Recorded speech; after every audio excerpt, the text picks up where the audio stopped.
Hi everyone. Hi. So today is the last day of the DevFest Central Asia, and I'm moderator from GDG Bishkek Mirinjan Zakova.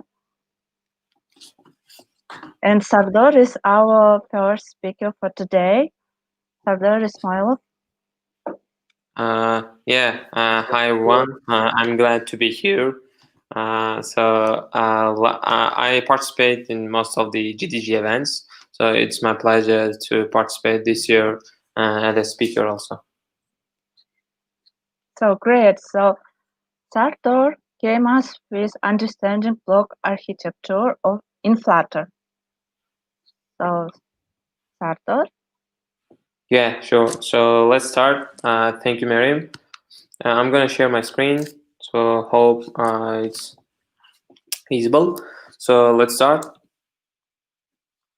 So my today's topic is understanding block architecture in Flutter. So we're going to talk about what's block and why we have to use block and where it came from and how we going to implement that in our production and test codes.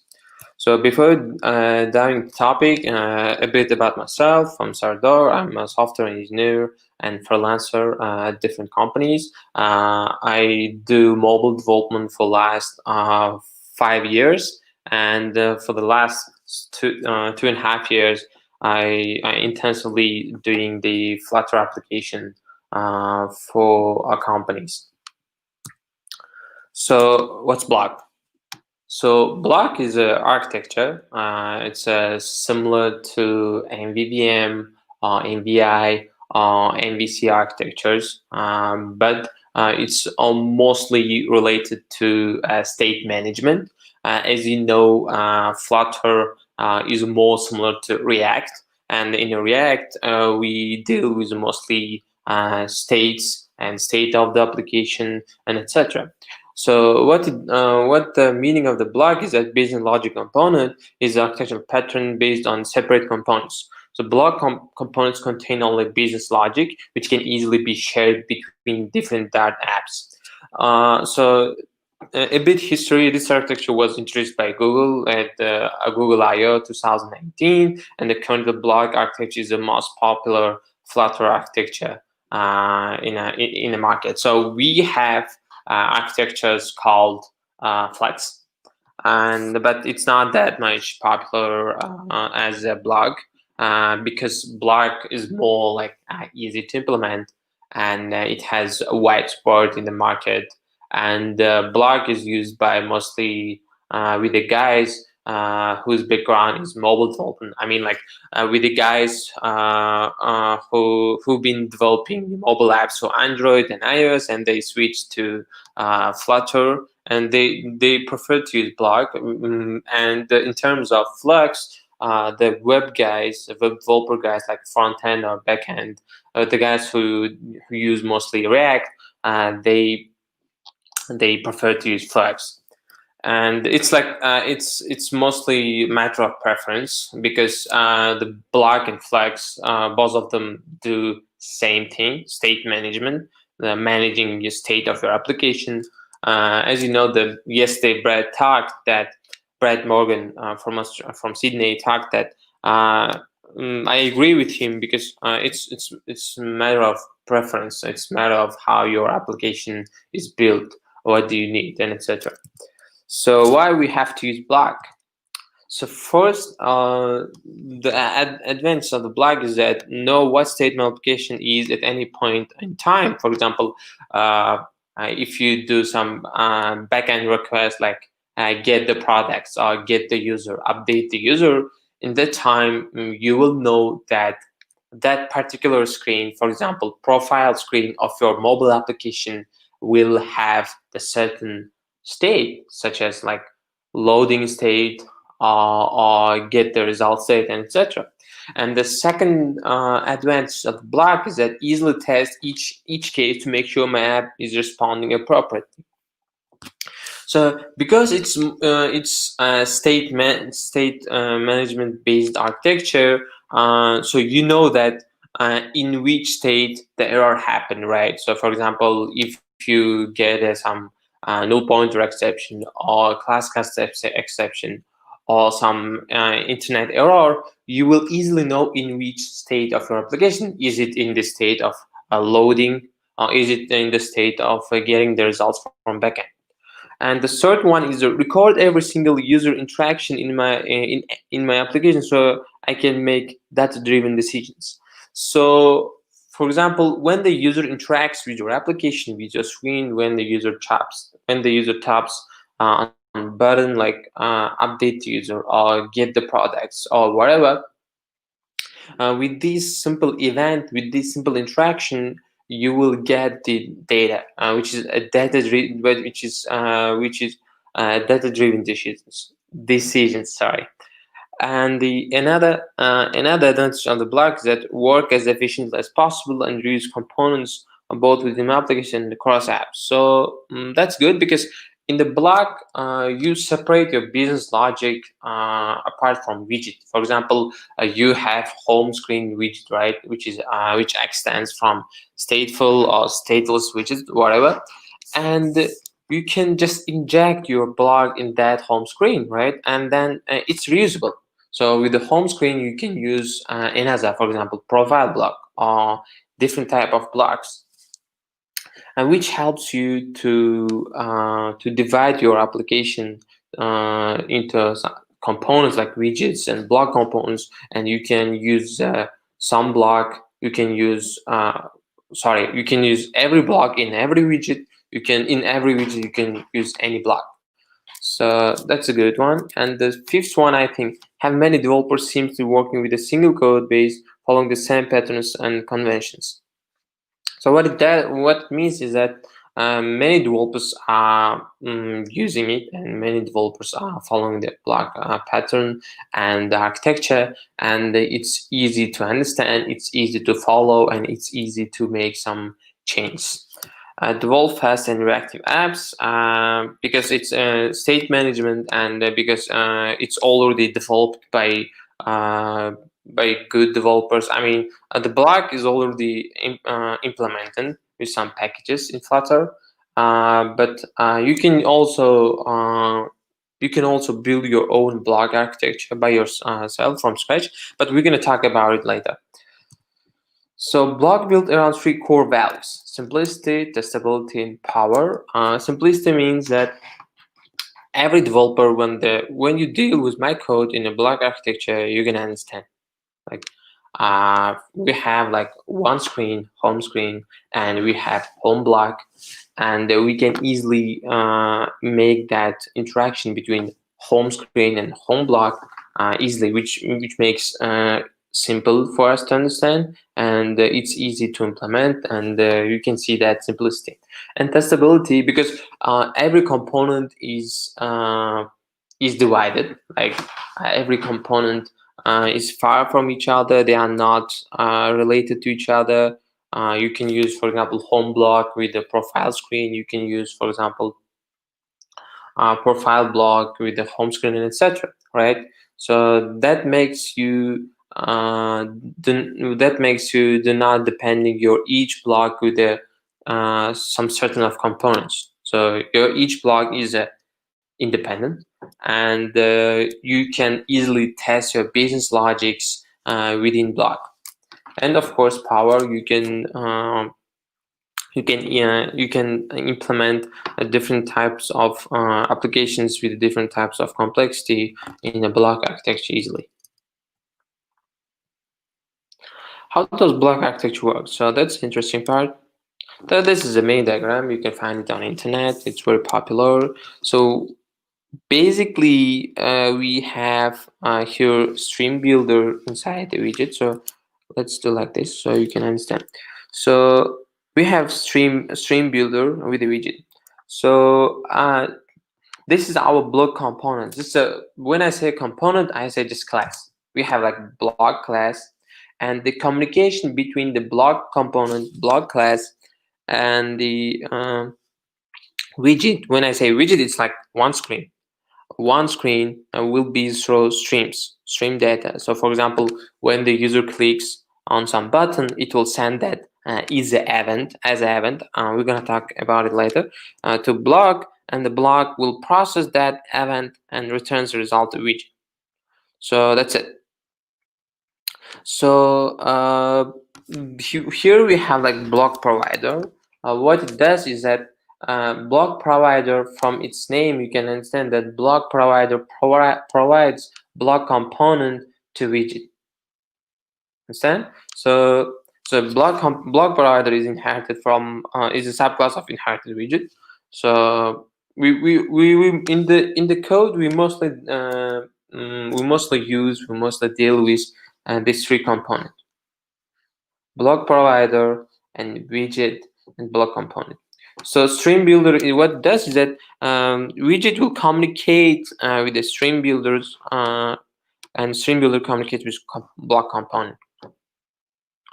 So that's it. That's the whole architecture. For example, inside the widget, inside your screen, when you click the button, you're gonna send that click of event. We call in block event to block component. Block component, for example, gonna do its process like get the data from internet or save data to local storage or whatever, and returns that result to your widget, and the widget can show the success screen or can show the fail screen, can show product, and etc. So with the block provider only provides one time like block component to widget, and that's it. So that's the job of the block provider. And let's talk about the concepts of block, and like determine we're going to use what type of things we're going to use in block architecture. So we have three components, but the stream is not component, but I added as a component because you have to understand it. So we have like 4 components: events, and states, a block component, and stream. So what's events? Events is like actions of the user. For example, user tap on button, or user type in the edit text, or user swipe refresh to layout, or user scroll, or whatever action happens with the user and the screen of your phone is called events. And so in the term, we can say that events and actions are the inputs of the block architecture. For example, you're going to tap on the button and it will go as input to block architecture. And they are commonly created in response to user interaction with the interface, such as button press or lifecycle events like page loads and etc. As I said, that button press, edit text type, or scroll up, scroll down, or screen change, and etc. When designing an app, we need to step back and define how users will interact with it. So yeah, that's correct. That's the main part. You have to understand, you have to define every time when you try to create a new screen, you have to make sure that what type of interaction will have that screen with the user. For example, I have profile screen, right? And in that profile screen, I have to define like I'm gonna have like 4 edit text for first name, last name, gender, and birthday, and I'm gonna have save button. So that means I'm going to have one event and the 4 fields. So when the user press that event, which is save button, it will take that 4 data, first name, last name, birthday, and gender, and send it to a block component. So don't forget that every time when you design each screen, you have to write down what type of events that screen will have. States are the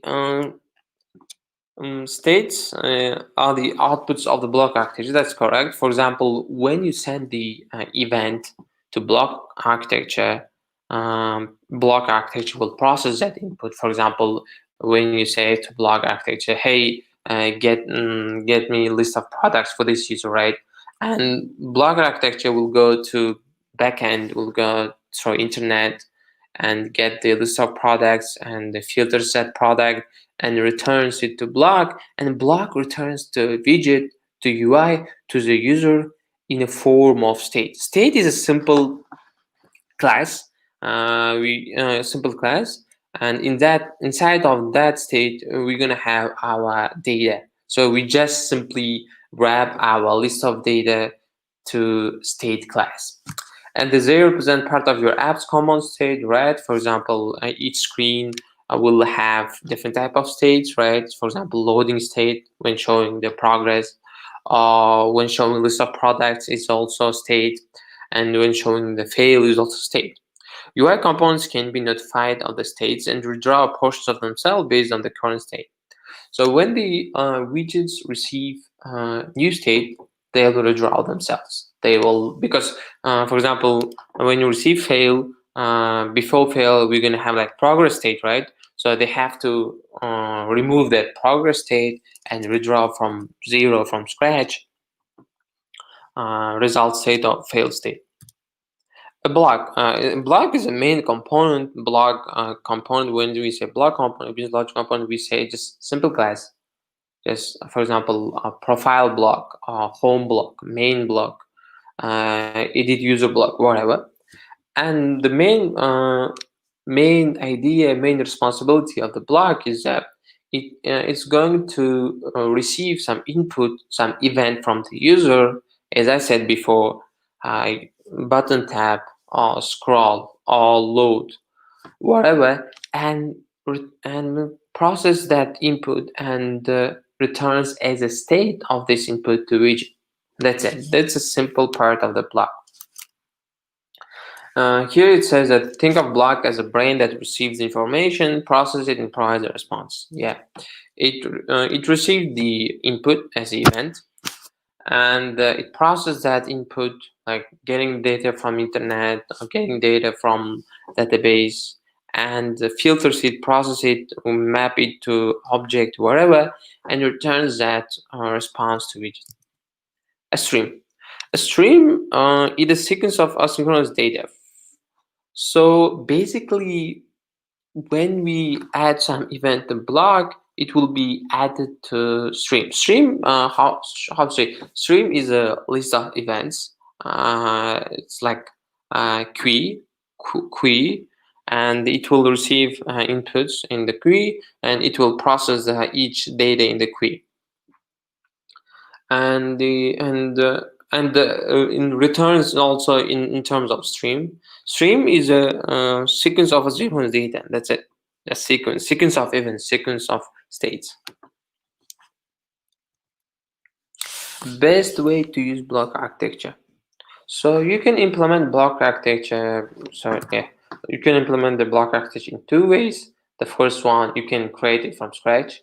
So for example, you can create all that things like events, blocks, streams, and etc. by yourself. No one will punish you for that. And the second one is user-ready solutions. So the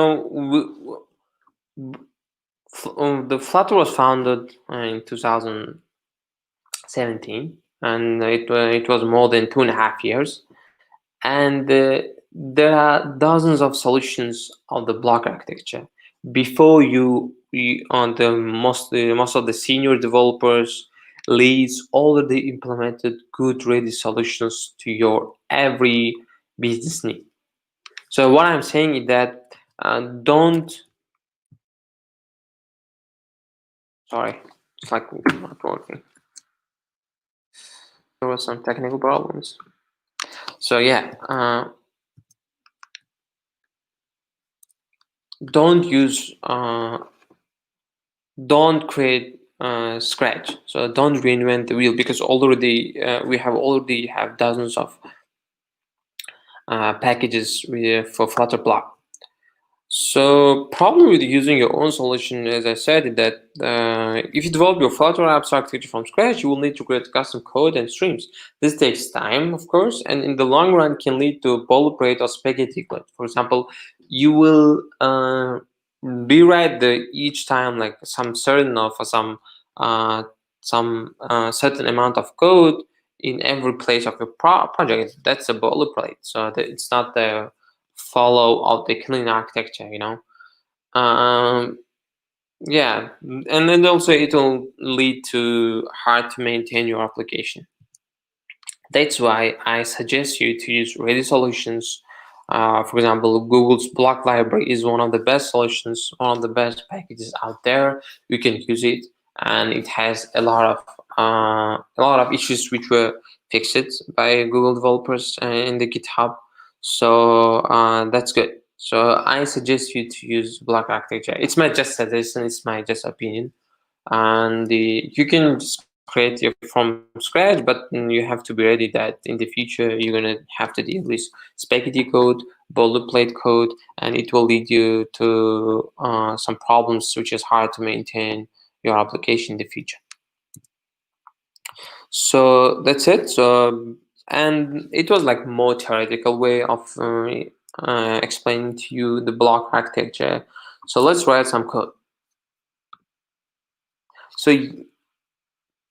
So yesterday I created some simple project for you to understand block architecture and how to use, how to implement. So I created a simple app. What it does is, so we have 1, 2, 3, 4, 5, 6 models. I'm going to divide that models into packages. Let's create some package called block, and I'm going to put there all the blocks in my application.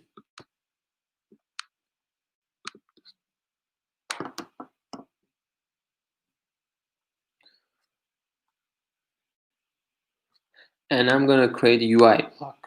So UI is my widgets, my screens, right?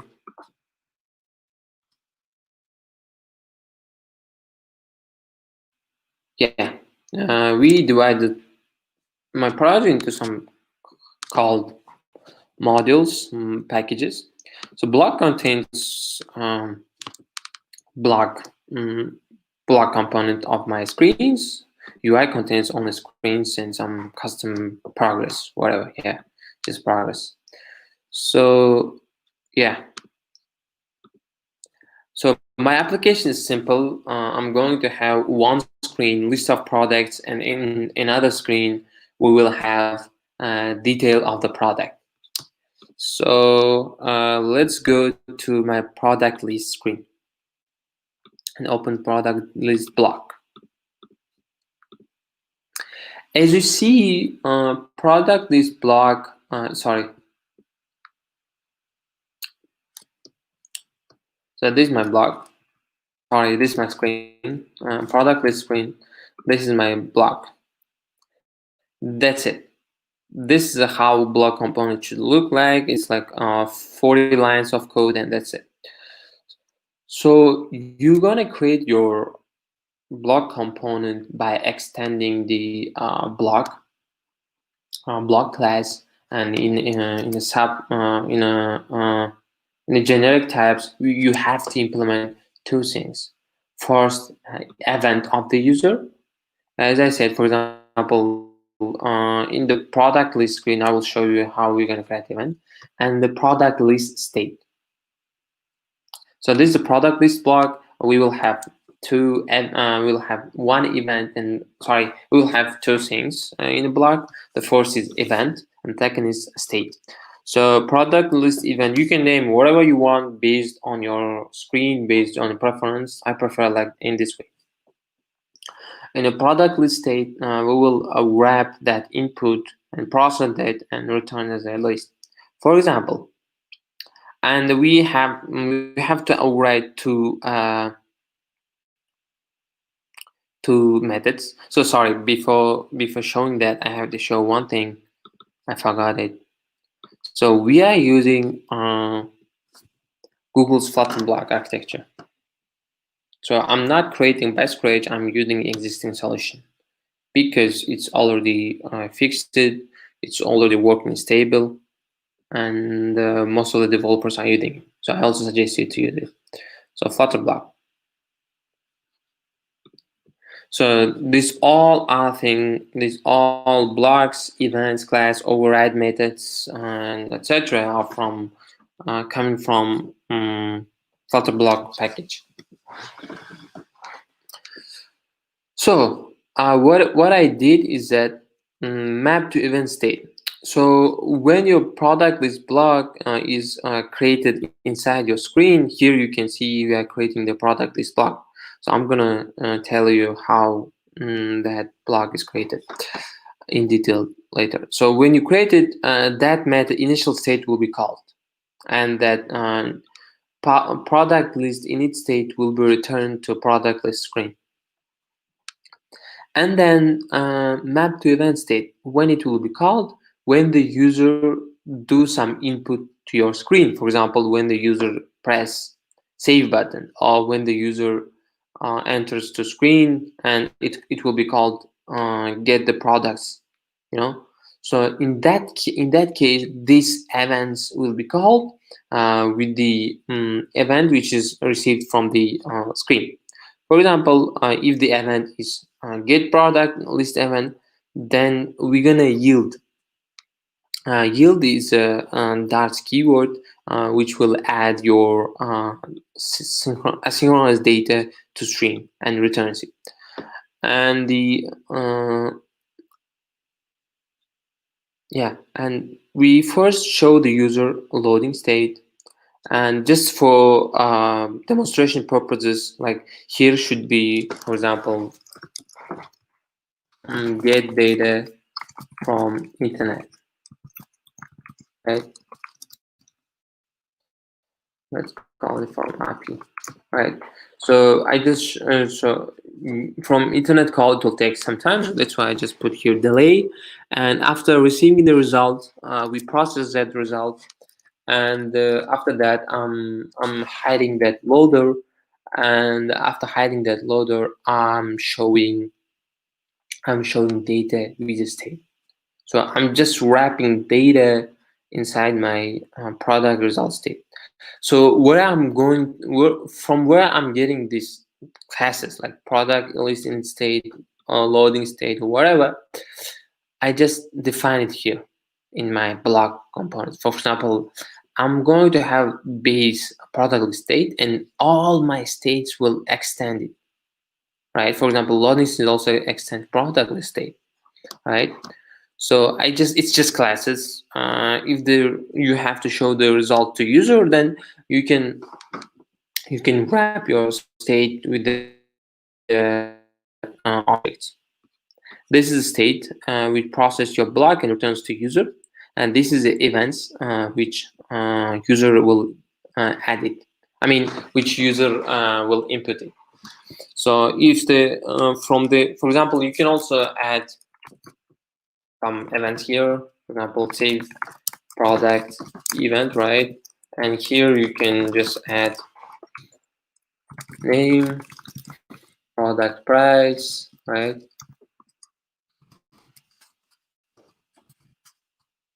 Etc. So this means we are getting the results, we are getting the user input in the form of event and returns it here. And when the user enters add product event,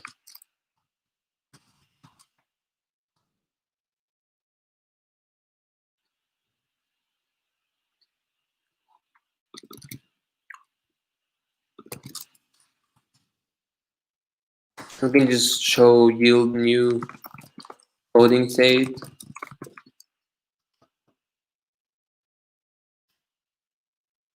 Process it, data get, save data,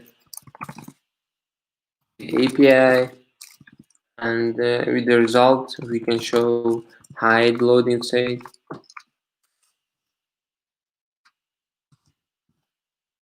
Etc. So basically that's it. So this is how we can say the product. And so this is a block component. That's it. That's it for Flutter block. That's it for block architecture. So this is the main part. So we're gonna talk about other parts in a minute. So this was the main part of our presentation. So hope you understand it. So just to wrap up, you have to create your class, you have to create your blog component and extend it with a blog with the event and states, and you have to define your event and states inside your blog file or whatever you prefer, and you can use that states with your mapped event state. So mapped event means that um, we will process the event and returns states based on event. So this is the processing. This is it. And after that, yeah, that's it. And we can go to our screen. As you know, I just created stateful widget, and I'm dealing with states. So I'm just defining my product list block, which is here, and then this is just progress to show. And I'm getting the block component. I'm initializing my block component. This is one way to initialize. In the internet, you can find different type of ways to implement your block. And why we use that, because you can also use the product list block. It's no problem. But we use here the provider component, which we provide provide product list screen from main.file. As you can see, we used block provider, which provides product list, all of the existing, all of the defined product list block. And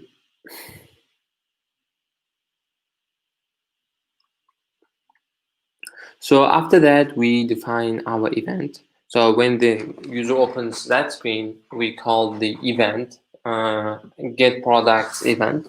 So that means that we adding the event to stream, and from stream we process it and returns the result to user. Here our widget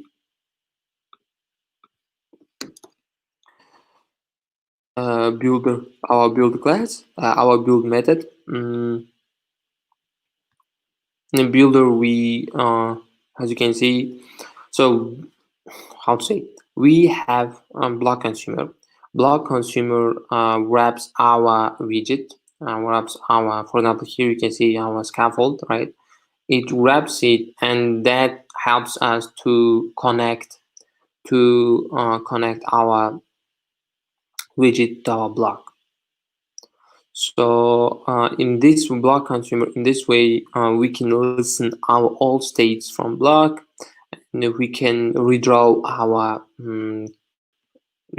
class, our widget based on state. So for example, if there is a data, you're gonna show the result. If there is no, you don't show the results, right?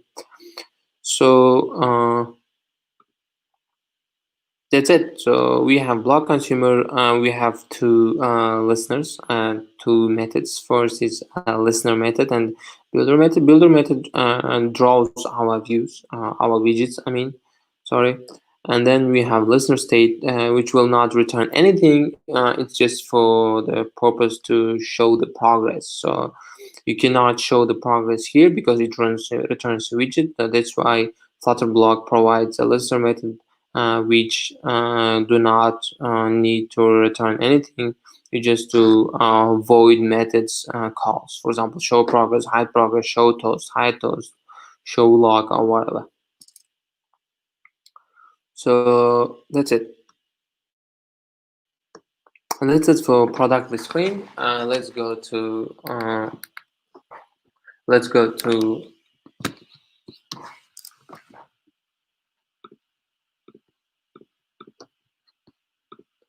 let's do what? Let's implement our product detail block and product detail screen.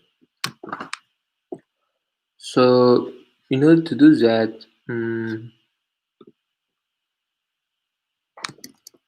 as you can see, we implemented product detail So before implementing that, let's run our code.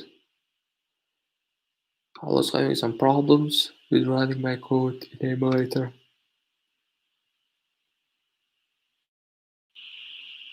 Oh, it's running good.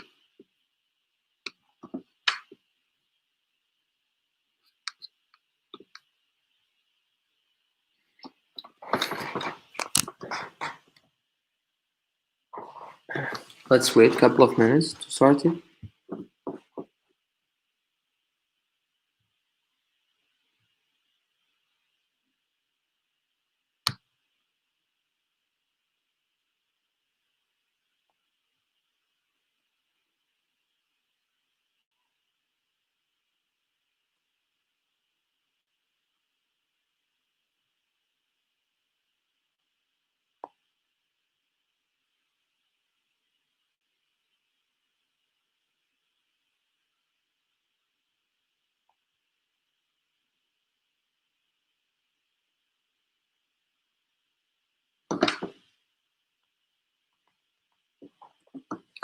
Sorry, it's taking a bit longer than I expect.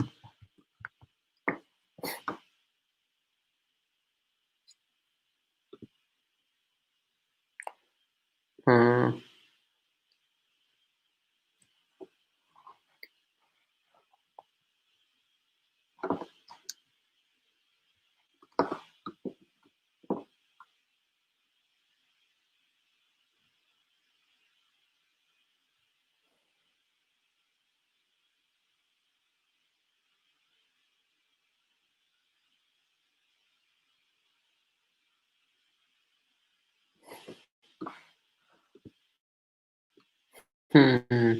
that's weird. It doesn't have to take that much.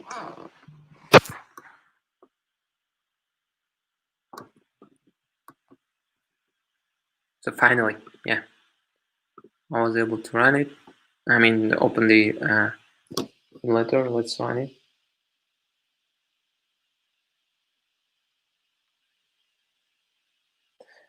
Because I'm streaming and I'm also opening Android Studio, opening emulator, and that's why it's kind of lagging. Sorry about that.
So until loading that, I'll go through my code again just to make sure that you understand. So first, what we did is that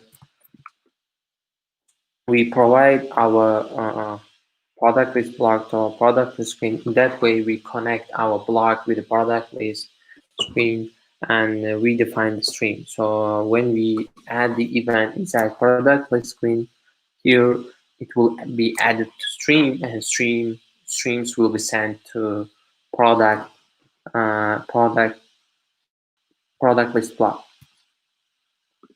So second,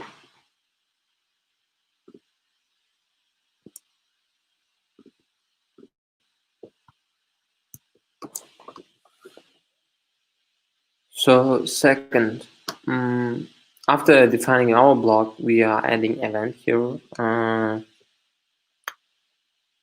Block inside block, we are adding events, which is user input. And here we are receiving that input and processing that input based on the event type. For if it's get product event, processed in this way. If it's a save product event, processed in this way, and etc. Yeah, after doing that, when we call this yield keyword from block, it means that we are adding our state to stream, and the stream of data will be sent to these two methods, builder and listener class, listener methods here. And listener is a non-return type. I mean, void method, which we can do a void type of method calls, such as show progress, hide progress. In terms of builder, in the builder method, you have to return widget itself. So that's why you cannot call here void type of method calls. So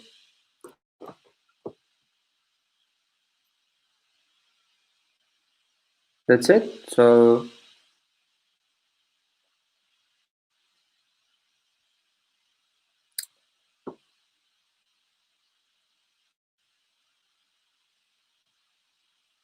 what happened? Installing. Oh yay, it's installing.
So as you can see, yeah.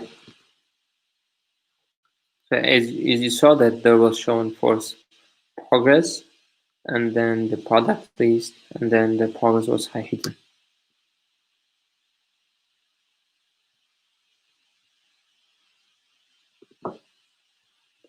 If you click here, progress was shown for 2 seconds, and then yeah, and then show the product, because here we said that first show the loading state, which is progress, and then hide the progress, and then show the results. So that was done in the widget itself. So here, if the state is loading state, then it will show the progress. It's just dialog which I created. And then if it's the state is hide loader state, then it will hide our dialog. And there are different ways of creating the blocks in Flutter block. You can use, I use most of the time block consumer, because I need to use listener for logging, listener for showing progress, and etc. So that's it. So I think we have time to implement detail. For example, if you click on the product, it's showing the detail of the project, right? So yeah, this is one block with one screen, one block. This is another screen, another block.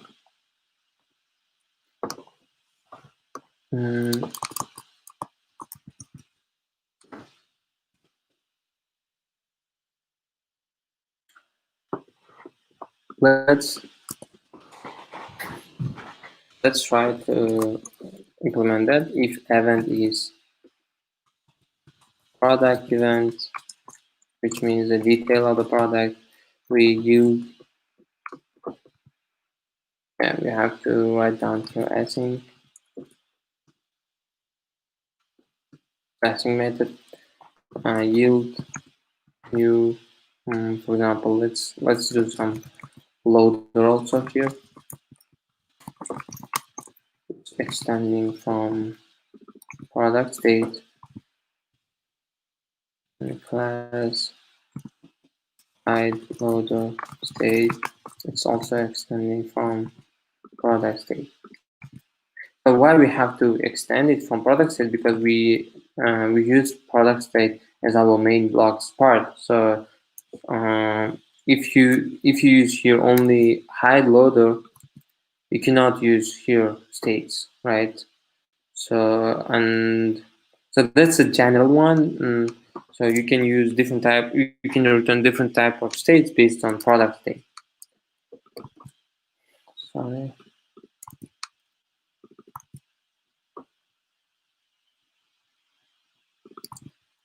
We use a loader.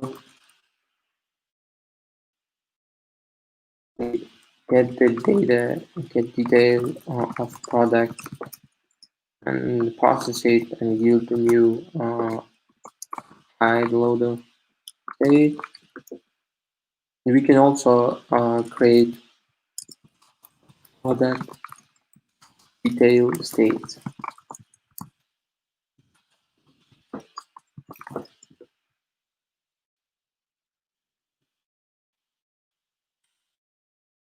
Product detail result state, let's call it.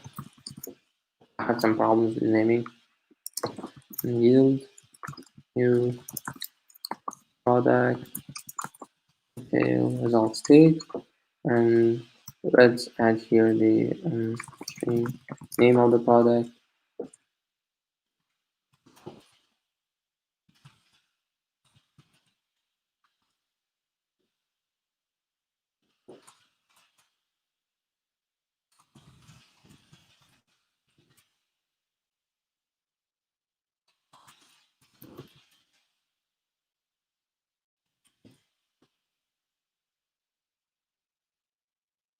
You can see we have to initialize our product detail.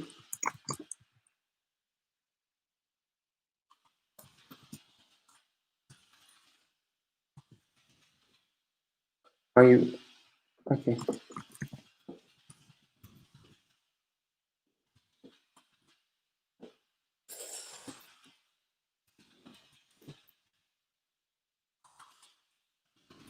Let's see its product list.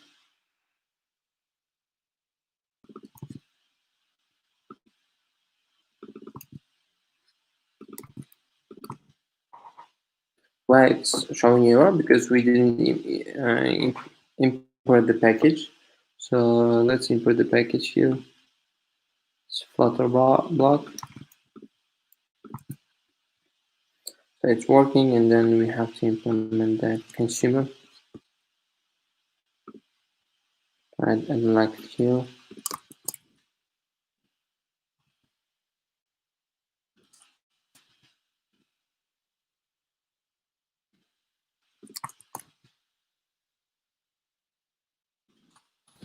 Product detail block, product state.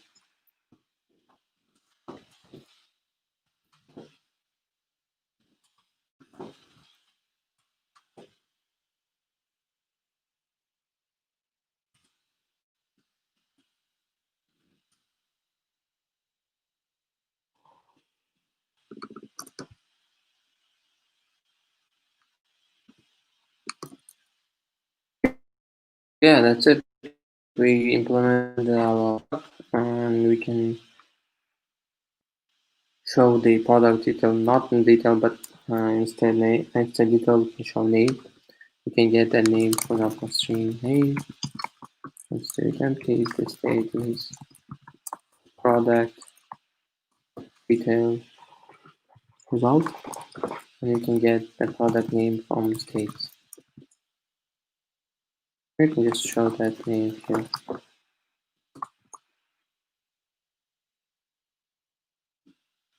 Right?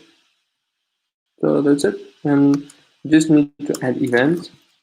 to process our input, and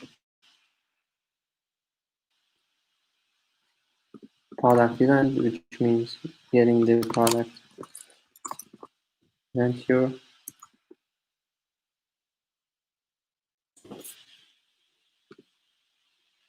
I didn't put here any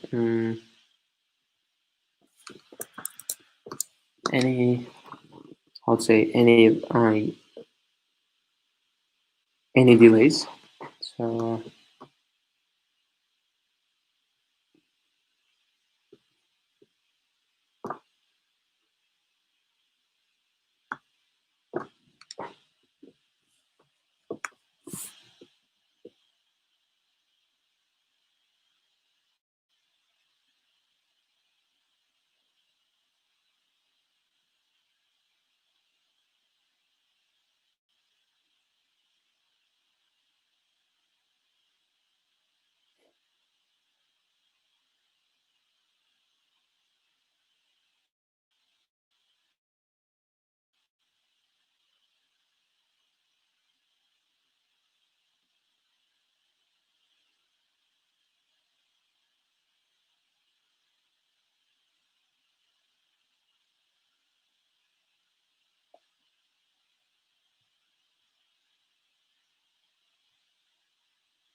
it's saying there's a problem with hide loading. We'll just hide loading state.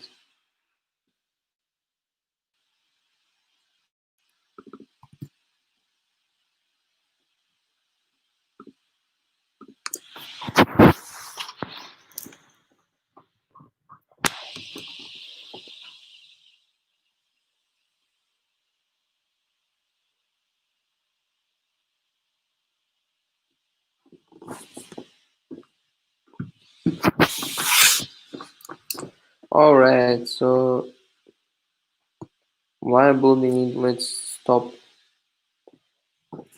my presentation here because I have left like 8 minutes. So let's do some Q&As. If you have guys any questions, I'm glad to answer them. So, of course, we have some questions. Yeah, well, thanks for your presentation. There are several questions. Well, I think one of them is pretty important. This one. How are you? Yeah. Thank you very much. I'm doing great. Okay. So yeah. Oh. So. All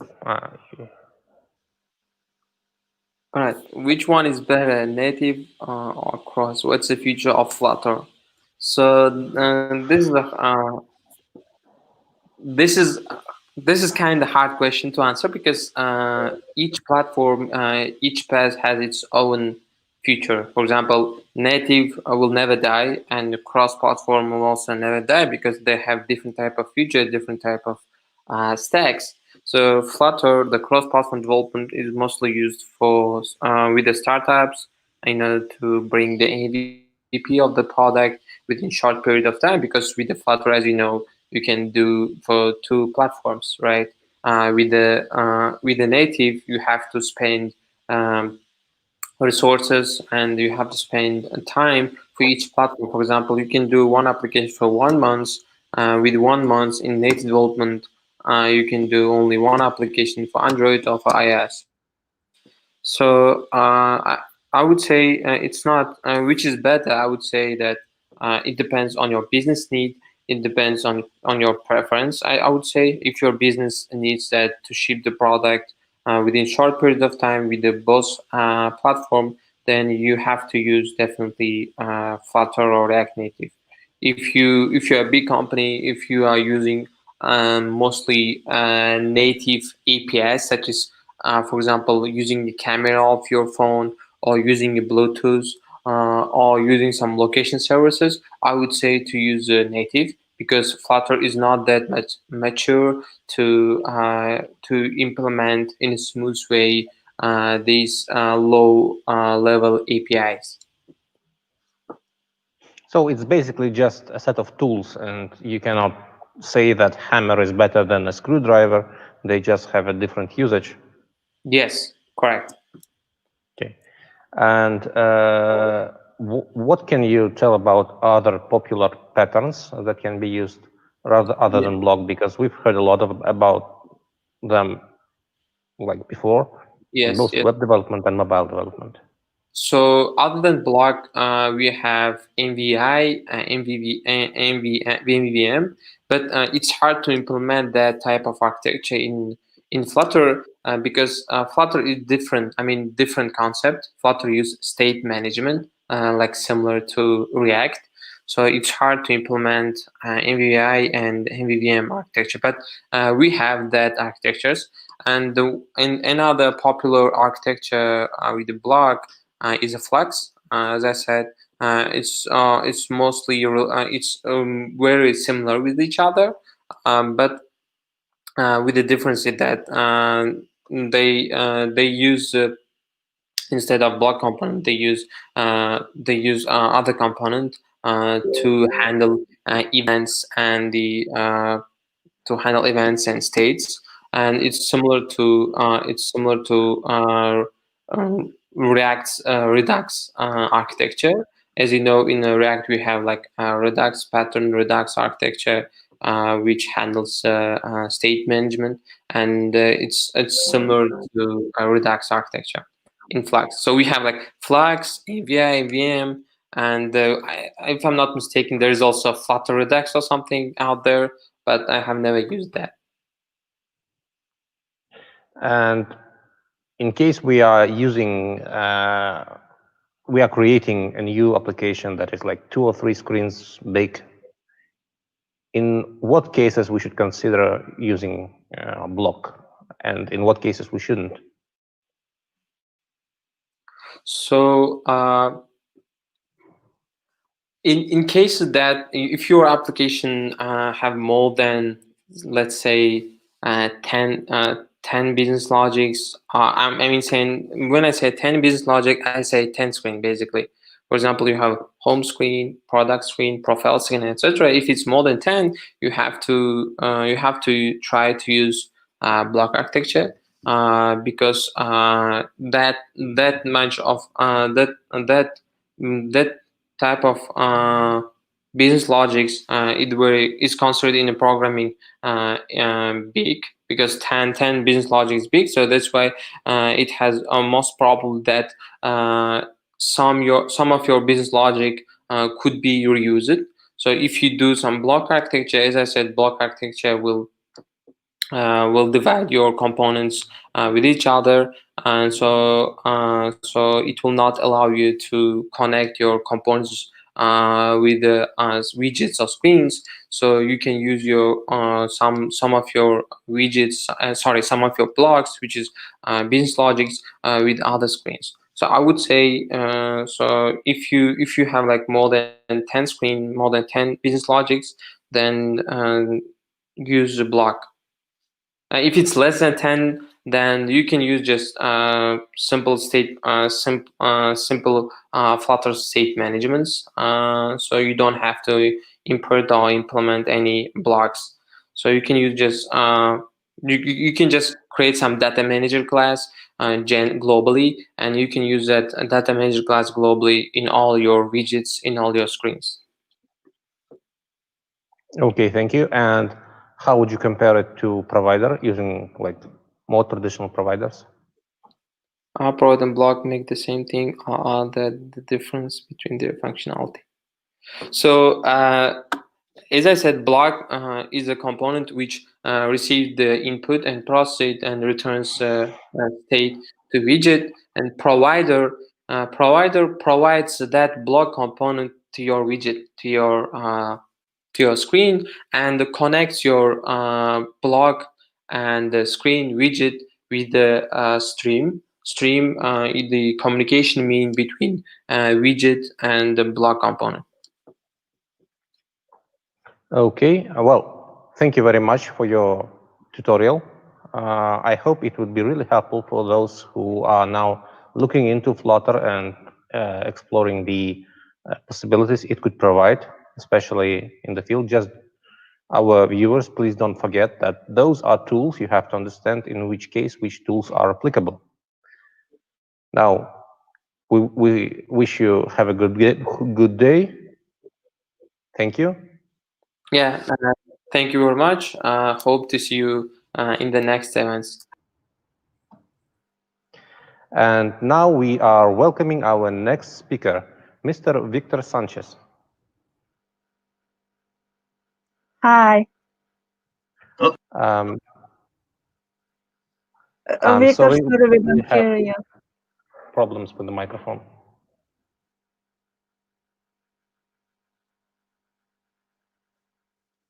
Victor, we still didn't hear you.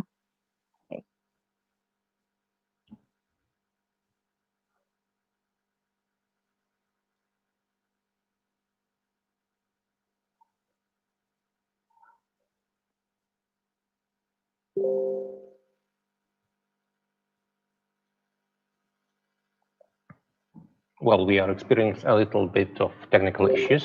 Stay with us. He will come after 1 minute, say.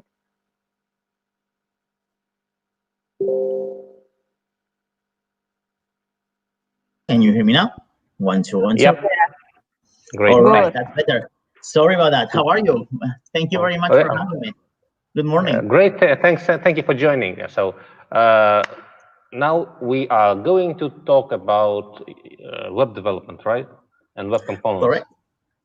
That's correct. So I'm giving you the stream. Have a good day. Absolutely. Thank you very much. Perfect. Then I'm going to show you my screen, guys, and let's get started.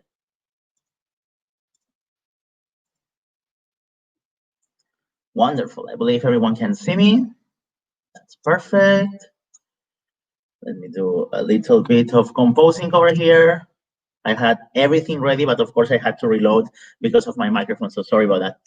All right, so the title of my talk is Getting Started with Web Components. What we're gonna be doing today is learning a little bit about what are web components, how can we make them very, very easy. In fact, we're gonna be making together our first web components and understanding what are the advantages of all of those. And then we will learn a little bit on how to learn more by ourselves. My name is Victor Sanchez. I am the CEO for Syncrtes Incorporated, which is a company that does web video conferencing for education, especially important nowadays with the coronavirus pandemic. But one of the things that we do, or basically the mostly of the things that we do, is everything that we do is a website. Everything that we do is a web application. And we use web components ourselves for absolutely everything, for smaller devices to very large video walls where we do video conferencing. Absolutely all of our products are made with web components. I am also a Google developer expert in web technologies. And yeah, I'm super excited to be here. I was mentioning the other day in Twitter, one of the great advantages of this year is that the DevFest is more international than ever, right? Usually I wouldn't have been able to fly to see you to one of these events. So being able to connect and be here with you, it's really exciting for me. So let's take a look and let's get started. So the first thing that we need to understand is what are web components, and most importantly, why do they matter? And this is for me something that we should ask ourselves in every single technology, right? It's not only, oh, let's use the latest, coolest framework or the latest, coolest standard or the latest, coolest whatever. Why are we using that? Then I'm going to be speaking about two things that Google made out of the Polymer project and that right now are massively important and massively successful open source projects, which are Lead Element and Lead HTML. I will talk to you also a little bit about the story of web components, how Google was very influential into making them. And of course, it wasn't only Google, right? There are many other collaborators on that, but I will explain you a little bit on that. And of course, we will make an example. I call it Instacat because you cannot have an online talk over the internet without dealing with cats. So of course, my example had to be cat related in some way. And at the very end, I will show you how to learn more on yourself, right? And every developer uses Google or any other type of search to keep learning. I did it when I was younger, right? I did it every day as part of my job. And learning how to keep learning is also extremely important for a developer. So I'm going to be also commenting onto that in a little bit. Before we started, what are web components and why do they matter? So let me first kind of go way, way, way back, like 29 years back correctly. So 29 years back, the World Wide Web was looking very, very different. That is a screenshot, a simulated screenshot, because no one actually took a picture in 1991 for that first website. It was like, I believe this screenshot is from 1983 or something like that. But that is on your left, the very first website ever created. And as you can see, it's quite a simple one, right? We have like a header with a title, probably an H1 or an H2. We have some text, some links, some blue links, nothing fancy, right? Just a couple of list links that link probably to other websites that were created together with this one on that page. Now, let's travel 29 years to the future, to yesterday, with my slides on Google Docs in 2020. That's also a website, right? And look at that. It has changed so very much. It's insane, the number of things that we are able to do right now inside the web browser.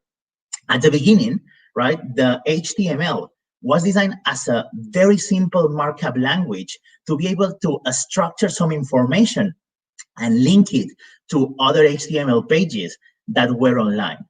We had two very different walls. We had our installed applications, right? Microsoft Word or maybe Lotus Notes years back, right? We had our installed applications where functionality was expected.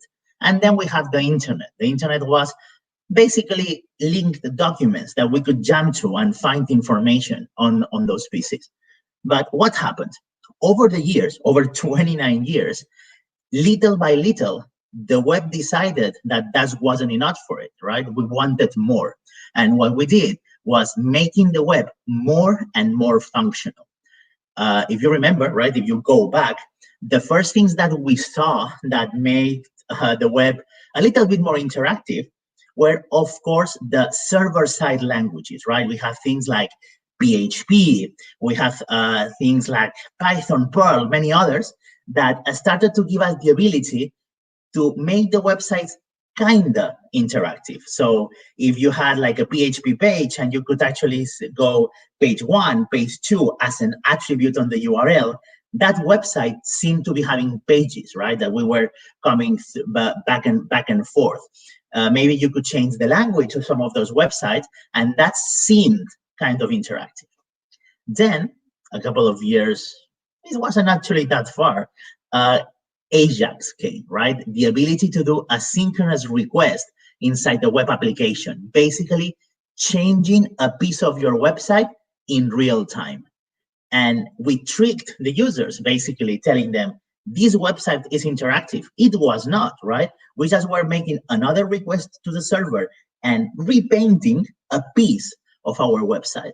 And again, for a little bit of time, we actually thought, oh, that may be an interactive website, but things went further and further away. And at the end of that very long 29-year trip, we ended up with websites that are as interactive as any of our installed applications, websites that have nothing to envy to what we have. We have Angry Birds on the web. We have Unity games on the web, thanks to WebGL. We have full document sets that have nothing to envy to Microsoft Office, right? Have Google Docs, we have Office Online even. So all of those things have basically become a new operative system full of applications inside our web browser. So what happened? Our languages, the languages that we originally had, HTML, CSS, and JavaScript, were designed to do much simpler things. And now, 9 years later, web developers are asked to do way more, right? Interactive applications. So, of course, the languages needed to evolve, and they did. HTML5, CSS3, JavaScript have evolved massively over the years. But even with that, it wasn't enough. And the latest evolution on how to write your website, on how to make your websites functional and quick and interactive and interoperable are web components. So let's take a look at the modern website, right? Any modern website would look like the graphic that I have on my right. We have a header that has a title, that has a subtitle. We have a menu with a list of things, an article with a ton of things inside. We have our list, our sidebar, our images, paragraph sections, footers, full of links that at the same time have lists. It's massively complex. And I'm sure that all of you are familiar with the box model, right? This, I open a div, inside the div, inside the div, inside the div, and that is an absolute mess. HTML5 provided something else called the semantic model, which is basically, let's call things and let's make tags that are designed to make your code readable, right? And one of the most important things as a developer is always the same, is make your code understandable for each other, but most importantly, make your code understandable for you. If I go back, I've been doing websites since I was like 9 years old. If I go back to my first websites, right, I wouldn't be able to read my code. But the sad thing is, even as a professional developer, if I go back to, I don't know, a 5-year-old website that I made, I probably will still struggle about having that. So readability, right? The ability to understand your own code matters a lot. I mean, it's probably the thing that matters the most, if you ask me, in terms of that. Your code is efficient, that's great. Your code is not readable, that's a mess. You are in hell of a trouble if you are trying to do that. So you need more, right? In order to have that capability. So if the box model is not enough, if the semantic approach that HTML5 brought us with tags like header, article, footer, which were much more descriptive of the content, what do we do? In any language, literally in any language, you have the ability to name your own stuff, right? In Java, you can make your own classes and talk to the class about my bottle.java, right? You can make your own things. In HTML, you were given a bag of tags, right? P for paragraphs, EMG for images, body for the body of the website. You were given this bag of predefined things, and you were asked to build the Eiffel Tower with a very limited set of pieces. That's not fair. So web components to the rescue. I love this slide, I'm sorry. I'm an idiot. So what are web components? Web components allow us to create custom, reusable, encapsulated, and interoperable HTML tags. So this slide is the typical slide that, you know, your 70-year-old teacher will put at the university and you will understand absolutely nothing. So let's break it up into pieces. By the way, I'm going to be using colors during the presentation to guide you on where to look, especially when I'm sharing code. So I'm going to do the same here. I have selected in several colors the important words of this very convoluted sentence: custom, reusable, encapsulated, and interoperable. Let's take a look at what each of these words are going to mean. First of all, custom. Custom is what I told you before. If I want to create in my website a bottle, right? If I want to do that, why do I need to open a div ID equals my bottle and then define that inside? Why I cannot create my own tag, my bottle, and be able to create a tag in a custom way as I do in any other language? So that's the first thing that web components are going to allow us to do. Create our very own HTML tags. Forget about that limited bag of pieces. Now I can create my own pieces and combine it, of course, with all the tags, right, that I already had on my HTML bag of tricks. But now I can create way more. Not only that, those tags that I create can be reused by me, by my team or by other developers. And therefore, I can also take out of other developers different tags and use them on that part. That's really, really exciting. Encapsulated. This is a concept that is super important. How many of you have used jQuery in the past, right? JavaScript query, jQuery. It became probably the most famous library for web developers in the world, not that long ago. And I'm sure that you remember things like, I open jQuery, I open the brackets, and then inside there, I put 800 lines of code, 1,800 lines of code. All my JavaScript code in a long 1,000 line mess, right? That was the jQuery way. And again, I have many websites that I did that look exactly like that. So I am guilty as hell, as probably most of you that have been developing web for some years are too. So the concept of encapsulation, it's really important, right? It comes with many others around. If you had like a word tag, right, of what encapsulation means, and you look around it, you will see things like sharing responsibilities, right? Like classes, like how to divide your code properly so it's understandable. So basically, one of the things that web components will allow us is to separate our HTML tags, the ones that we create for ourselves, and its behavior, its styles, its representation, its interactions are going to be separated, right? Encapsulated on its own files, on its own data structure. So we are, again, organizing, reading our code better, making it more secure. Finally, interoperability. It doesn't matter if I can create my own pieces, if I cannot tell you, if I cannot give you that piece and interoperate it with your own pieces, whether those pieces are created with what we call vanilla web components, so basically only using the standards. If you are using something like a little bit of help, like lit element or lit HTML to create elements and templates respectively, or something more complicated, like the earlier versions of Polymer or React or Angular or whatever it is that you are using to create your components. You want your components to be interoperable, right? You want to be able to mix on the same website a component created in React, a component created in Vue, a component created in Polymer, or a component created with Lit, all in the same way, right? And you want that to work across browsers, right? In every single browser, or at least in every single modern browser that you can actually get there. So that's what web components are all about: custom, reusable, encapsulated, and interoperable HTML tags. Why? Because of readability. So I have an example, right? An example is not that hard, where I want to list a cat list, right? Elements with cats.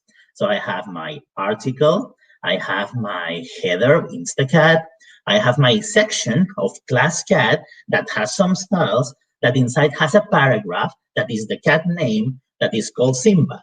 And then I have my image for that cat, and then I close the section and I open another one and I do exactly the same. So that is before web components, right? And that's how the websites look. I wrote this a couple of days ago and I'm having trouble reading it now. Look at the right, though. Look at how web components will allow us to do. Did the Instacat tag, HTML tag, existed yesterday? Probably not. You have to be an idiot like me to create it. Did the cat card element, HTML tag, existed before with an attribute called name that you can put names like Simba and Milo in order to create cats? Probably not. You have to be an idiot to create them, but I did. Now they do. Now they exist. I could share it with you and you could use it on your websites. And now you have a way to list cats and have individual cats in their own card.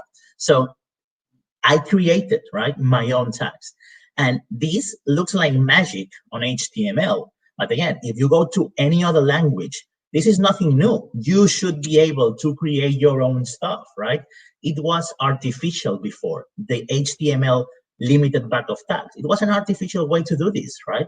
Why we couldn't create this from the very beginning? I don't know. Now we can. So what are the standards that are behind the whole structure of how web component or work. So the first one is custom elements. Is a way, an HTML plus JavaScript way to define, right, these new custom elements, to register to the browser and tell them, hey, when I create the tag my cat or cat card or Instacat, this is not something that you don't understand anymore, browser. From now on, when I give you this name of a tag, you need to interpret it using my code. So custom elements basically allow you to do that. Is, hey, browser, here is a new tag that I created, and now you're going to help me paint it. The second one is templates. Templates are the ability, right, to tell you, this custom element has this structure. A cat card is a name of the cat, an image of the cat, and a button to delete it, for instance. So templates allow you to define new templates and tell the browser, not only you are going to understand the cat card tag, you are also going to know that when you see this tag, you want to paint this template. The other one is shadow DOM. This is really important. I'm sure that most of you are familiar with the DOM, right? Basically, the DOM is the structure, right? The document structure of an HTML page is this tree of tags from body. Inside the body, I have a div. Inside the div, I have a paragraph. Inside the paragraph, I have whatever, right? So that structure of trees of connected nodes is called the DOM. In web components, we're going to be creating something called the shadow DOM. And the shadow DOM is basically a DOM inside the DOM. And that is really important because when I have a regular website, right, one of the other ones that I showed you very messy with a lot of tags, there is a couple of very important things over there. The first one is that when I want to find the tag, right, with my CSS selectors or with my JavaScript document find by ID or whatever I want to do it, right, querying the DOM in some way. And I do that all the time because now my websites are interactive. They are web apps, right? So if I'm doing all of that, I'm going to need to, if I want to search something inside that DOM, to modify it, to style it in any way, I'm going to have to look from the top of the tree and go all the way down through that tree for all the options, every single branch, trying to find the right thing to modify. That is a mess, and it's really inefficient. It's really slow. It makes web applications almost impossible, right? Even though we have been battling with that for years, but it makes it so hard, unnecessarily hard. With Shadow DOM, though, we can change that completely. Shadow DOM is the idea of when a web component is pasted, right, is on your DOM, we will create a shadow DOM inside. Therefore, if you are looking something inside your component, instead of starting at the very top of the tree, we are going to be starting at the very start of your web component. So you don't look the whole website trying to style something. You don't look the whole website trying to do some code. What you do is you start inside your own web component. That start of the web component is going to be called the shadow root. Basically, the root of that new tree that has a parallel dimension with all my code inside that element. That makes websites way faster, a lot faster. Finally, there was a fourth standard, and it was called HTML imports, but that one I crossed because it's not the standard anymore. Actually, it never became one. There was kind of a small fight, as there in good standards should be, about which ones do we take or not take, and HTML imports never made it. The reason why is because HTML import was invented at the same time that ECMAScript 6 and it was ramping up. What happened is that ECMAScript modules and the ability to import JavaScript modules really quickly became more powerful, more accepted, more standard than HTML imports ever was. So basically, the way that we import this, and this is really important, and is if I have a website and I have encapsulated code in different files, how do I make them talk to each other? So before it was HTML import, when I started with web components, now is ECMAScript modules. All right, you made it this far, 25 minutes in. We are ready to put some code together. But first, 2 more slides with dense things. Lit element. What is lit element? Lit element is the grandson of Polymer. Polymer was a project, right, that Google started to create web components. And I remember the Google I/O event when I was there in San Francisco, and they told us the objective of Polymer is to disappear. Why? Because we want the web components standard to become part of the browser. In the meantime, Polymer as a framework is going to help you. Polymer 1, well, Polymer 0, 1, 0, 2, Polymer 1, 2, and 3. They were getting smaller. They were doing less things instead of more because the browser was able to do more and more and more.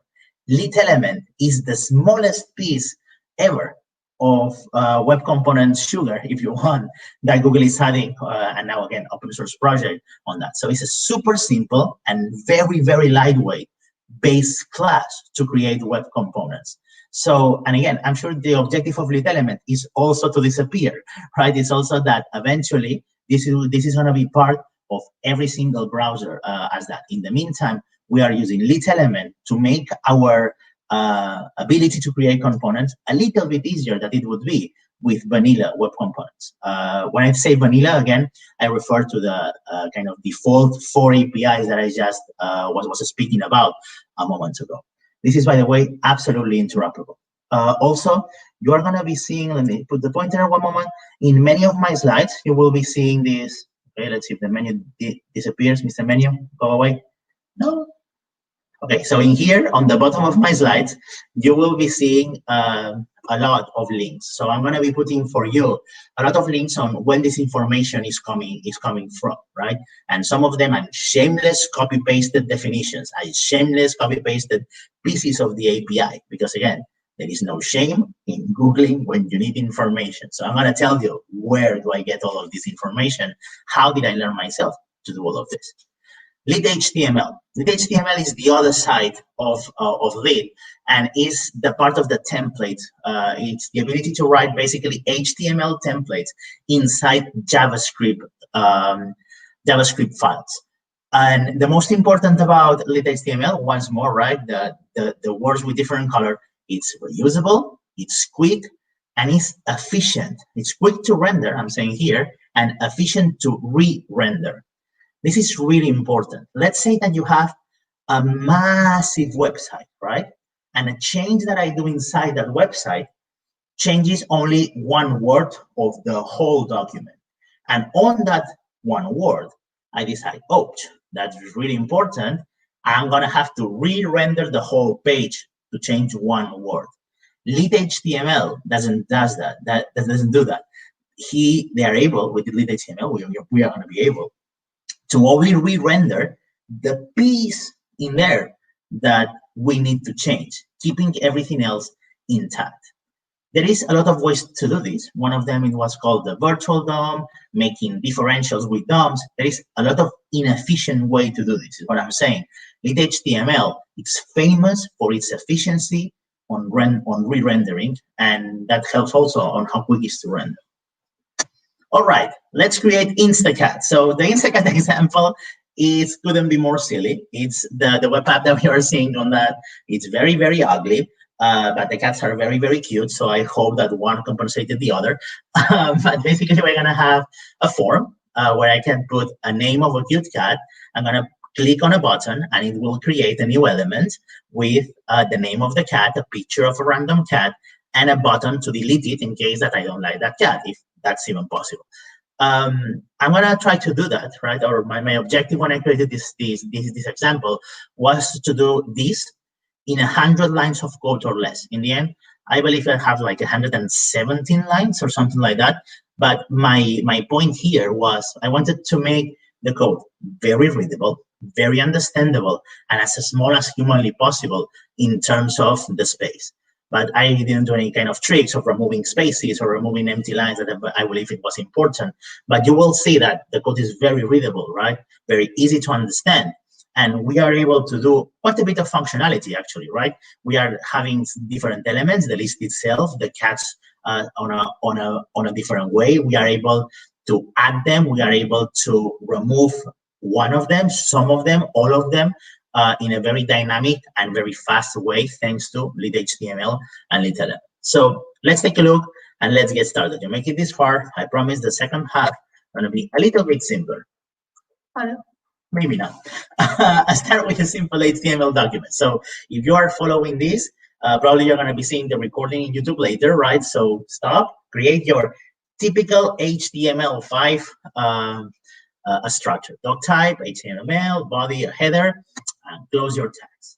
Now, let's create our very first little element. So here, once more, we go to the importance, right, of having this. So we're going to do the same, right? We're going to put the H1 Instacat, but instead of doing it with 5 lines, now I did it with 25. So far, I get a thumbs down on efficiency. I know that, but believe me, it's going to be worth it. So the first thing is line number 4. I created, I don't know still how, right? It's covered the rest of your screen, but I created the first Instacat tag, right? I put an Instacat and we wrote something. In this case, only an H1 saying the title. But hey, we did something over there.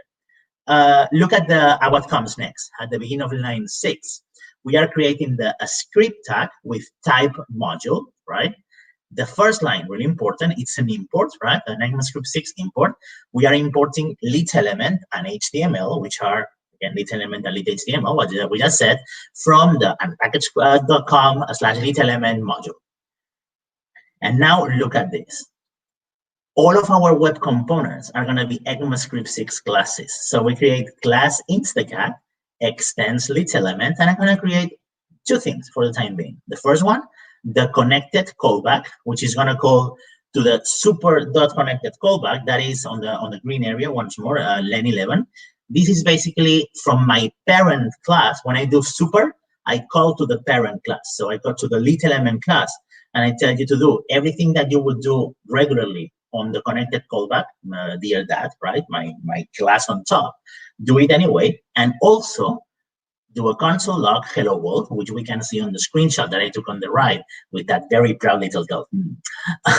Also, on the render, we are going to use our very first HTML generated, JavaScript generated in this case, with lit HTML. And this one is very, very, very easy.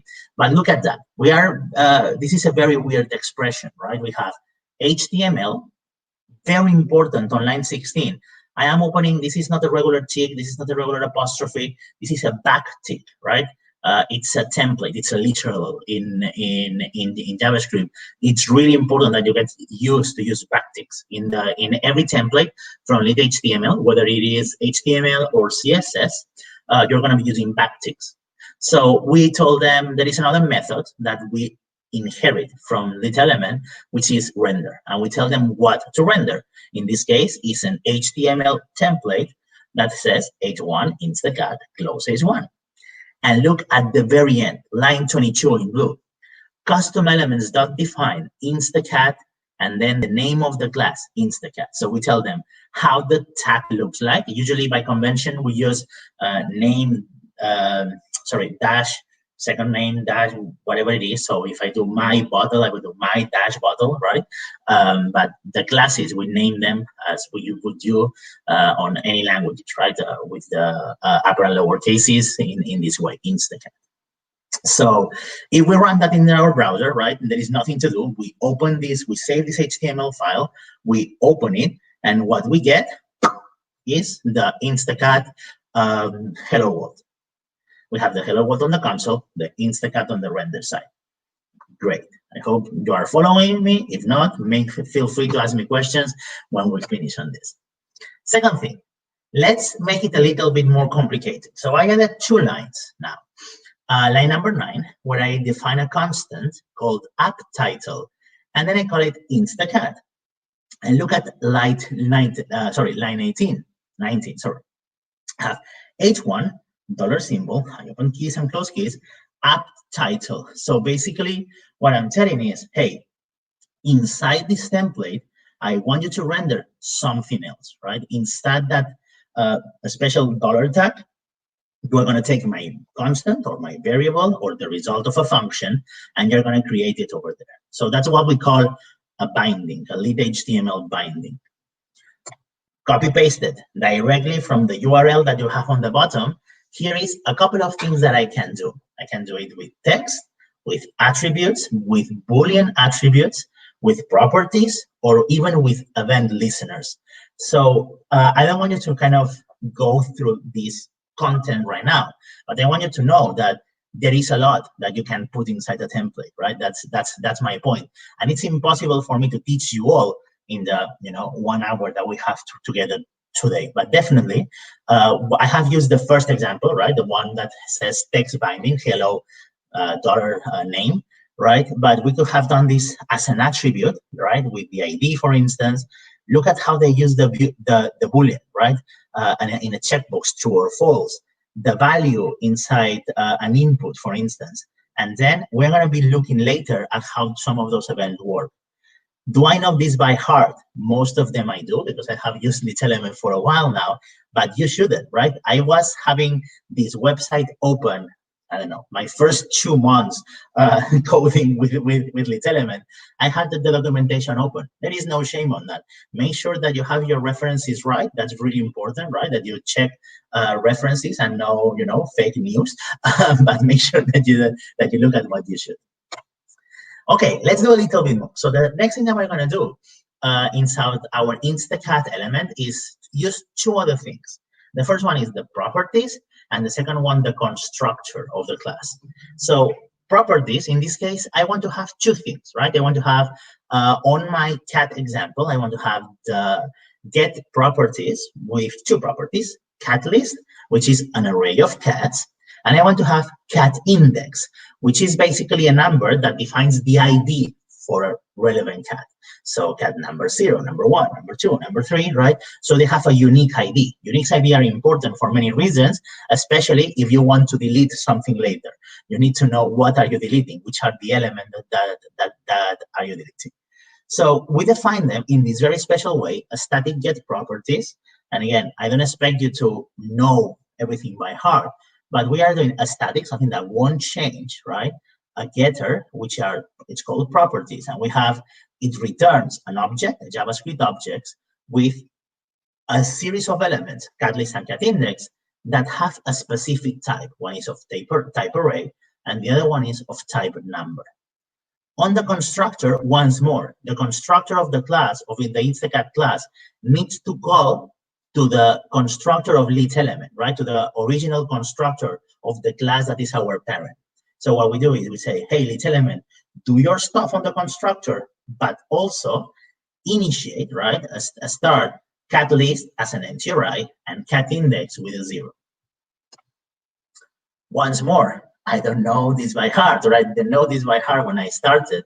So this is the different ways that we have, right? Because if I'm sending you properties or attributes on an element, in HTML, everything that I put, like, div ID equals a text, image source equals a URL, all of that is just a string of text. So we need to tell LitElement somehow that this property, right, this attribute, property type, and then again, there is subtle differences between attributes, properties, values. I don't want to go into a ton of detail onto that, but it's important that you are able to convert, right, from a string that is the default in HTML to whatever type you want to be using. This is why we declare it. And there is 5 types that you can use: string, number, Boolean, array, and then the kind of jack of all trades object. So we're going to go a little bit harder now. We had our instacat.html. Now I'm going to create another JavaScript file that is going to be called cat-card.js. This is the second element that I'm going to be creating. Very important. From this slide onwards, you are going to need a local server, local HTTP development server to keep going, because the moment that you are importing other files, right, and we were saying before, the reusability, the encapsulation, I don't want to create a second element inside my first website, because if not, I create this very messy couple of files. What I want to do is I want to have them separate. I want to be able to use CatCard inside Instacat when I want. And I want other applications that are not a list like Instacat to use CatCard separately. So I separate it on a second file. Let's take a look once more at how this JavaScript looks like. First line, right? I import LitElement and HTML, nothing surprising. I start my class. I call the constructor of the parent class. This, by the way, could be avoided if you wanted, but I want to be consistent for this example.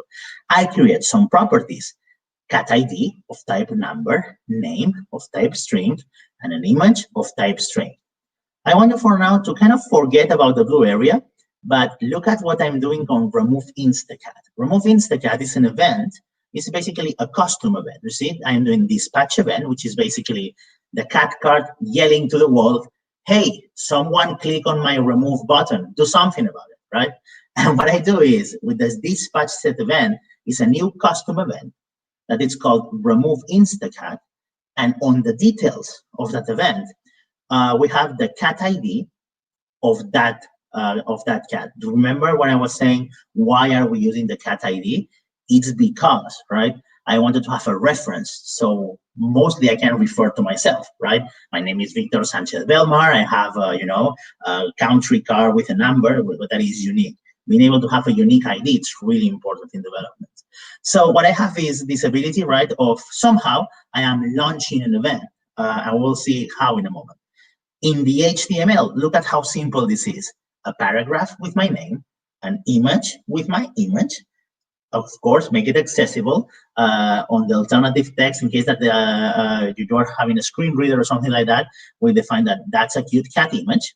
And then you have a button. And remember when we were doing the bindings before on lit HTML, and I told you that we will be using those events? Look at that. On a button, when I click it, I want the function with the function array, with the arrow function, right? I want that when you click the X button, you call to this, my own class, dot remove instacat, which is the method that we just saw. And in that case, it doesn't do anything. It only creates an event, which is the equivalent of, hey, parent class, I'm going to be deleted. Do something about it, right? Delete me because someone clicked on that button. So it's really simple. I mean, this element has 27 lines. That's crazy.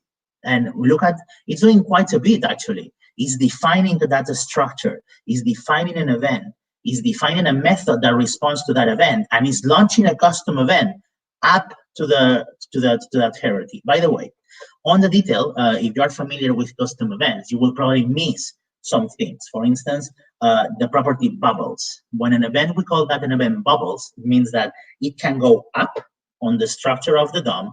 So that event basically propagates to this whole DOM. In this case, because of how I'm using these components, I didn't need that, right? But probably in other examples, I would like my events to bubble up, bubble down. There is ways to do that, and they are in the documentation. So let's try to use that. How do we use our new cat card JS element?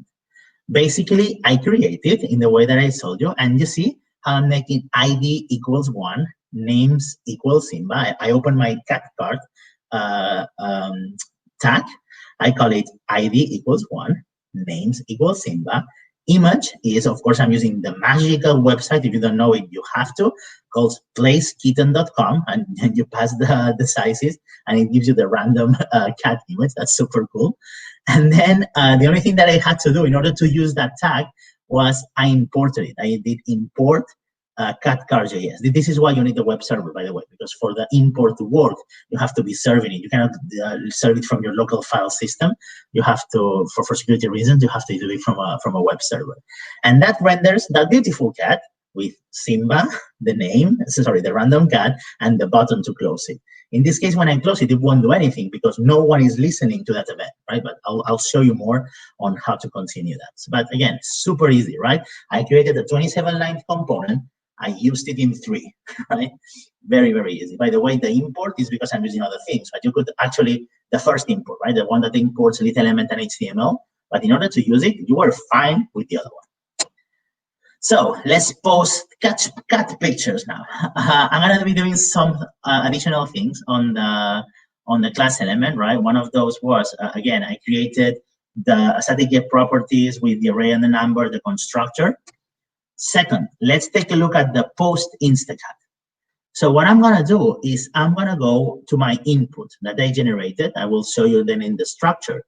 And on line 35 of the second point, right, I have constant input is this dot shadow root dot get element by ID.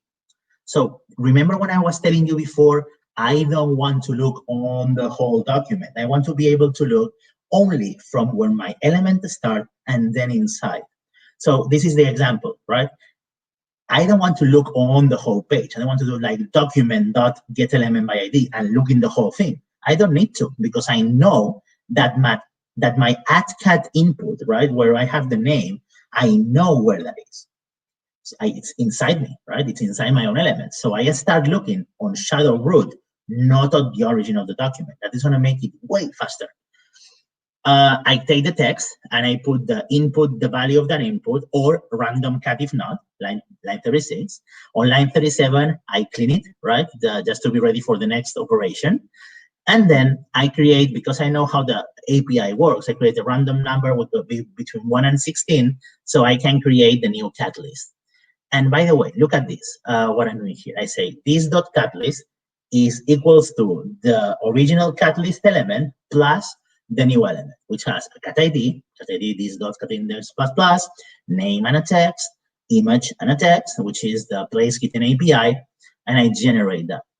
The magic of this is that when I change the cat list element, the cat list property, sorry, and I go inside my render function, lit_element knows that I change a property, and then lit_html is smart enough to re-render my template without me doing anything. I am not saying anywhere, oh no, someone added a new one, you have to repaint it somehow. I am not writing that anywhere. lit_element and lit_html know that already. That's awesome. It's because, again, doing this in other frameworks, it was messy as hell. That's really awesome. So line 52 on the third block, forget about the rest, right? It's just the H1 that we are familiar with, the input tag. Now, a button tag, once more, add, click, do, post, Instacat, right? So one more, we are using the bindings to call functions, in this case, to call for actions, right? Then we have the div_id cat container, but again, no one will see that div_id because they are using our wonderful tags. This is hidden from the developer that is using this element, right? We have an unordered list, and then look at that. I am using the array map function to basically do an HTML template for every cat in my array. So for every cat in my array, I will create a list, right? That list will have an element inside. Inside an unordered list, I have the element of the list, right? And I have that cat card inside, which, and look at that green line. I will go back to that one later, for now ignore it. But cat ID is equal to $cat ID, name is cat.name, image is cat.image, and I create my new card. What that gives me is this wonderful result. I have Instacat with my input and my button. I put a name and post on Instacat, and I create a cat card element that gives me exactly the content that I wanted. Very, very simple. And again, 117 lines probably, something like that. The deleting cat pictures, right? Once more, remember, right, catcard.js at the bottom right of the slide. Remember catcard.js when I was launching the remove Instacat event, I was yelling, hey, please delete me, I'm ready. And no one was making any sense of that, right? Now, our parent element has a listener, a remove Instacat listener. And when that remove Instacat listener is called, it's basically triggered, right? Because I had heard that event coming from the element, then I do something about it, which is this.remove Instacat. And that basically is a filter function, lines 42, 43, and 44 on the top of the list. So basically this line is written from bottom to top. I'm sorry. I will change it for my next event. This.cat list is equal to this.cat list.filter. Once more, this is a standard JavaScript, right? I am using the filter function on top of the cat list array. And I tell them, look, for every cat, look if the cat ID is different to the one that I have, and then you keep it. If it's equals, then it won't keep it. Therefore, you have removed the cat. By the way, once more, I am anywhere telling go to the HTML and remove the element. No, I am not doing that. This is magic. I am removing an element from an array, and automatically lit element and lit HTML work together to go to the render template to find that specific cat that I have removed and re-render that piece, only removing that cat without touching anything else. This, again, it's really hard, was really hard a year back, right? Making, a year maybe not, 3 years back, this was horrible. So doing this in this way, it's really awesome. Believe me, this is a massive change. Okay, we need some styles. I am terrible at CSS, but I had to try. So I only changed one thing, which is I styled the title on that. Look at that very Instagram-like font. This is an open source font called Run Hotel. I'm using Google Fonts to import it. But I wanted to change, right, that Instacat. But wait, how do I do that? How do I style inside my element, right? Inside that shadow DOM. So CSS in web components, it's exactly as simple or as hard as real CSS3 would be anywhere else, with the difference that there is a couple of special selectors. I will teach you one today. The one that I want to be using today is the host tag. The host tag allows me to basically, it's a special selector that allows me to select inside the shadow root. So it was an H1, right, the Instacat one. So I do host, the space H1, and I select the font family, grand serif, and the font size, 48 pixels. And I really quickly am able to change the font, right, for that one. If you wanted to style this more, and I'm sure you want, because this application is very cute, but it looks horrible because I'm not a designer, I'm sorry. But you can actually real quickly, right, put some CSS on it and make it way more Instagram-like and way more likable, even though the cats already help. But you can definitely do that. So I hope that you learned a lot today, but the reality is that learning web components in 51 minutes is not a realistic goal, right? You're gonna need to do a little bit more if you want to. I recommend you to go to 3 places after this talk if you are interested. First one, to Open Web Components, open-wc.org. These guys have done, because web components are a part of much larger web applications, right? Nowadays, you have to develop with a development server. You have to lint to make sure that your code is pretty and respect the standards. You have to test, you have to build, you have to demo, you have to deploy. You want to automate those deployments. So there is a lot of more things, right, inside your PWA, that's a topic for another talk, progressive web applications, that you are going to need to do in order to do modern web, right? So web components is a small part of a very big puzzle. And open web components have guide, recommendations, generators, tutorials for this part that I did today and many others. So open-wc.org, amazing resource. Also, the Lit Element website, of course, and the Lit HTML website. And finally, you can always follow me on Twitter at Victor Sanchez and ask me any questions that you may have about this talk. I hope this was useful. It was a little bit longer than I anticipated because I wanted more time for questions, but we still have around 8 minutes for questions. So if there is any questions, I'm happy to answer now. If not, I will see you later in Twitter, and I'm happy to reply. So how did you like that? Well, thank you very much. It was quite interesting. I also like the way you express, because you do look like a fan. I remember the days when we had to use jQuery just to, combine about 100 elements and make them interact, and that was painful. And I guess it's worth mentioning that the whole problem was all those stacks and libraries that we usually see building up in the web development area, is because web development is probably one of the most one of those who have to support previous generation of everything and stack it up and carry it with us. Which is why lit elements and web components in general, they are basically providing something that will give you some more comfort while developing, while still not breaking all the stuff that have been developed before you, because that's not going anywhere. I mean, and that is really important, right? Because the cat car component that we created today, we could go to that 1991 website and will it still work inside that website? And that is the magic of the web, right? It's not only interoperable, but it's infinitely retrocompatible almost. And that's something that is really hard to do. Well, yeah, that's what I was going to ask. Does it support Explorer 6? Because if it doesn't, why are we talking about it? So it does support Explorer, not Explorer 6. I'm sorry to say, but there is something called polyfills, which basically will simulate the APIs on older browsers. But if you are still using Internet Explorer 6, I'm going to use this platform to please call whatever administrator you have on your network and ask for mercy. Stop.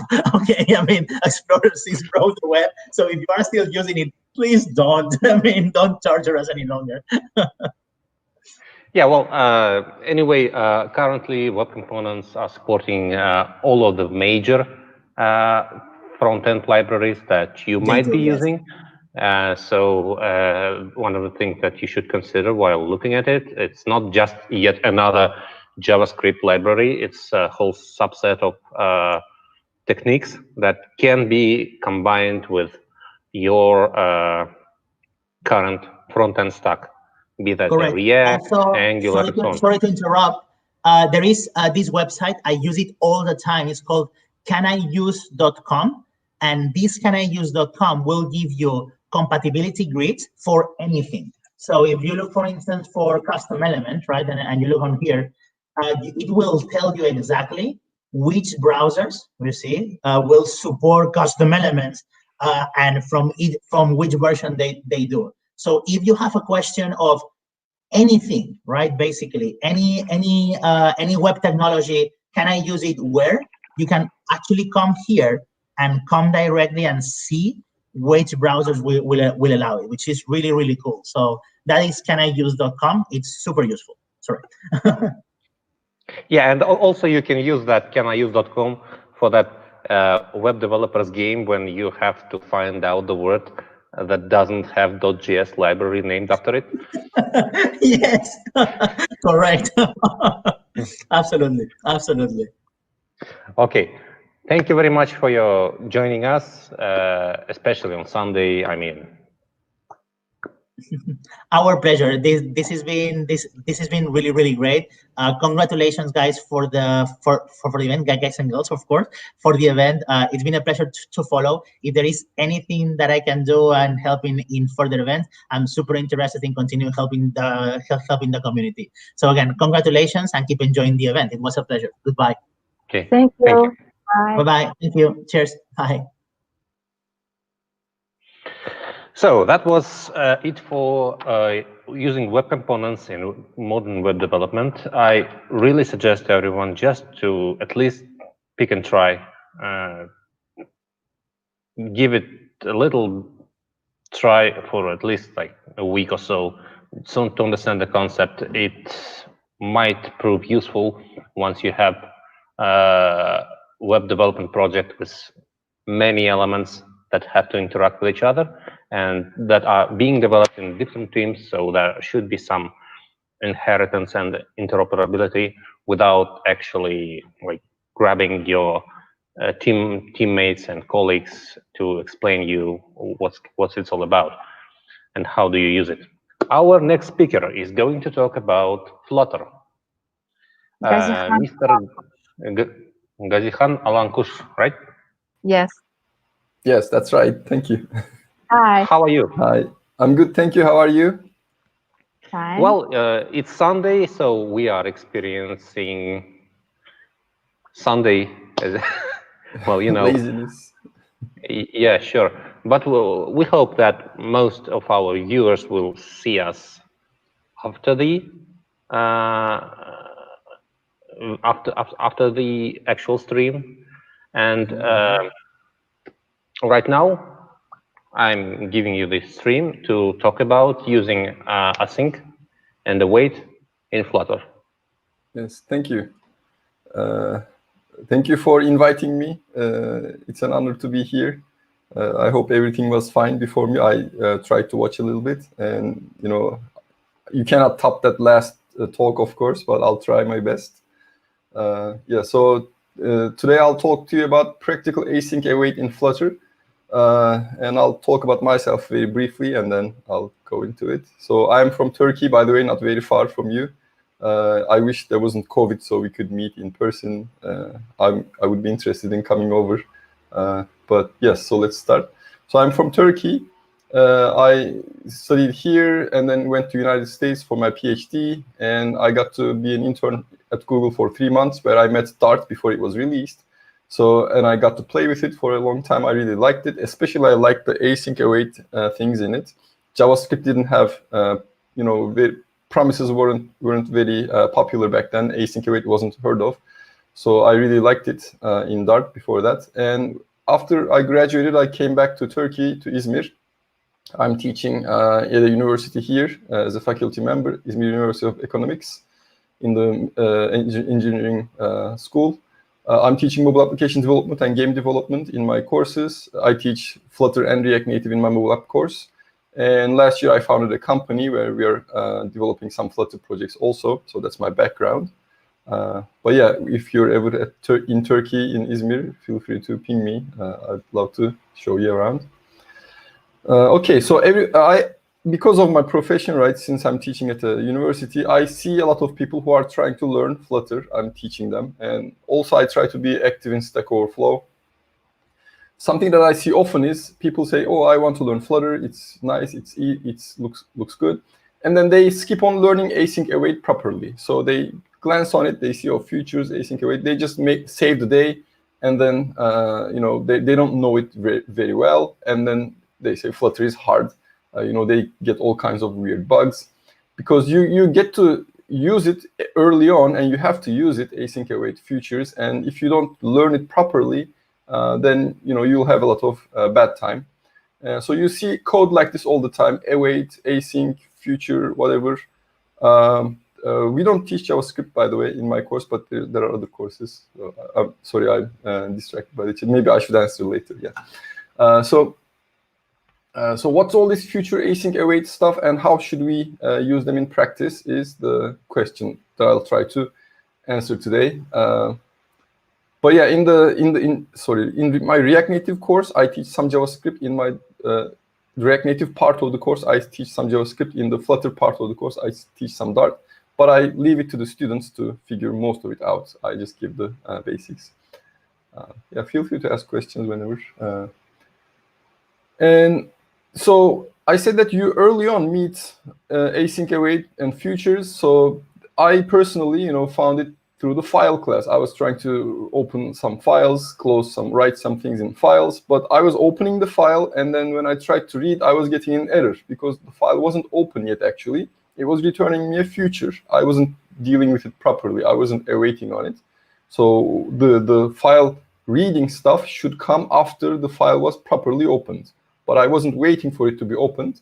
It was giving me a future not to make the main thread wait. It took some time for me to realize what's going on there, but with some Stack Overflow answers, Günther especially, you can see him on Stack Overflow, he was very helpful with that.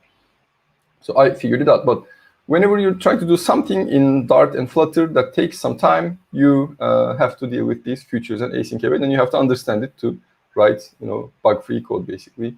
And when you're, of course, doing HTTP, there's some delay, right? You request, the response comes later. There has to be some asynchrony there. And even when you're showing a dialog, right? You say, okay, let me show a dialog in my app, and the dialog asks something. It takes some time for the user to answer.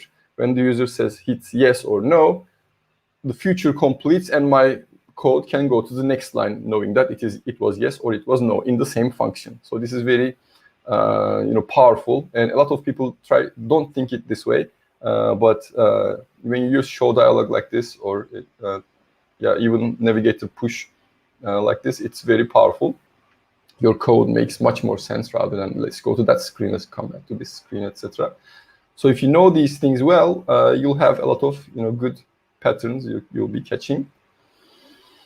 So And early on, you also realize that you can use futures with async await, right? You can use futures. So I talked about futures in the previous slides, and you can use async await with them. Somebody shows you, hey, you could use it like this instead, and then you say, okay, and then you don't properly learn it, and then you get all kinds of weird situations with them. So today I'll try to, motivate some questions and try to answer them as much as possible. So theoretical first. So what are these futures? What are async await? Why do we have them? How do they work? Should I really understand them, or just save the day with Stack Overflow, which I try to answer? You should really understand them. So that's the first part I'll talk about, a little bit theoretical, but then we'll switch to practical. How should I use them? How do I do X? And if you have other questions also, we can add to this practical list. So let's talk about the theoretical part. So these features are there to help make the most of a single thread. So Flutter is single-threaded. Some people see this as a downside. It's actually a very good thing to have, because multi-threaded code is very error-prone, and people aren't, a lot of people aren't good multi-threaded programmers. So we have a single thread that keeps things much simpler than it could be. But we also have an app that responds very smoothly. So we never block this single thread. We have things that take time, like going to the cloud, getting things, and even going to the file system takes some time. The reason for having these features is to keep the main thread unblocked, so things that take time come back as events to us in the future when they are completed. So let's motivate it with a real-world example. I developed this example over a bunch of talks, but I kind of like it. So it's like not to spoil a date, somebody told in one talk. So let's say you went to the mall with your friends are sitting, and you want to go pick a hamburger, right? And nobody likes to wait is the title. So you're going to go and ask, hey, give me a hamburger, please. Here's the money. And they say, wait 10 minutes, please. So what do you do at that point when they tell you to wait 10 minutes? You probably, of course, bring up your cell phone, play with it. But what about your friends? They will be sad when they are sitting there and you're chained to this place, waiting for 10 minutes for your hamburger, right? Your date is probably spoiled. So this is like in code, this is like you have an event handler, and hamburger is equal to wait for hamburger. So this is a synchronous line-by-line execution. Execution goes into this wait for hamburger, and there's maybe a for loop or something that's not releasing the execution back here. This function is not returning. So as a result, you cannot go to this, eat hamburger, or you cannot go to, talk to your friend. Those kinds of lines of code you cannot go to, right? This is the example, and this is when your UI is frozen and you're moving the window around, painting the screen. Sometimes I'm sure everybody had that. So we don't want this. We don't want to make the UI thread wait. Instead, what I could do is some restaurants give you this pager, this little thing that buzzes when your hamburger is ready. Normally, it's not lit up. And then they give it to you. You go back to your desk. And then when it's ready, it lights up. And then you go pick your hamburger. This is the perfect analogy to a future object. So they give you a future instead of the actual hamburger. And then you go back to your table. And then everybody is happy. You eat your food. And then when your hamburger is ready, they press a button. Your pager buzzes, lights up, you go pick the hamburger really quickly, you eat it with your friends, everybody is happy. So we want to have this kind of a thing going on in our code. And if we think of it like code, so earlier in our event handler, as you remember, it was a synchronous wait for hamburger function that wasn't releasing the execution back. Here we have an ask for hamburger that gives us a future object, this pager. And then with that pager, we can do things like when that pager lights up, execute this function. Not right now, but when the pager lights up, execute the function. And exactly the same thing is over here. So this is the syntactic sugar async await version of it. Ask for hamburger still returns as a future, but this await keyword magically gets the hamburger out of it. And then we eat it. So how does this happen? It actually, this above code is executed, but your code looks like this. Under the hood, the above code is executing. But this, to the user, to the programmer, it lets you write code like a synchronous version of it. This is very powerful. So actually over here, the execution is released. It can go do other things like refresh the screen. And then when the hamburger comes in, then this line continues to give you the hamburger. So I'll be talking about that a little more. But basically, this is what's going on. You're getting the pager, and then when the pager buzzes, you're doing something else in the future. Right, yeah. So we get the future. To the future object, we attach a function with then, and in here, everything is happening in this one line. And then this code is not executing, right? Eat hamburger part is not executing, and your function actually returns. And similarly here, this code is not executing. It remembers that we were here. This white arrow is that. So it remembers that we had a future. When the future completes, we'll continue here. It remembers that we have an await. When this future completes, the await will let the execution move here, the function to progress. But the execution itself, the thread itself, actually went outside of this function, which is really powerful. We didn't hold the thread hostage. Right, and when the hamburger comes in, your pager buzzes, your future completes, then your future remembered that there was a white arrow earlier here. It remembered that we had this thing, function next to it, and when it's complete, it actually executes the function. You eat the hamburger, okay? So top and bottom are equivalent code, and that's how it executes. Part of it executes in the future, in the above one, in the below one, the rest executes in the future. But your function actually was able to return immediately because this returns a future, this just returns a void. Nobody uses them. Okay, so that was a real life analogy that I tried to give, but when you're explaining it like this, it's always hand wavy. Oh, imagine that this is happening later, etc. So now I want to give a very concrete representation of what's going on in the computer. Okay, so no hand waving here. If anything is left out, feel free to ask. I want to make sure that everything is covered as much as possible. So you have a processor, right? This is how we learned how to code. There's some code, and line by line, that code is executed. That's how they taught us how to write code, right? How code executes. This is synchronous execution. This is your thread. There's one thread in Flutter, like I said, one processor, one thread. And this thread moves on line by line, executes. The thing to notice here is that before this line is executed, completed, I cannot go to the next line, right? So if one of these lines holds the thread hostage, the rest cannot continue, like the earlier hamburger example. Okay, so let's, we have it in our head. This is how it is in Flutter. We have an event loop, also in JavaScript, you can think of it like that. We have in our main thread, we have an event loop that keeps, it's like while true, keeps turning, okay? And our event loop, for a bunch of reasons, calls sometimes our functions. For example, a button is pressed, our function is called in the event loop. Event loop keeps turning. When I press the button, event loop calls that function, right? And then there are other functions that the event loop calls also, right? Blocking one will prevent others, as you can imagine. So event loop is executing. I press the button, let's say, my function got executed. So as you can see, my thread is here. It cannot go over here without me letting it go. Okay, and it returns, and then there is another function that refreshes the screen that comes from the framework. It goes to that function, refreshes the screen. So what does this mean? So for example, I pressed it and I moved my finger below, the contents should scroll down, right? This is the function that redraws the screen, so the contents move down, and I feel like, oh, it's responding to my finger. So it has to go into this function like 60 times per second. Okay. So this is the regular execution. But then sometimes in my function, I start like a large download or something that takes time, keep the thread hostage here if I can do that. Then the thread cannot go to the function that refreshes the screen. It's not responding. My finger touches it, it's not moving. And then, Android says, this is not responding. Should I kill it? Even though it's actually doing something. So actually, we cannot have this in Flutter. If you do like a while true, perhaps you could. But with regular usage, like downloads and things like that, you cannot have this. They did it so that they created the standard library so that everything returns you a future if it takes time. But in some other frameworks, you can do that. So you don't want to do that.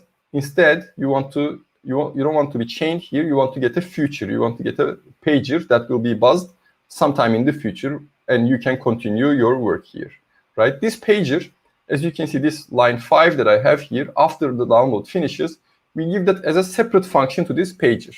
When things are done, when download is completed, execute that function with that line that uses that download result, okay? So it's a separate function. And then line 4 executed, and we let the thread go, everything is fine, and we have a now separate function that did not execute yet. It will be executed when download is complete, and the pager, the future object, knows about that. And then we continue our event loop. We are happy that we can refresh the page, right? Everything is scrolling smoothly, even though the download is happening in the background. The framework is taking care of that for us. We don't care about it. When it's complete, it's going to let us know. And we move on. And then there's actually another function that continues unfinished tasks that I wasn't showing you earlier. So whenever this buzzes, that function will get, call this function that to execute when download is complete. So let's see that. So let's say as the event loop is progressing, download is complete, the future says I'm complete. The buzzer buzzes. And then the thread is moving on. It doesn't immediately go there. It just continues. It goes to the function that continues unfinished tasks. And then it looks at the completed futures. It says, oh, this future is complete. The download is there. Hey, dear future, where is your function to execute when you're complete? It says, yeah, here it is. They gave me when they were creating it. And then we say, okay, let's go handle that. Use the download properly. And then let's go back here. This was quick. So that we can, again, go to the function that refreshes the screen, right? So my screen is still scrolling. Okay, so this is how it happens. We are given a future. That future is attached to a function.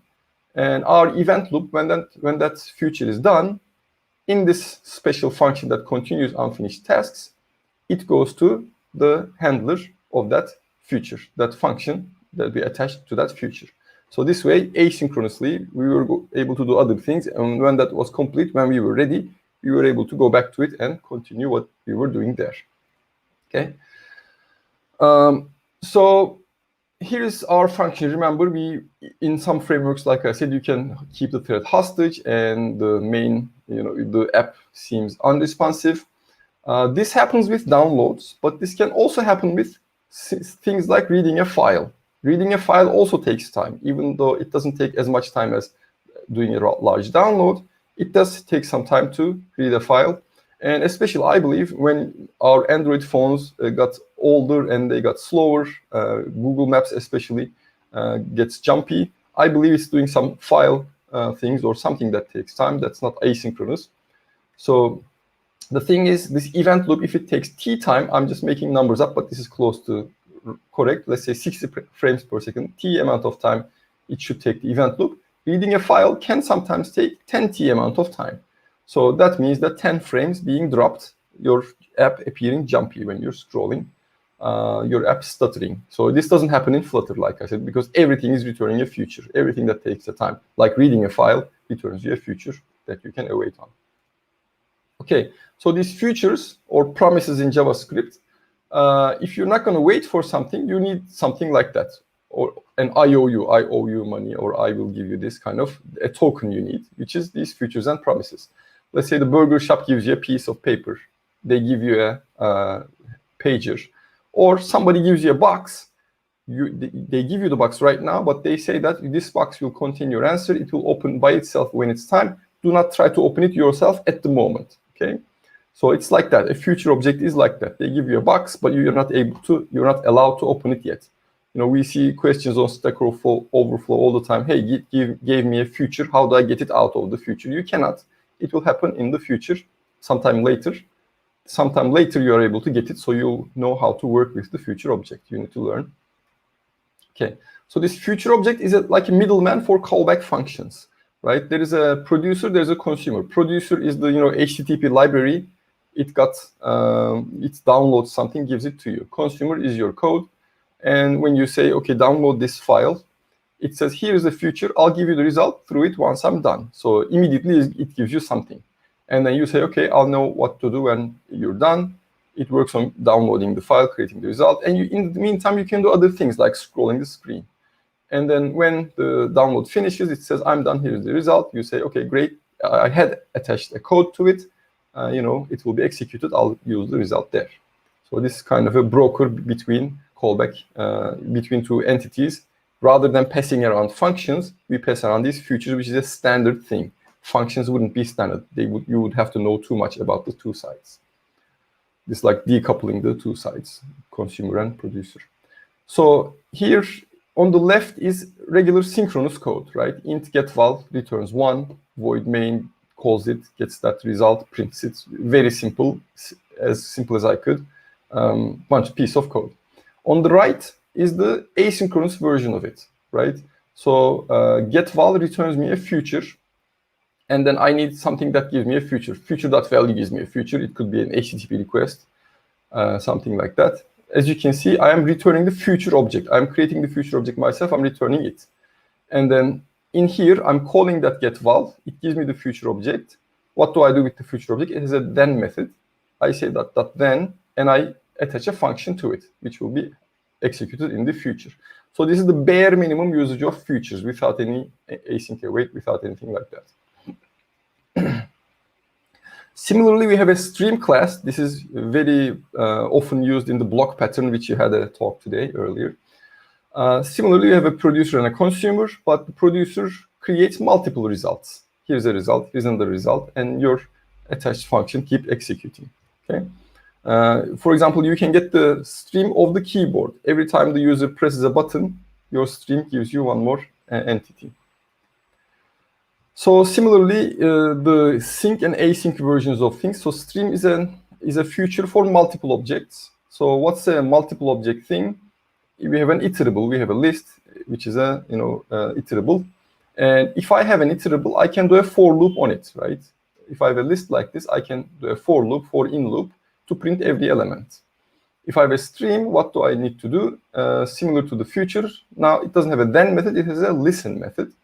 I attach a listen method to it, listen object function to it, and that function is executed every time an entity comes. So these are very bare usages of them, as I said. I'll show you better ones coming up. So, okay, so this is the future object, stream object, and they have so many methods, so many usages, etc. But I want to get to async await, the better way of using, easy way of using them. Async await makes things easier. So future is great, but writing sync code is easier. So if you look here, the code on the left, the synchronous code, looks much cleaner than the code on the right, much more, much less error prone, and much easier to understand. So it's hard to write async code if you don't have something like async await. But Dart language and standard library have async support, which makes writing async code very pleasant, which I'll cover here, but there is other things, sync star, async star, yield, etc. if you want to create streams with functions, generators. But let's just cover async await here. Okay, so remember the earlier future example with the sync and the async. The red stuff is the new stuff. So remember we were returning a future and they were using with that then. So in the center code, as you can see, this code on the center looks very much like the code on the left, and not complicated like the code on the right. But the only additions are this future return, asyncs, and the await keyword. But as you can see, it's line by line. We're not introducing a new function, new inner function. This is very powerful. You can have for loops, try catches. You can have different branches. One of them has an await, one of them doesn't, which you couldn't do with this. So let's look closely here. As you can see, the first one looks similar. My getVal returns a future. It has an async keyword here. This async keyword lets me return the value that the future will send over. Instead of creating a future myself, instead of returning a future myself, I am able to return the value of that future. Okay. So let's say before this line, I did some things that took time, and then I can say, okay, I'm done, return 1. And the future that we returned over there, this 1 would be sent over to the then method. Okay. So this async keyword lets you return the value that and wraps it into a future for you. And if you have an async keyword, you can also use await keyword in your function. You can change your main to async like that. And this await similarly lets you use this future like synchronous code. It actually waits here. It lets the execution continue otherwise. And when this future completes, it completes this line and then gives the 1 that you gave in the future to this val and then prints that. Okay, so this looks very much like synchronous code, sequential code, but it's actually this one on the right. Okay, so this is the best of both worlds, and you should use that rather than dealing with futures bare directly. Okay, so the whole point is how do we continue after a time-consuming task, right? In the synchronous code, you go to the next line to continue. You know, wait for your hamburger. You got your hamburger. You continue in the next line, which is easier to program, very bad for the interactivity because you are actually pausing the UI thread. In the async version, we are creating a separate function. These lines at the end become a separate function, and you're giving that function to the system.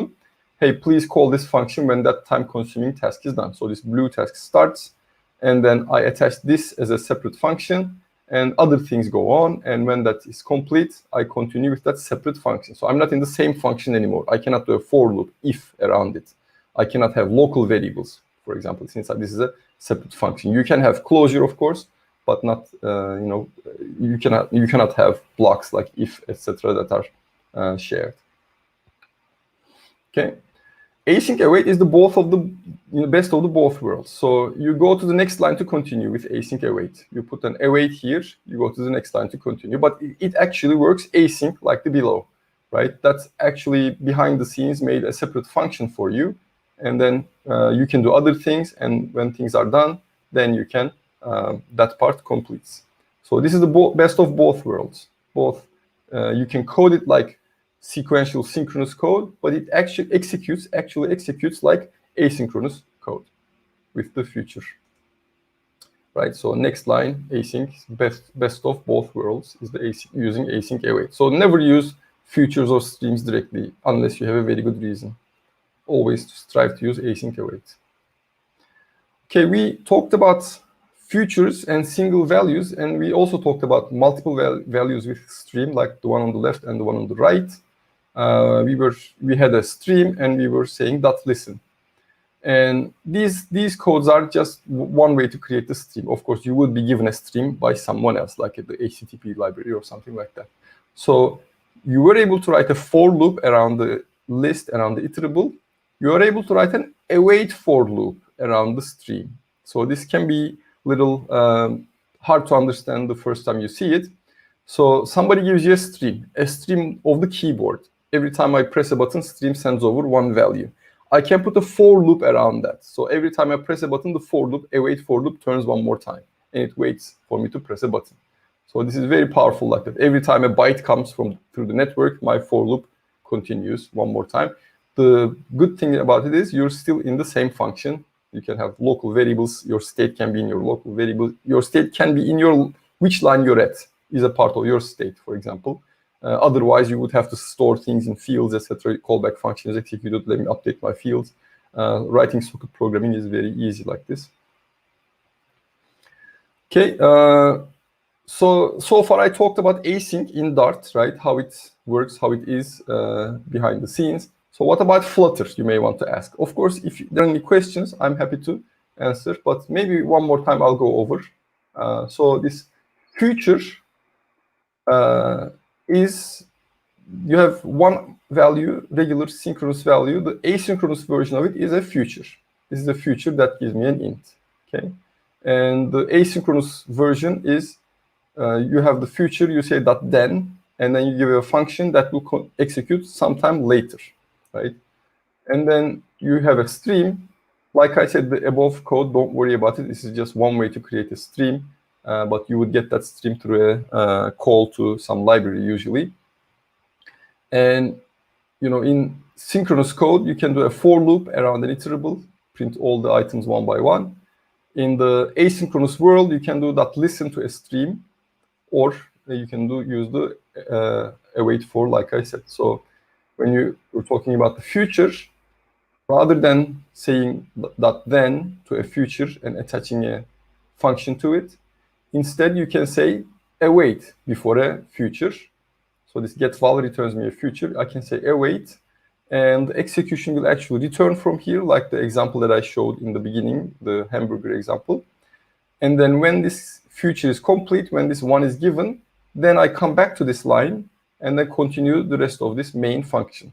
So it actually executes like two separate functions, but I write it as one single function. And for the programmer's purposes, it's like a one single function. You keep all the local variables, the state, try catch, everything you can keep. And having the async keyword forces you to return a future. And I can actually show it very quickly. For example, let's create a int getVal return 1, right? So I can have a function like this. I can say convert to async function body. As you can see, when it added async, it also made it return a future. It's wrapping this one around with a future. This is very powerful. Also, the IDE features I will talk about a little bit later. Okay. Similarly with the async, when you have a similar with the stream, when you have a stream, you can do an await for around that stream. Every time a value comes over, you print that, and you wait. Your for loop waits for a new value to arrive. Okay. So this is also very powerful. Okay. So let's try to dive to the practical side of things. This was all theoretical, almost half of the talk. Let's talk about the practice. How should I use them? How do I do X, right? And I'll try to give you some examples. First, again, motivated. But Flutter has async support also. So far what we talked about was Dart, the language Dart. But Flutter also is aware of these async await features. Flutter is all about widgets, right? User interface elements. There are two widgets, Future Builder and Stream Builder, that Flutter provides for us. These directly support asynchronous. You give a future to a future builder, it works with it. Similarly with Stream Builder. You can use that, but if you find it too boilerplatey, too much code, it looks like, you can also handle your own futures and streams. You can use async await yourself, but sometimes there are things to be careful about because of, one is Dart, one is Flutter. Dart doesn't know about Flutter, and Dart functions continue executing even though you went to some other screen. I'll talk about that bug that you can have. And the block pattern that you saw earlier today heavily uses streams. So before using block, make sure you understand streams really well. Practically, you can use them, etc. Because I see a lot of people, they start Flutter, they immediately jump into block because somebody tells them it's the good thing to go with. But they don't know about async await as well as they should, and then they run into all kinds of issues. Okay, so Flutter's UI architecture, you may have heard, it's all widgets, right? We have these user interface elements that's like a tree of elements that's getting smaller and smaller on the screen. If you have the data, then you can create this. But if you don't have the data will arrive in the future. What are you going to show to the user, right? You have to show something immediately. You have to it should be responsive, right? The user shouldn't see a frozen screen, white screen, or something like that. So what do you do in the meantime is the question, right? If you don't have the data, then you can use the Future Builder widget, just like adding a text on the screen. You can add a Future Builder on the screen and give it a future. You're saying that, okay, I don't have the data yet, I have a future for it. And with that, I will create this future builder that will take care of things for me until the data arrives. When the data arrives, that will use it. So initially, what future builder does is calls the build method that you provide to it, build function that you provide to it. It tells that function, hey, data is not there yet. What should I show? And there you show like a circular progress indicator or whatever you want to show, basically loading. Excuse me. And when the data arrives, when the future completes, then it calls your build method again. So you are able to actually build your UI with the data that is here now, that wasn't there before. Okay, so future builder makes Dart work with async. Stream builder is the same way, but multiple times data arrives. So for example, like on the corner, you can have like a Forex dollar versus euro, something like that. As it changes, let's say you have a stream from the server, as it changes, you see a new thing appear every time another value arrives through the stream. We use this heavily in Firebase. Flutter and Firebase work really well. So you can listen to a Firebase Firestore path, and then every time somebody writes something there, you see it immediately over here if you use the stream. And here is the code. On the left is the future builder, on the right is the stream builder. So as you can see, this is the build function. This is where we create our user interface. We are creating a column.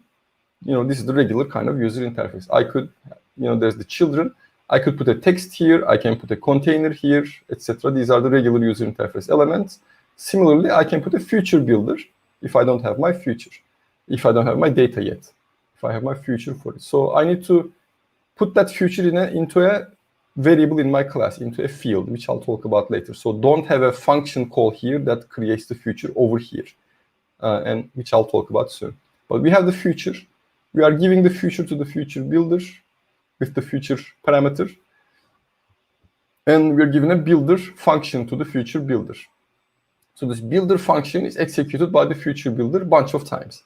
Initially, it executes if there is no error initially, but snapshot has data is false initially. So it executes that with this, and you get to show a circular progress indicator initially. So when this is first created, this part of the code executes, so you show a progress indicator.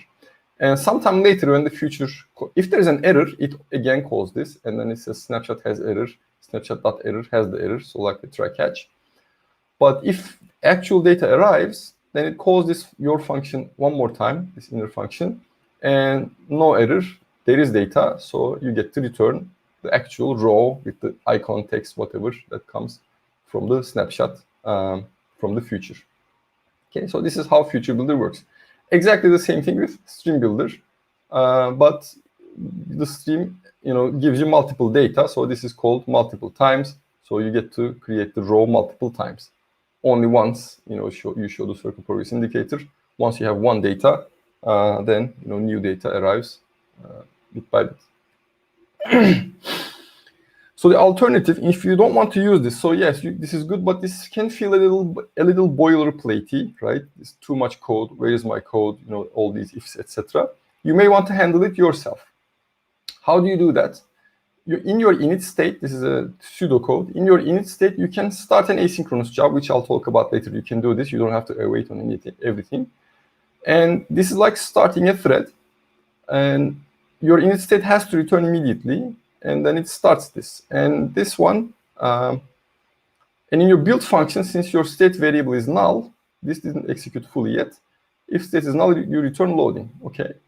And since we started this is waiting on this obtain, let's say HTTP request, something like that. It was awaiting on it, build function executed.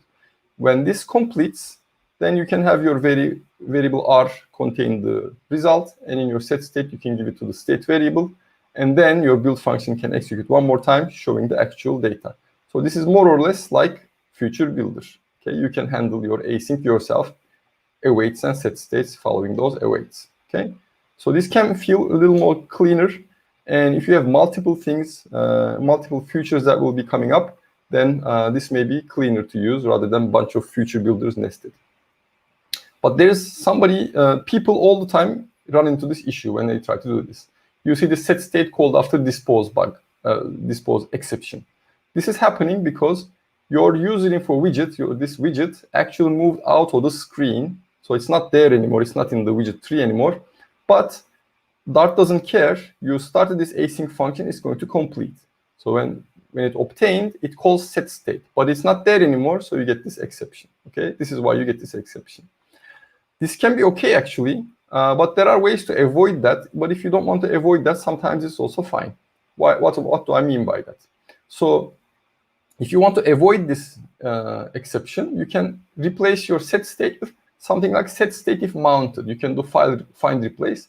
And your set state if mounted can be checking the mounted Boolean, which means that am I in the tree or not?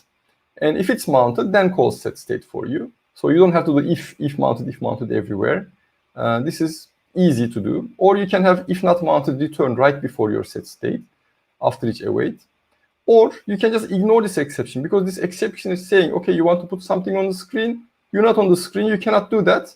It's an exception, but the nice thing is, the function cannot continue. If there were other set states, it cannot continue. It just gets out of here. This is a good thing, actually. This is an exception that function should not continue.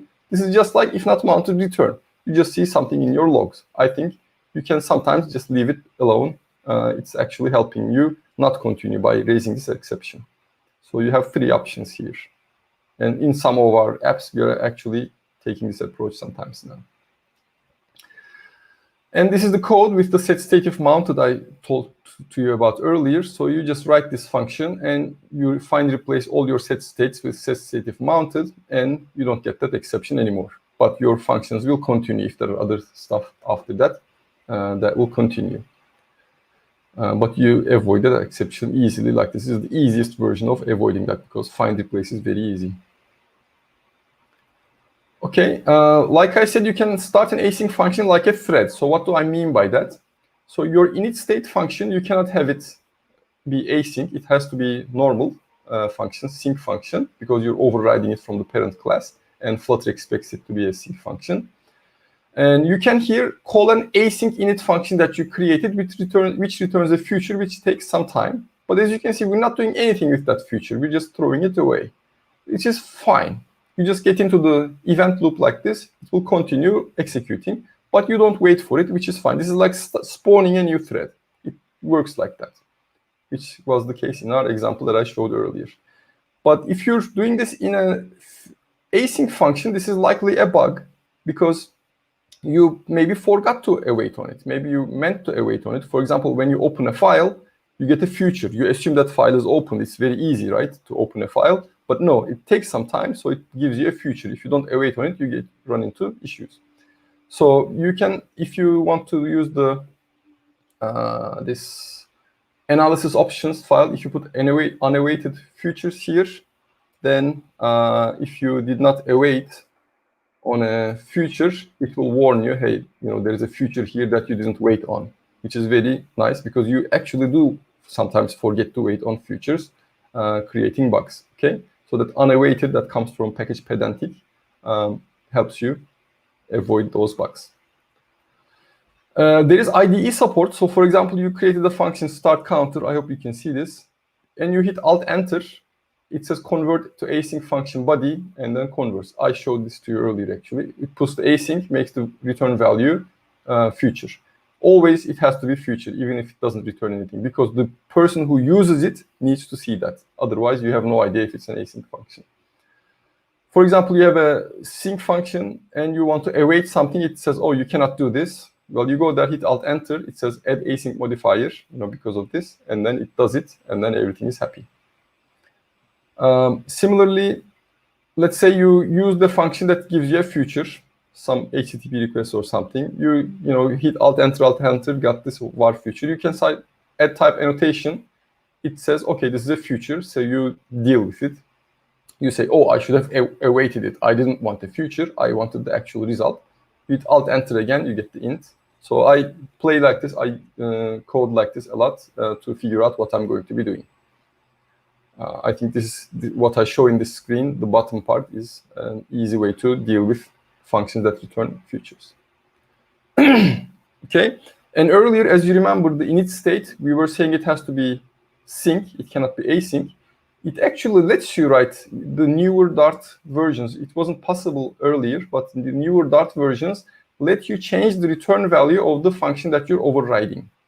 So this code, when you write it, it doesn't complain in the IDE. But when you run it, it says init state return the future. It shouldn't be an async function, etc., etc. Okay. So your init state, whatever function you're overriding, you shouldn't change it to async. Okay. You should keep the way it is. You should keep it sync if it's sync. But similarly, on the other flip side of the coin, you can make event handlers and such functions async if its return value is void. So for example, this onPressed function, there's a function here which returns a void, which doesn't return anything. It's a void function. You can make it async because the return value became a future. Who cares, right? And you can make it async. You can start up something here. You press the button.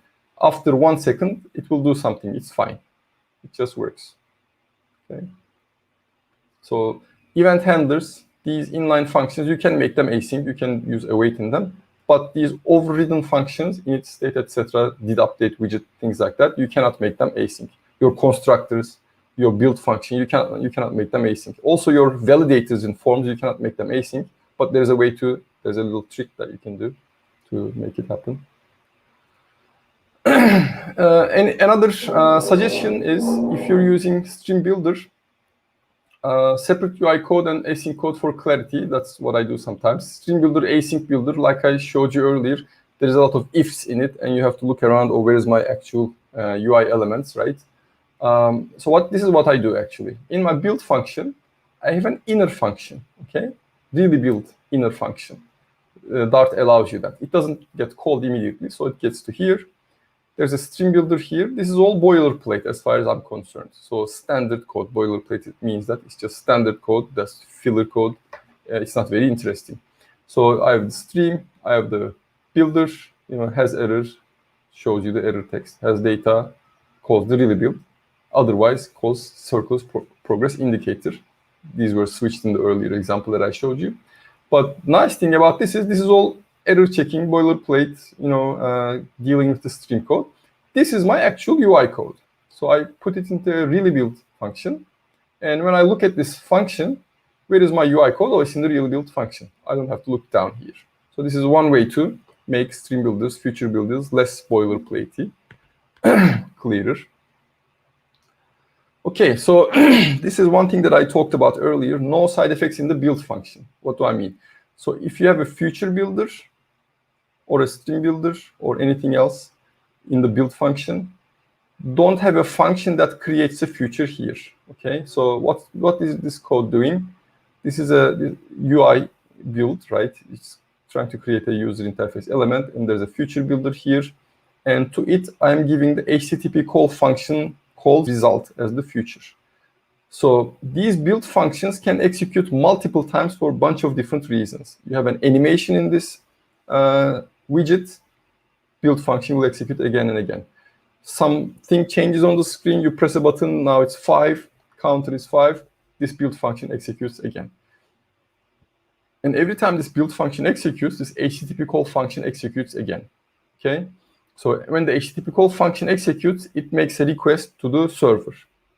So imagine that in the worst case scenario, if I have an animation here that does 60 times per second builds, right, 60 frames per second, I'm making HTTP calls 60 times a second. I'm trying to do that at least, right? I'm starting these HTTP calls, bombarding my cloud, whatever endpoint I have. My bills will stack up and people say, oh, Firebase is too expensive.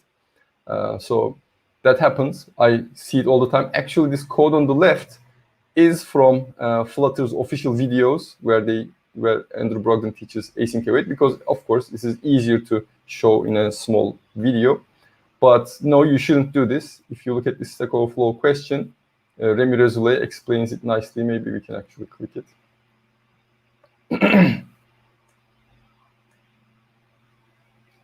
Okay, trying.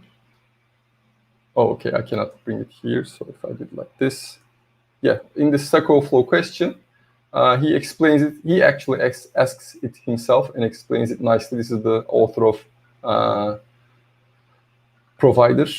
So he explains very nicely why you shouldn't do that, why you should have the stream in a variable and create it in the init state if you can. Okay. So let's go back. Yes. So you shouldn't do this. Instead, what you do is init state is called only once when this UI element appears. It's called only once, and there you do your HTTP call. You remember its future that it returns, and then you give that to here. So what happens every time this is built one more time? Every time it's built again, it's using the same future instance. If we have already received the result, when you build it again with the future instance, your builder function is called with the data. Okay, it doesn't wait for anything anymore. Okay, so this is the way to go. If you're doing anything else in the build function rather than, hey, I have data, let's create the text for it, whatever is for it. Okay, but if you're in your build function, if you see function calls, be very suspicious. They can be doing side effects, and that's something that you don't want. Okay, so since we have a little bit of time, I want to show at least this part. Yes, so let's. Okay. So let me go here. So let's say we have a function that returns a future, for example, another async function. I want to use it in this async function, right? When I call it, I don't see its code. I just say another async func, right? I called it, great. And since I have the analysis options, it underlined it. There's a future here, it said.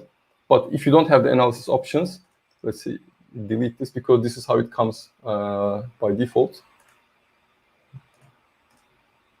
As you can see, it went away. So you're not going to see that, but it's a good idea to add that analysis options function. Okay, so I come here. This is my practical usage of Flutter. I call the function, hey, let's put it to a variable, right? I assume that it's a value, right? I would be wrong if I continue. What I should do is I should also say add type annotation. Oh, it turns me a future, not a value. So then I should await it, undo. Well, maybe val, and then I can do an await here. Then I can say, well, okay, this doesn't return anything apparently. This is a void, so this is good. But let's find another. Let's write another function, maybe. Yes. Yet another. I could have used. Okay. So when I'm calling this yet another async func, I hit alt enter and then says, oops. What's the issue here? Forest close.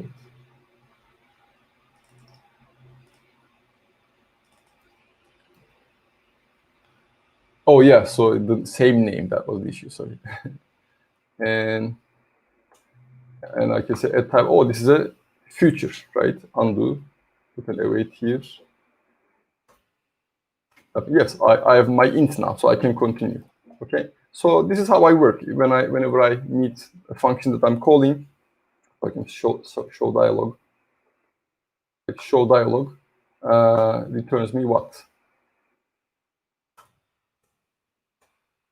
It doesn't return anything, but if I do like bool, let's say he pressed yes or no. Why is this complaining? Yeah, the same name again, sorry. Add type annotation. Oh, this is returning a future, so I can await on this show dialog, right? And oh, this is returning a boolean, so I can put it inside an if.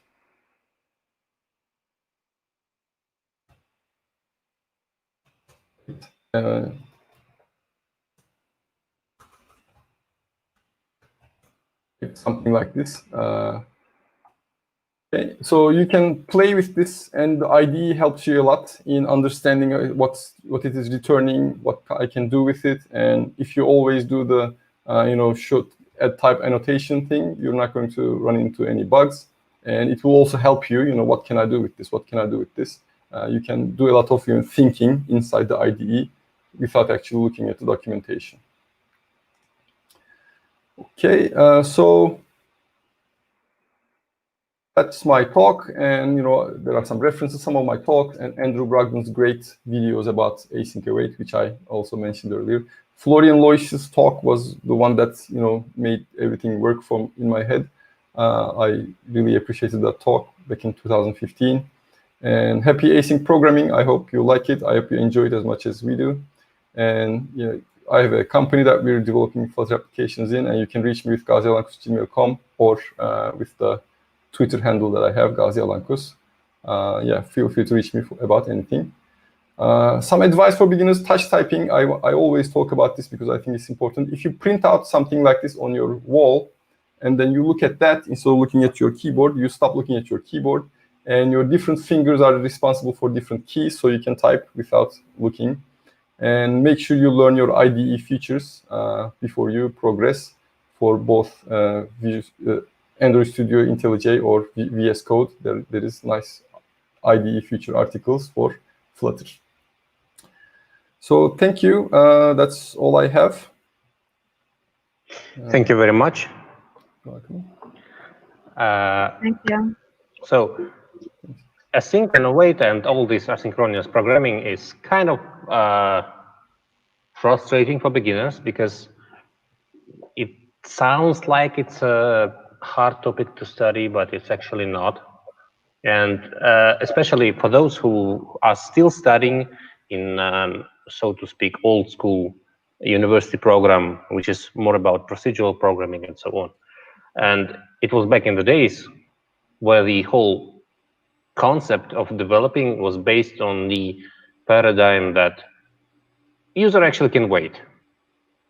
But then came mobile phones, then came the app stores with all those competitive applications that are trying to get seconds of your time just to promote itself and so on, when we kind of face the situation where user actually cannot wait and will not wait.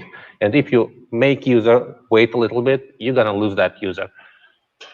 Especially interesting since you mentioned that you are teaching game development as well, right?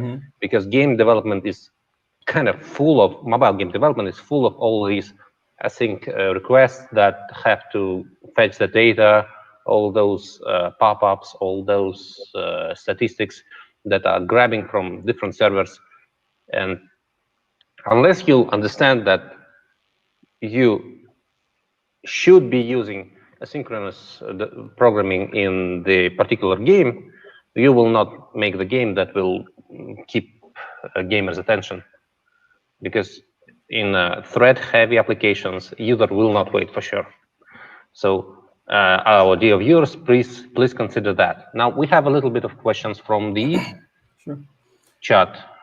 So yeah, in the meantime, maybe I can say, so we're doing game development in Unity, which doesn't have async await like this. It has coroutines, which is a little more difficult to use. And I cannot immediately teach students that because, you know, there's all kinds of boilerplate going around. IEnumerator, etc. They ask why, and they make all kinds of mistakes.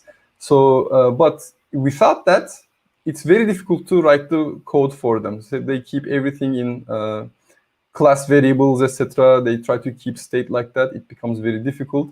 So it's a challenge. But I think in Flutter, with async await, it's very easy for newbies once they learn how to use it, compared to like something like Unity, which is a little more complicated to do async await, asynchronous code.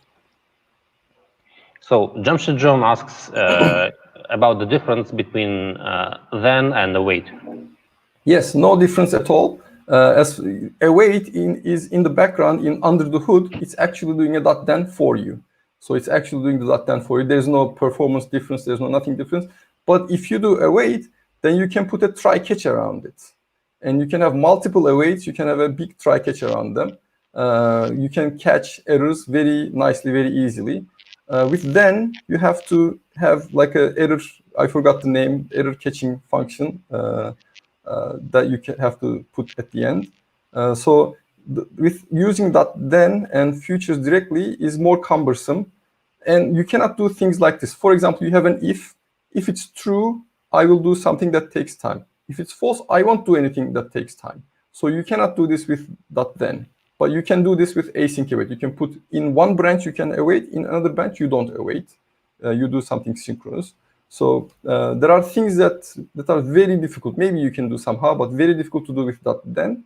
But as far as what's actually happening in the computer goes, they are exactly the same, .then and await. And what if the future response have to come in a certain time frame? I guess the case would be when the data that you are fetching is getting older, faster than you might fetch it. So I didn't fully understand. Can you repeat? So I want to, Jamshid John asks if he wants to wait a future response for a specific amount of time. So future.delayed creates a future for you that completes after 3 seconds, for example. But if that's the question, yeah, you can just say future.delayed. For example, you want to just for fun make the user wait for 3 seconds. Just say future.delayed, and you get a future that will complete in that many seconds. Yeah, well, it might be the case when the data you are grabbing from a server might get old in that 3 seconds. So if you wait longer, you don't need it anymore. And how to handle errors, also from Jamshid John. Yeah, so try-catch works just like it does in synchronous code. The sequential code try-catch works exactly the same in await. You just put a try-catch around it. You don't care that there's an await inside, and it just works. And it will not block the process, right? Yeah, no, it's not going to block. So that's the beauty of it. You have a try-catch thing, and then you convert everything to async. It just works the same way, exactly the same way.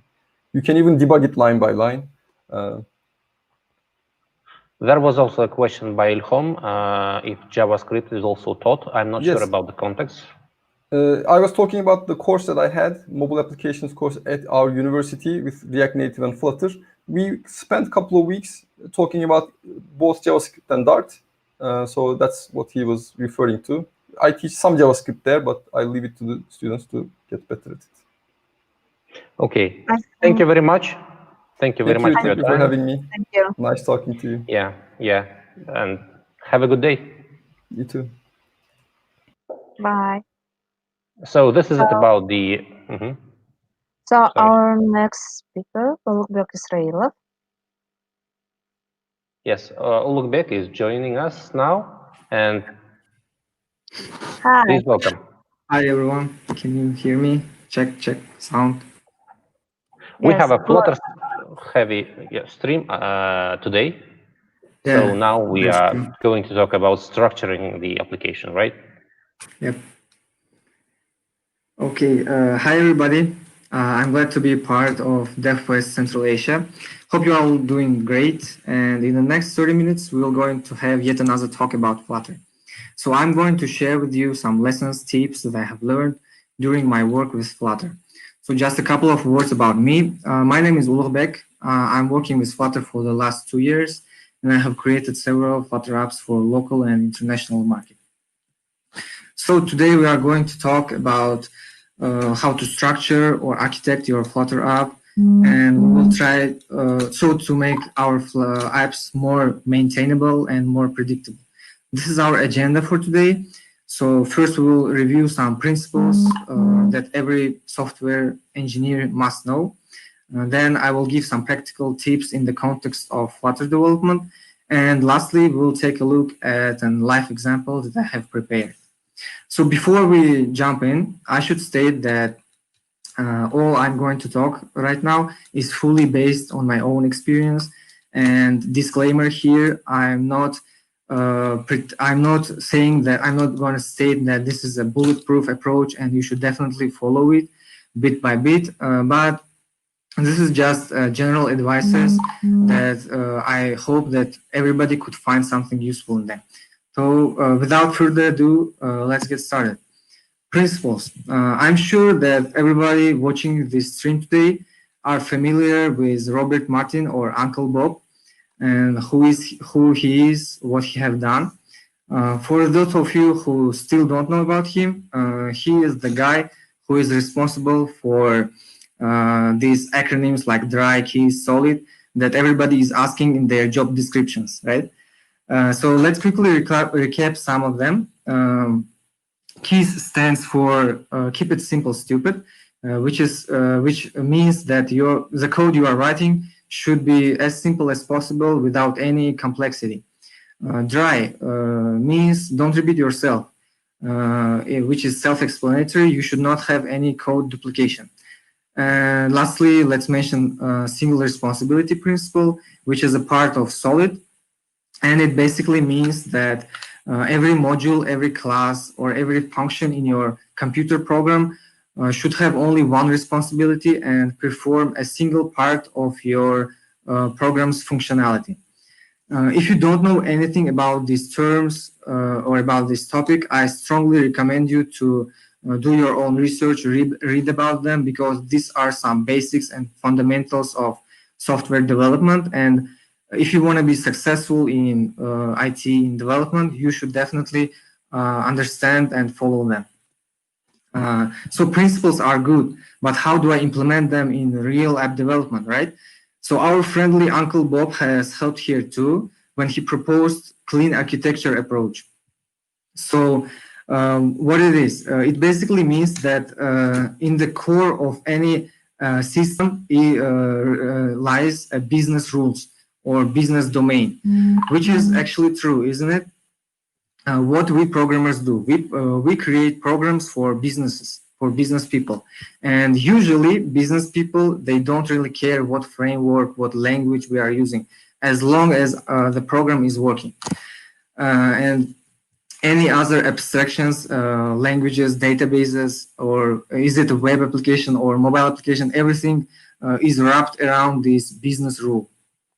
And if you, let's take an example of YouTube. YouTube is, today you can launch YouTube via your phone, tablet, laptop, or even on TV, right? And we are programmers, we all understand that they are talking with API to the same server, to the same backend. And backend doesn't really care what device is asking for a next video, right? And this is called decoupling or separating your UI and your business logic. This is what we should strive to in any application or system we are writing. Because at the end of the day, if we come back to Flutter, Flutter is only just a UI toolkit. It is used to create awesome, beautiful, full of animation UIs. And okay, enough theory. Let's move to some practical tips.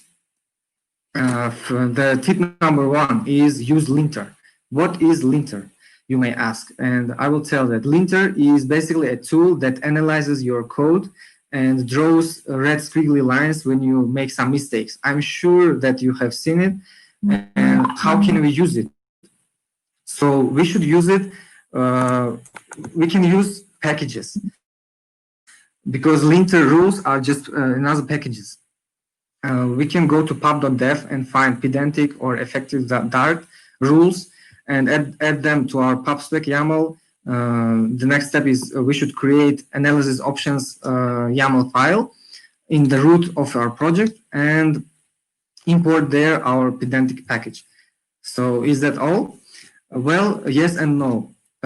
Here comes the best part, because if it was some existing project, you will most likely see something like this. Your IDE will have a lot of red lines, a lot of errors, and it will be literally screaming at you.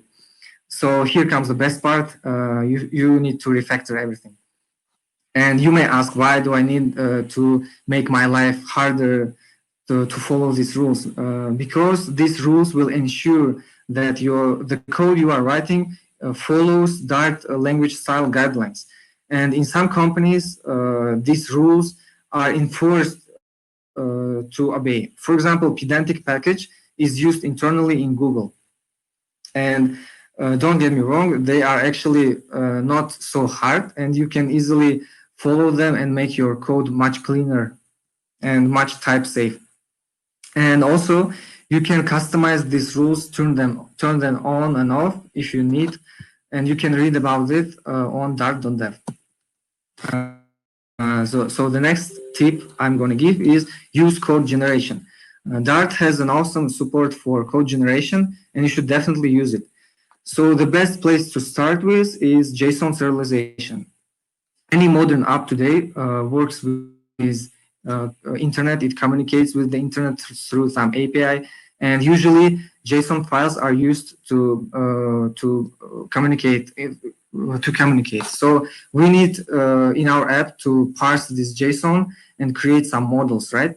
And it is actually a lot of work, and it is very boring, monotonous, and you can easily make some typo, make some mistake, lose your type, which will further lead to some errors.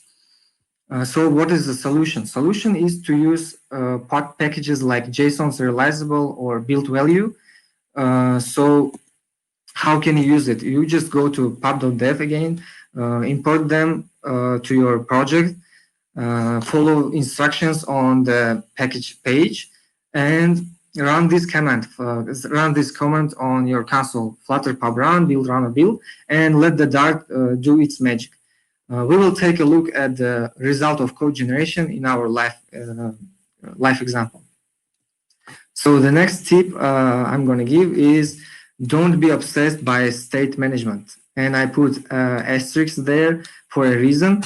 State management is a very much discussed topic in the Flutter community.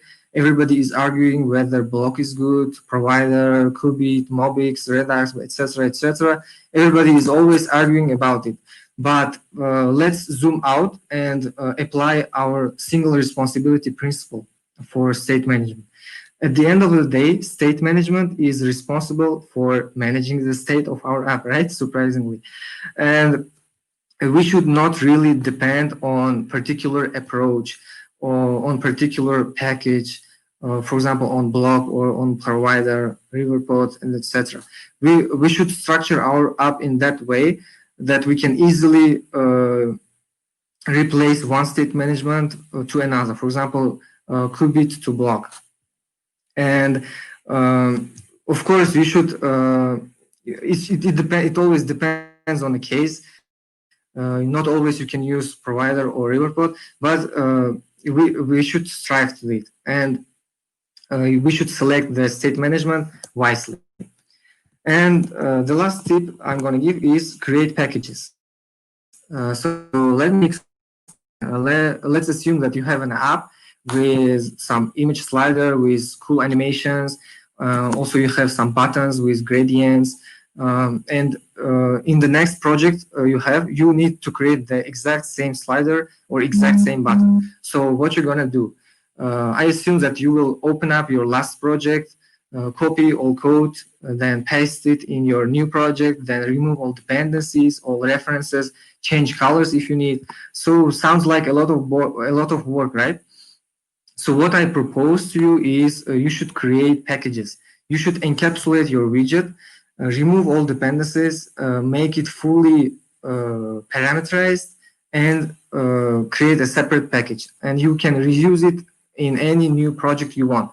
For example, I have a package for app lock screen with fingerprint support, and whenever in a new project I need to have app lock screen, I just import this package, and I'm ready to go. I just use app lock screen. I have it, let's say, for free.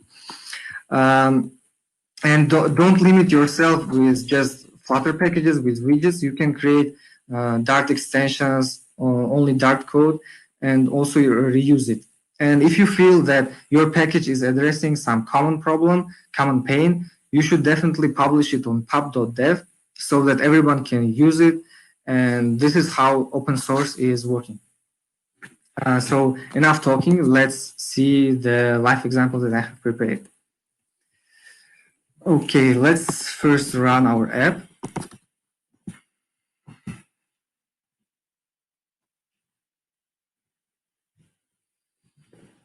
I'm using Flutter Web, so hopefully it will run. Yep.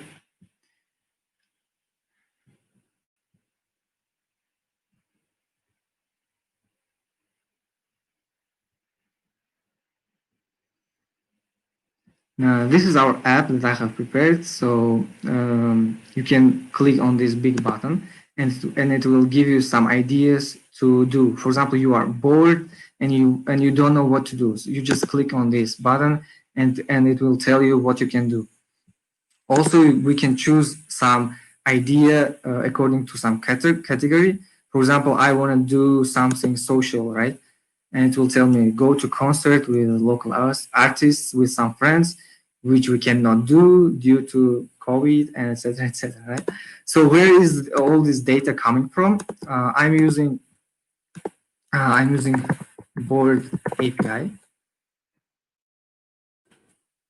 This is the API that I'm using. This is its documentation. So it's basically dummy APIs that is giving us some data.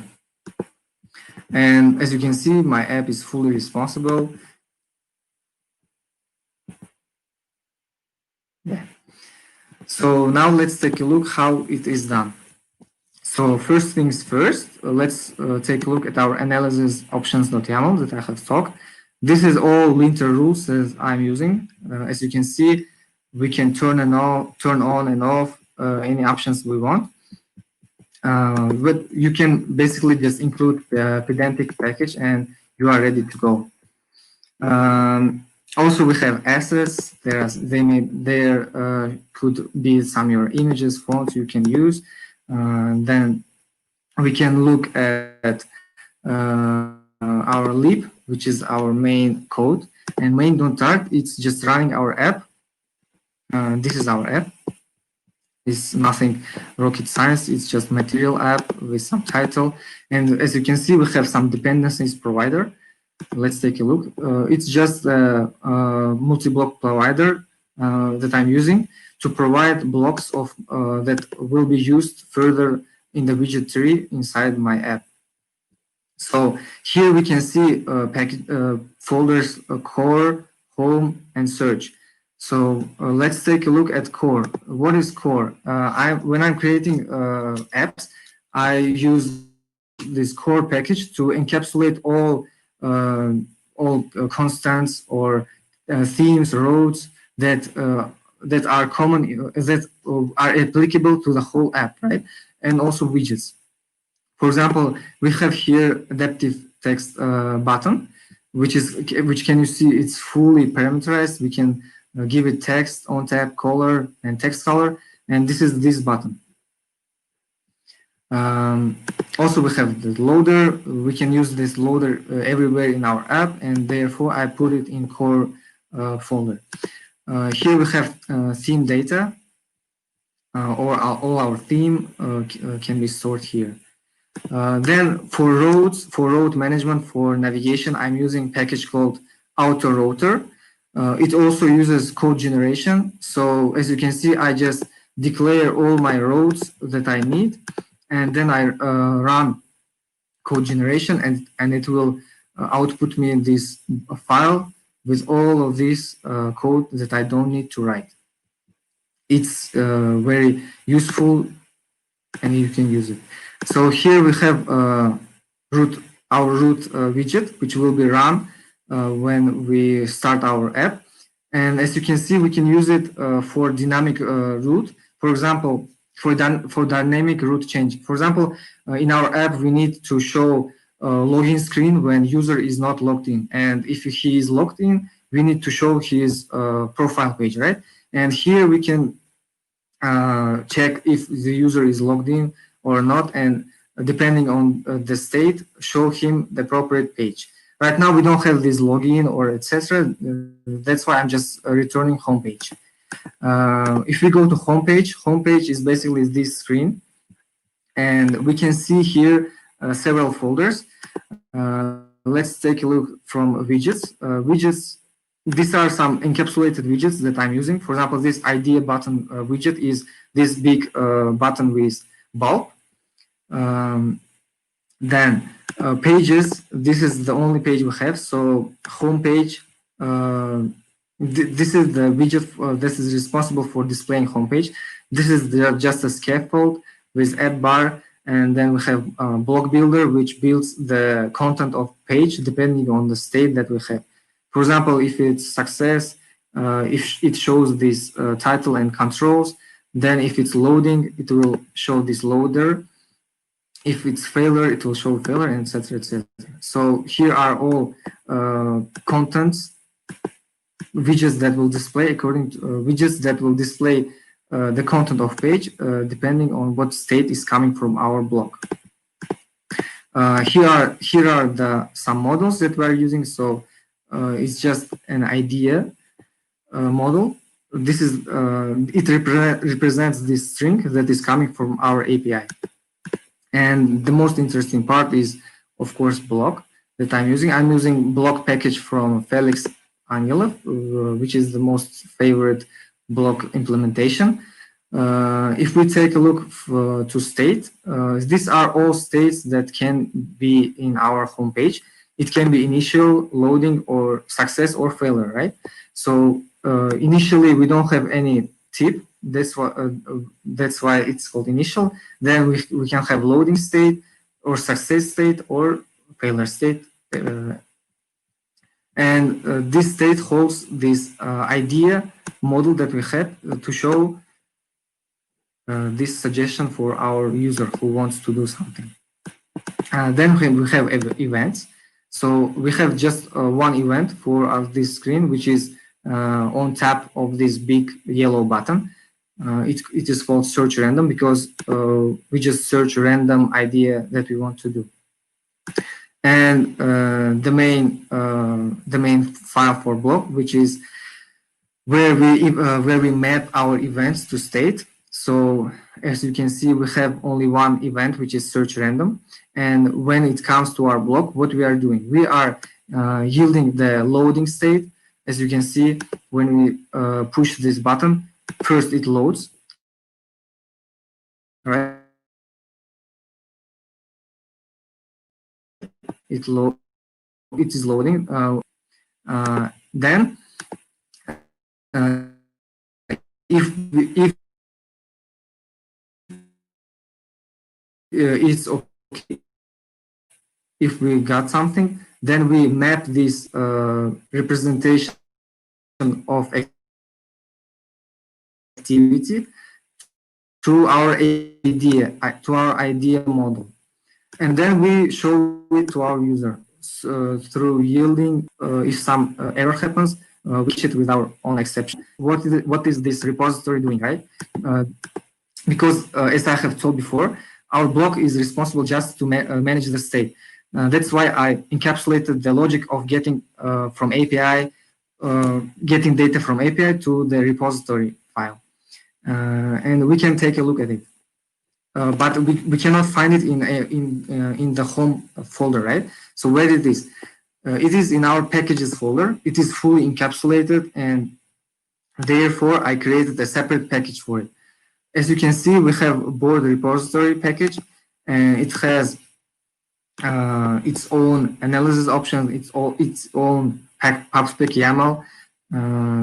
So if we take a look at its file, so it has a bunch of methods like get random or get by type, which we use when we want to get for some particular category of actions that we can do. And there are a lot of other methods that we can use, for example, of that activity or according to some accessibility level. And again, if we take a look at its implementation, it is calling some API client and expecting some exception, or if there is no any exception, it will just return the activity. So again, I just encapsulated the logic of getting data from API client to its own class. If we take a look, we have board API folder, and we have its own model here. It uses JSON serializable, and I just declared all properties that activity can have. Where do I get it? I get it from the documentation of API. As you can see, these are all properties that can come to me from API. So I just declared them and run my code generation, and this is what code was generated. It is fully type safe, and therefore I don't need to think about if I will have some exceptions, some errors with the types. And this is the implementation of HTTP GET call.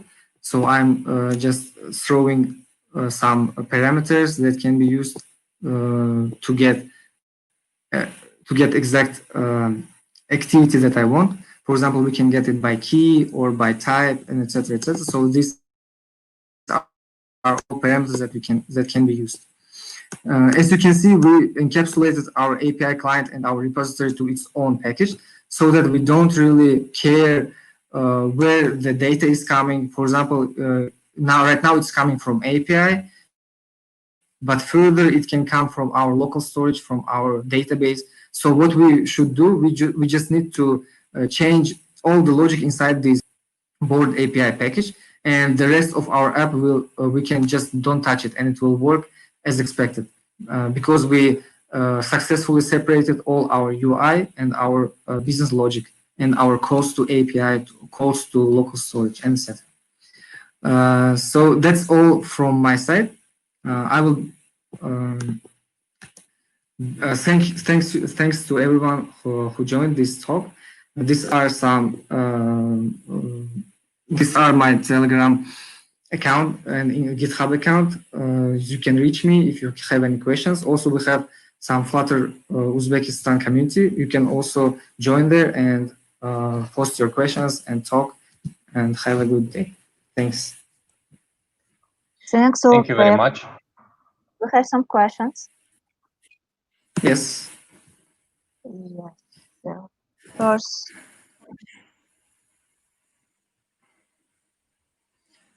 Okay. Can you explain briefly? Okay, scoped model is one of the first state management approaches that was proposed by Google, but right now they are proposing to use provider with change notifiers, which is basically just evolutionary step, one step further from scoped model. And as I have told, block, scoped model, provider, qubit, and etc., they are all used for managing state. They are all state managements. And architecture is more abstract thing. It's how you structure your app. It's how the data flows in your app. So when you're choosing the state management approach, you should first look in your domain, how big will your app be, and how many people will work on it. Yeah. Thank you. And Is how it about mixed solution?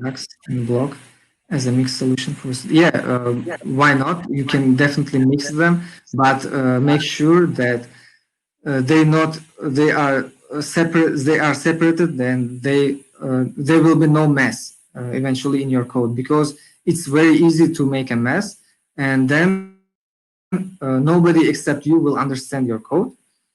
That's why it's better to just and stick with it inside the context of one project, so that anybody who will work with you or after you continue your work. As Robert Martin said, we are expecting developers to provide good code. So good code also means readable code, not just working code. So keep that in mind. Yeah. Also from Jamshedjon. Courses say not to use the state inside the widgets, since it may cause problems, but it's simple for me for creating a fast prototype. Well, yes, set state, you can use it for creating fast prototypes, for just testing your idea, but set state is not scalable. So it's better to, as I have told, the whole idea is to separate your UI and your business logic, because Flutter is responsible for UI. So your widgets, what you should strive to is that your widgets are as dumb as possible. They should not know how the data is coming, where the data is coming from. The best is that you just give it the data and it shows it, and it just makes some actions in the form of sending events. So set state is okay for small projects, for one-page projects, for just testing your idea, but it's much better to use some approach, some state management techniques. So definitely do your research and read about it. I also have to thank Jamshedjon for having such a good participation in questions both today and yesterday. So thank you, Jamshedjon. And question from Islam about how to use block. Do you use block per page or per widget? Well, it always depends. For example, if you have some widget that has a lot of logic with it, for example, some image slider, right? It should load images from internet or from or locally from your database from SQLite. And in this case, you can make a block exactly for your widget, for your image slider. But mostly what you will do is you will create blog for use case, not for page even, but for your use case. As we saw in our live example, we have a use case of searching an idea. So this use case is responsible for getting the data from API, showing the loading state, showing failures, and our page can change, but the idea, the use case is the same always. Okay, thank you. And I guess the last question would be about using getXlib. What do you think about getX? Yeah, getX is a relatively new package. I also saw it like 2 weeks ago, and it's getting popular. But I can say that it's a lot of mixtures there. There is a mixture of state management and dependency injection. So you better keep it in mind so that you will eventually don't have a mess. So as I have told, your widgets, they must be dumb as possible. They should not know anything about domain, about your logic. When you create your applications in this way, you will eventually have a very scalable and maintainable app. So, getX is good. Keep it in mind. So it's enough stable to use in big projects and go to release.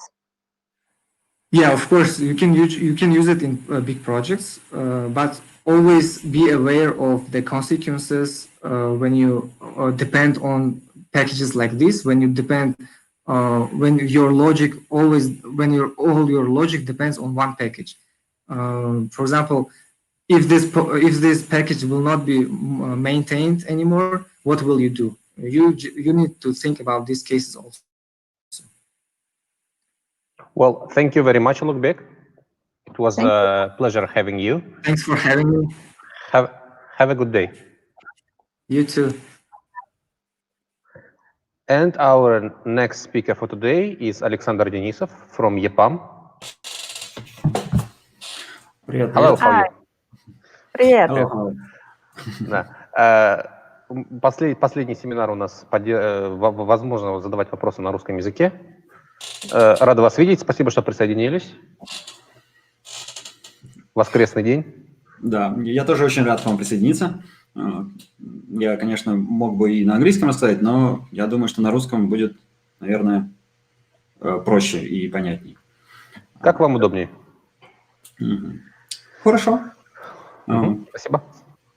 Тогда давайте я приступлю. Вот. Меня зовут Александр Денисов. Я работаю в компании EPAM Systems, живу в Москве и уже достаточно большое количество времени являюсь Flutter-разработчиком. Ну, собственно, да, пишу на Flutter.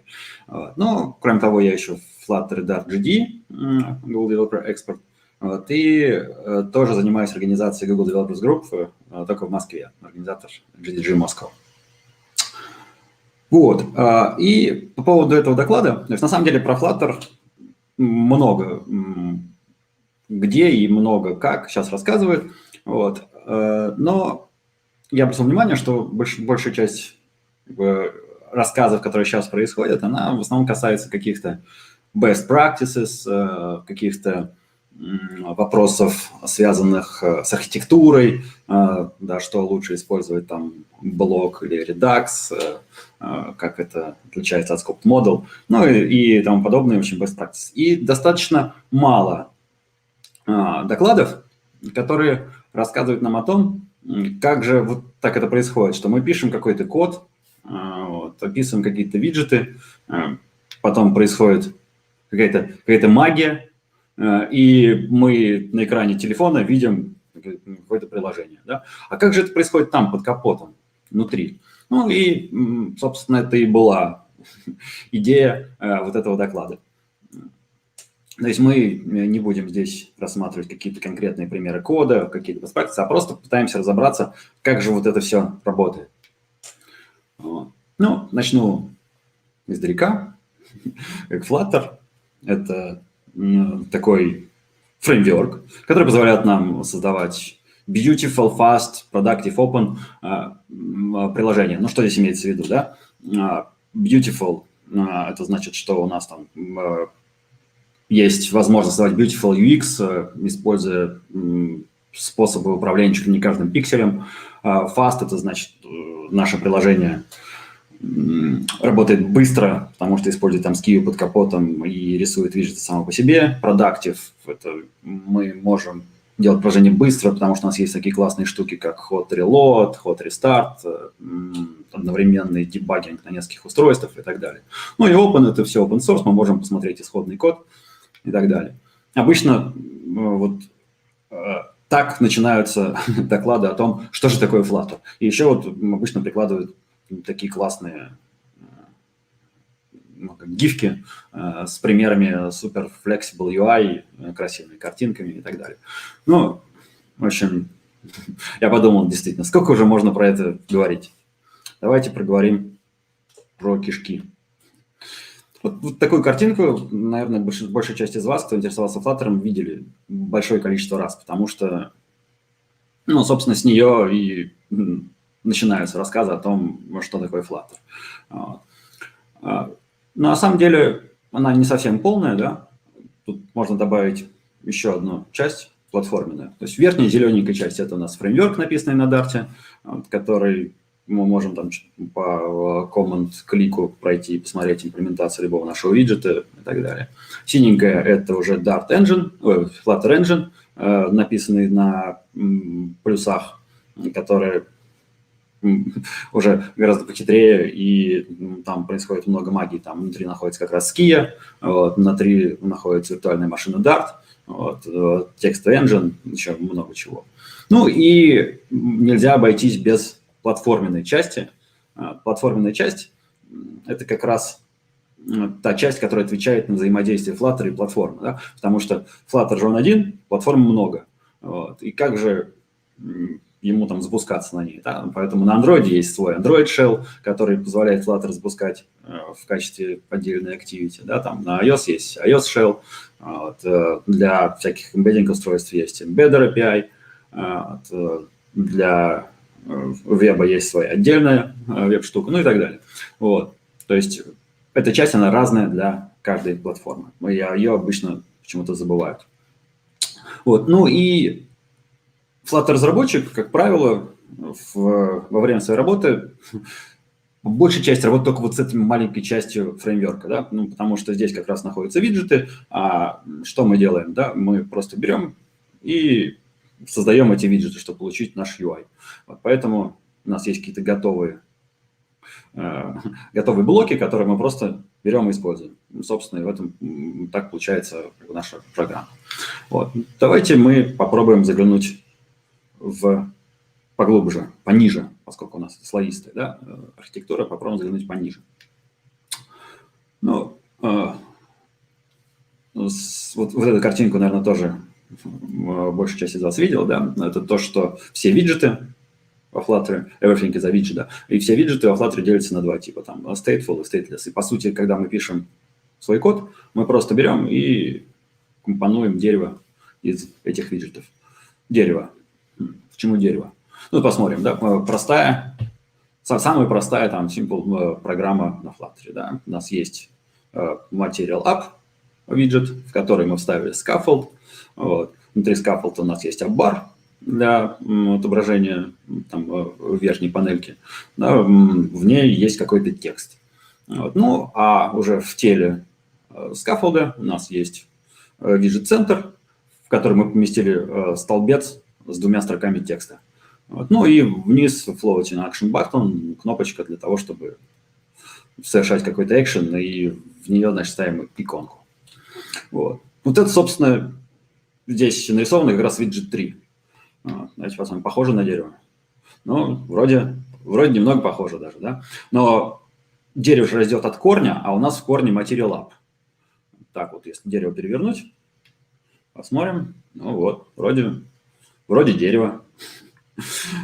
Ну, вот так выглядит экран телефона с запущенной программой, которую мы только что обсудили, да, вот как раз Material App.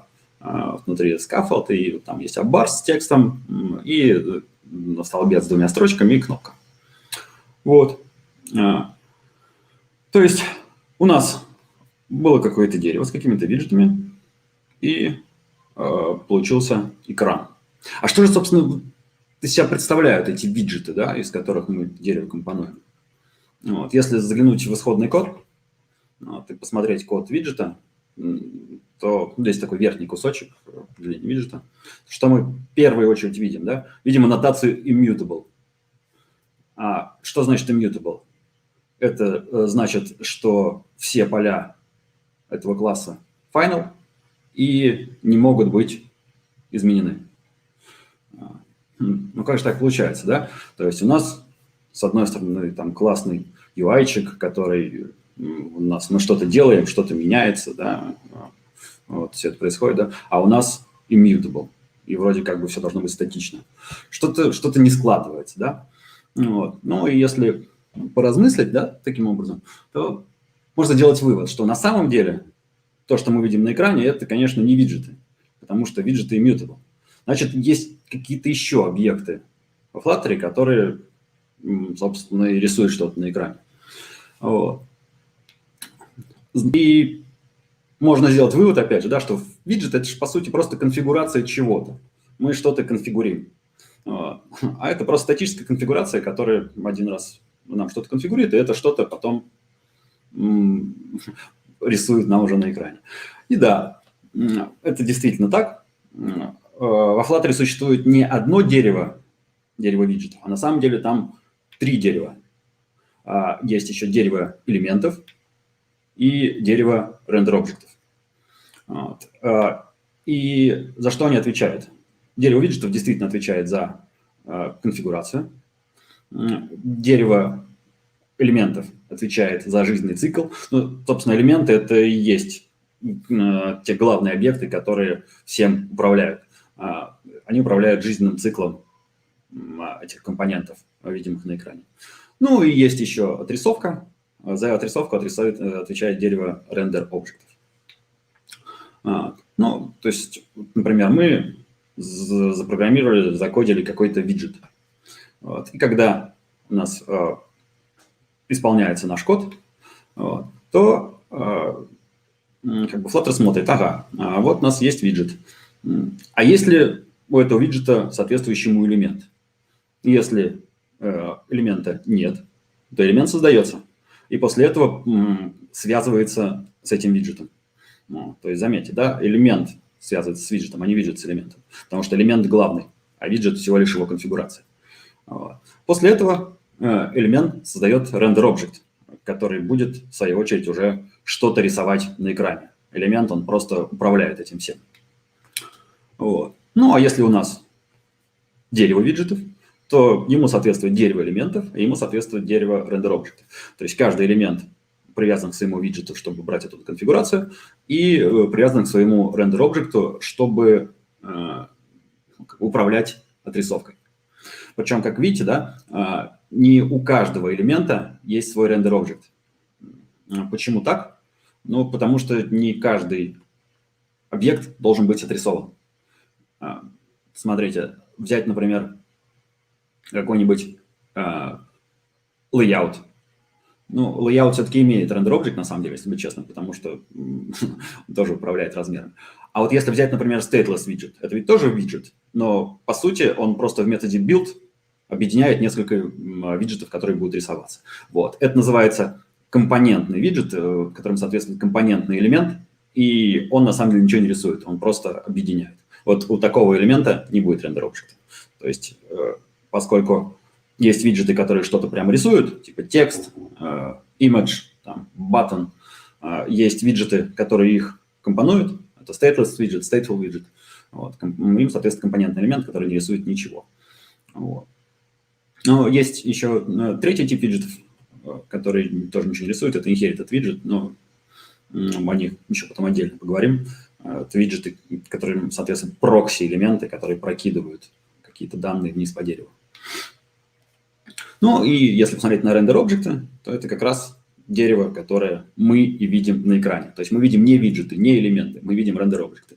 То есть всему экрану соответствует некий рендер-вью, вот, и внутри этого рендер-вью у нас располагаются рендер-объекты как элементы дерева один над другим. Вот. И они уже управляют своими размерами, своим там, цветом, содержимым и так далее. Вот. Давайте посмотрим поведение простого виджета. Вот. Пускай это будет виджет текст. Вот где-то у нас в дереве, значит, есть виджет текст. Вот. У нас происходит первый прогон по дереву виджетов. На виджету текст создается и ставится ему в соответствие текстовый элемент. Потом по этому текстовому элементу создается текст-рендер, который будет его рендерить. А потом мы решили этот текст поменять. Ну, потому что там, не знаю,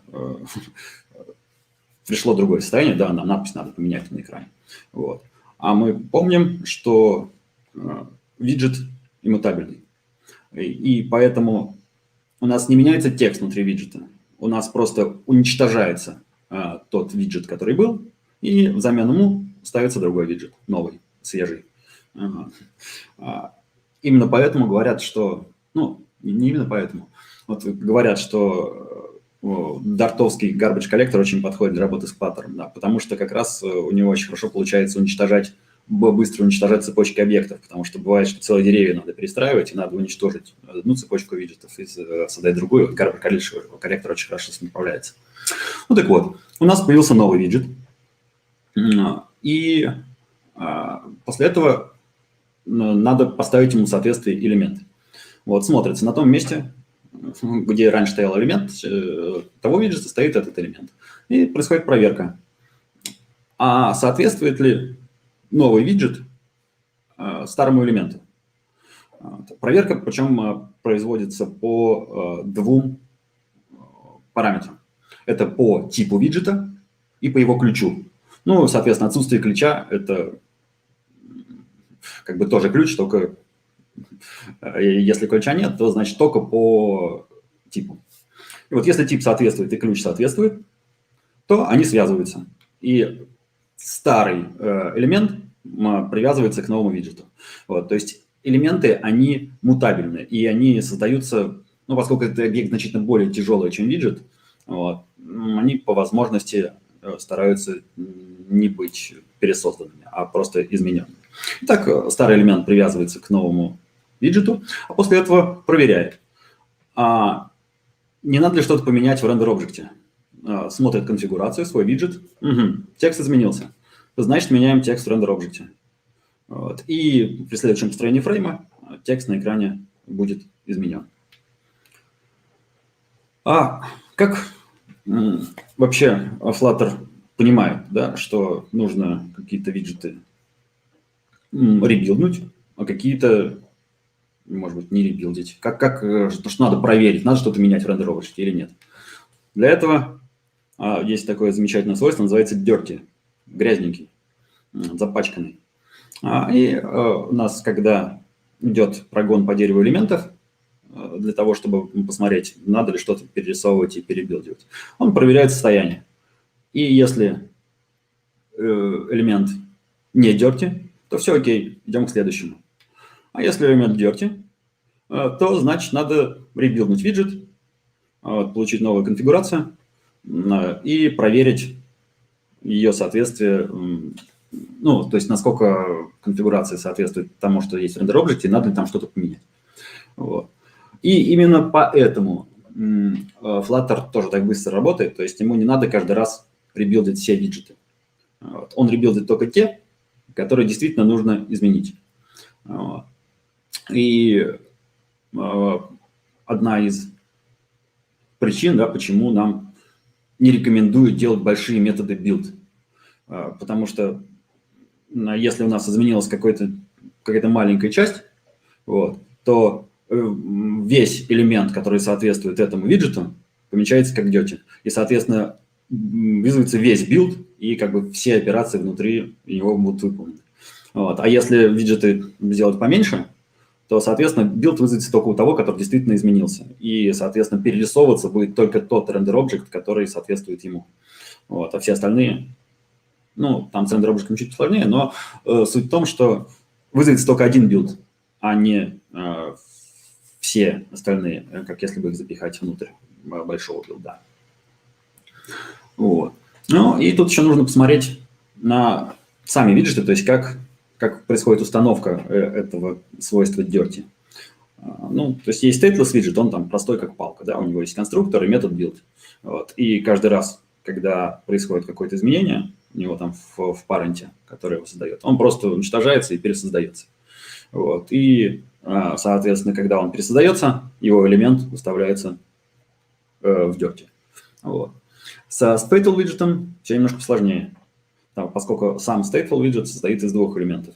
Из иммутабельного виджета, в котором есть всего два, ну, как бы тоже два метода, да, есть конструктор и create state. Вот. Причем create state реально создает state только первый раз. Вот. Ну, и есть state, у которого большой и хитрый lifecycle. Вот. И в случае stateful виджета на самом деле маунтится с элементом не сам виджет, а именно его state. Вот. И state иммутабельный. То есть он не пересоздается каждый раз, он может быть изменен. И как раз тут очень важно понимать, да, когда state у нас изменился и когда нужно произвести какие-то изменения в дереве. Давайте посмотрим на его lifecycle. Сначала, после того, как state создается первый раз, у него вызывается метод initState. Причем initState вызывается тоже только один раз при создании. Вот когда инициализируются какие-то основные свойства стейта и тому подобные вещи. После initState сразу вызывается didChangeDependencies. Этот метод вызывается не только при создании, не только сразу после initState, вот, но каждый раз, когда изменяются какие-то зависимости виджета, зависимости в дереве. То есть если у нас виджет, например, имеет зависимости через inherited виджет где-то сверху, там, от какого-нибудь провайдера, там, и использует внутри из контекста ссылку там, на media query, еще на какой-нибудь inherited виджет, да, то в этом случае вызывается didChangeDependencies, и оно ставит элемент в dirty всегда. То есть если какие-то зависимости изменились, то нужно виджет ребилднуть и перерисовать. Вот. Кроме того, есть еще два способа, как сделать элемент у стейта dirty. Это didUpdate виджет. Этот метод вызывается каждый раз, когда виджет этого стейта поменял какие-то свои свойства, то есть которые мы получаем в стейте через поле виджет.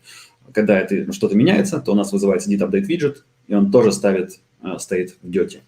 Вот. Мы можем там ставить какие-то дополнительные свои элементы для переопределения. Вот, для того, чтобы анимацию какую-нибудь перезапустить или еще что-нибудь. И, конечно, тот способ, который все знают, это метод setState. Что делает setState? Он просто прямо руками помечает элемент этого стейта как dirty и говорит: ага, следующий прогон перерисуй меня. Вот. И поэтому, если мы, например, забыли вызвать setState, когда поменяли какое-то свойство этого стейта, у нас на экране нет никаких изменений. Потому что мы не сказали, что эти изменения нужно притянуть на экране. А когда мы делаем setState, мы говорим: все, элемент dirty, в следующий раз ребилдни ее и возьми конфигурацию для отрисовки. Вот. Каждый раз после метода build элемент помечается как clean, и значит все, больше в следующий раз мы его не ребилдим, а используем as is, как есть. Вот. Ну и как бы следующий вызов setState, didUpdate виджета или didChangeDependencies помечает его опять как dirty, и он опять билдится. Вот. Ну тут есть еще пару методов deactivate и dispose. Deactivate вызывается каждый раз, когда у нас этот state выходит из дерева, когда он подменяется каким-то другим элементом, вот, но сразу не уничтожается, потому что, возможно, в ближайшее время он опять должен будет вернуться в дерево, или, например, он будет вызван в каком-то другом месте и переиспользован и так далее. Ну, а dispose – это уже когда виджет окончательно выкидывается и уничтожается. Вот. Давайте посмотрим на такое более сложное поведение, как это реально происходит. Вот у нас есть, например, какой-то виджет, который внутри состоит из центра, кнопки и текста. Ну, то есть виджет-центр, который внутри себя держит кнопку, то есть он помещает себя в центр своего парента, внутри себя рисует кнопку, ну, а в кнопке у нас написан текст какой-то. Ну, соответственно, при первом вызове на соответствие им ставятся элементы. Центр элемент, button элемент, текст элемент. Ну и потом эти элементы создают рендер-объекты. Центр рендер, button render, текст рендер. Ну и поехали. У нас меняется текст по каким-то причинам, неважно по каким там. Это пришло через inherited widget, это пришло из парента, там, whatever, как-либо. Вот. Значит, виджет текст у нас должен уничтожиться и замениться другим. Вот. Но поскольку у нас все это внутри одного виджета, то он должен весь пересоздаться. Вот. И поэтому, когда идут проверки, проверяют новый центр, проверяем, а центр не изменился. То есть у нас тот же тип, тот же ключ, вот, и вообще изменений никаких нет. Поэтому оставляем все как есть. Button вроде тоже не изменилось, тот же самый ключ, тот же самый тип. Вот, проверяем на соответствие, изменилось ли что-то в рендер-объекте. Ну, с первого взгляда вроде не изменилось, да, тот же виджет, тот же тип и никакого содержимого вроде нет, но на самом деле есть. Там же внутри же есть виджет-текст, который поменялся и изменился. Сейчас тут подробнее про тому, как это происходит в дереве render-объект расскажу. Пока просто запомним, да, что он должен будет перестроиться.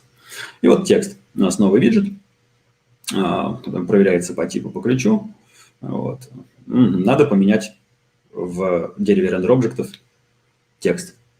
Текст меняется. Вот. Ну, а как на самом деле происходит работа в дереве рендер-объектов? То есть проход по дереву рендер-объектов на самом деле происходит 2 раза. Первый раз вместе с проходом по дереву элементов, когда мы отмечаем, что действительно поменялась конфигурация, а что нет. Вот. Но потом происходит второй прогон снизу вверх. То есть мы прошли и поменяли первый раз на самом деле только текст-рендер. Но потом текст-рендер говорит вверх по дереву, во мне изменился текст, и значит, на самом деле изменились мои размеры. И он передает измененные размеры вверх по дереву. И меняется button рендер, потому что текст другой длины, и там кнопку под нее надо подстроить, ну, в зависимости от, как она сделана. Вот. То есть, когда происходит проход по дереву рендер-объектов, то сначала верхний рендер-объект спускает вниз свои констрейнты, следующий спускает свои констрейнты вниз, и так до самого последнего рендер-объекта. А тот уже рассчитывает свои размеры и передает обратно вверх. В твоих констрейнтах мне нужны такие-то размеры. Тот говорит, ага, понял. Вот, и ты убираешься, все, окей. Значит, мне нужны, значит, такие размеры с учетом твоих размеров. И передает их обратно вверх. И вот после этих 2 прогонов у нас создается так называемый фрейм, который состоит из рендер-объектов, которые уже знают, где они находятся на экране, в каких местах, с какими размерами и так далее. Вот.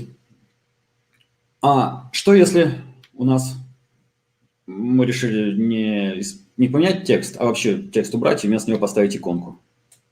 Оп. Ну, происходит на самом деле плюс-минус то же самое сначала. Ну, вот здесь все так же, мы сверяем по типу, все так же, как в прошлый раз.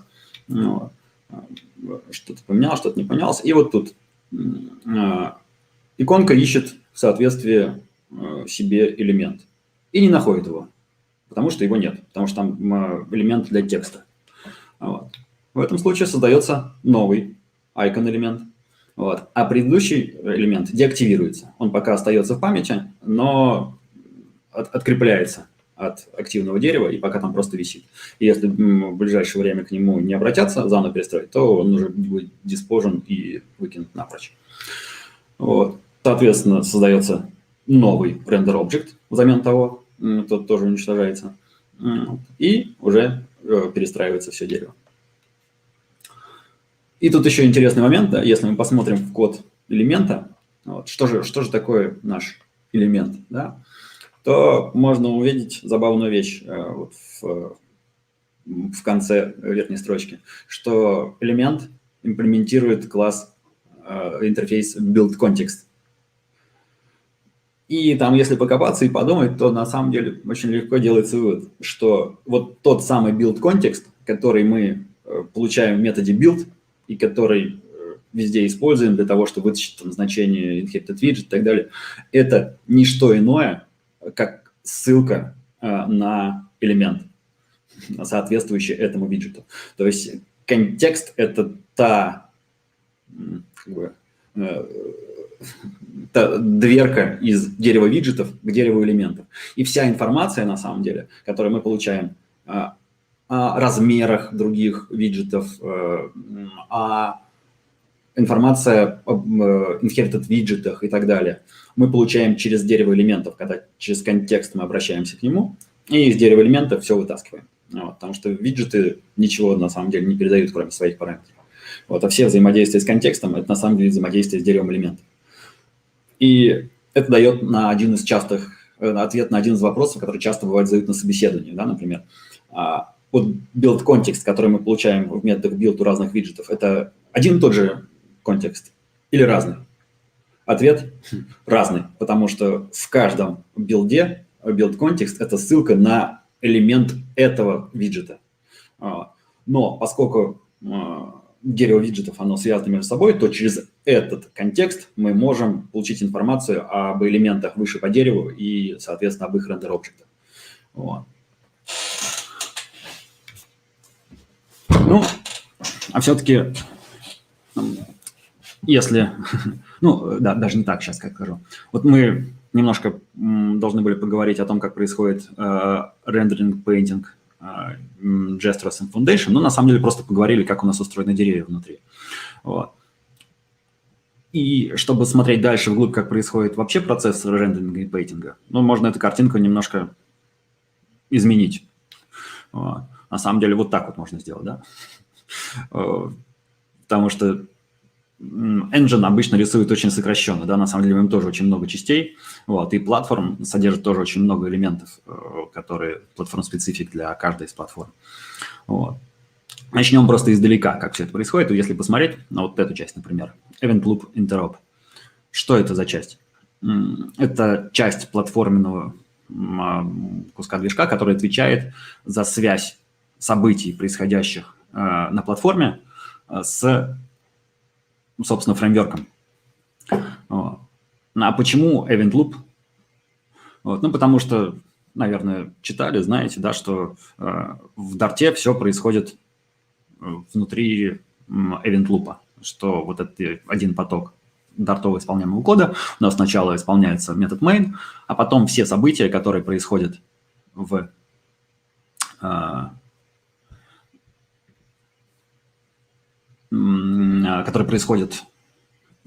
нашей программе, да, они просто ставят события в Event Loop и по очереди исполняются. Пока исполняется одно событие, ну, исполняется один кусочек кода, один ивент, у нас не могут исполняться другие. И вот Event Loop Interop как раз отвечает за то, чтобы перехватывать события платформы и вставлять их в наш Event Loop. То есть у нас тапнули на экран, событие о том, что тапнул экран, вставляется в Event Loop, что надо это отработать. Вот. У нас там сработал таймер, у нас еще что-то произошло. Вот. Это все ставится в Event Queue в очередь и обрабатывается. Вот. И когда событие о том, что у нас что-то произошло и нам нужно это обработать и отрисовать, оно уже прокидывается через Event Loop Interop, получается, и начинает обрабатываться, собственно, движком. Вот. Давайте посмотрим, как это происходит. Произошел какой-то external event. Движок понимает, нужно заскедулить фрейм, чтобы отрисовать, ну, обработать и отрисовать, что же изменилось. Вот. У нас закидывается все это дело в Event Loop и запускается процесс формирования фрейма. Вот. Сначала отрабатывает метод BeginFrame, который, собственно, его формирует, а потом drawFrame, который начинает его формировать. И вот он уже связывается с фреймворком, который сначала запускает билд дерева виджетов, вот, на основе которого формирует layout через дерево элементов. И после этого формируется как бы фрейм из рендер-объектов, и запускается painting, который рисует его, вызывая метод renderSki из engine. Вот. Потом еще есть postframe. Это callback, который вызывает после того, как фрейм сформировался. Мы можем его вызвать, например, написав где-нибудь в init state, там, postframe callback запустить, там, еще что-нибудь.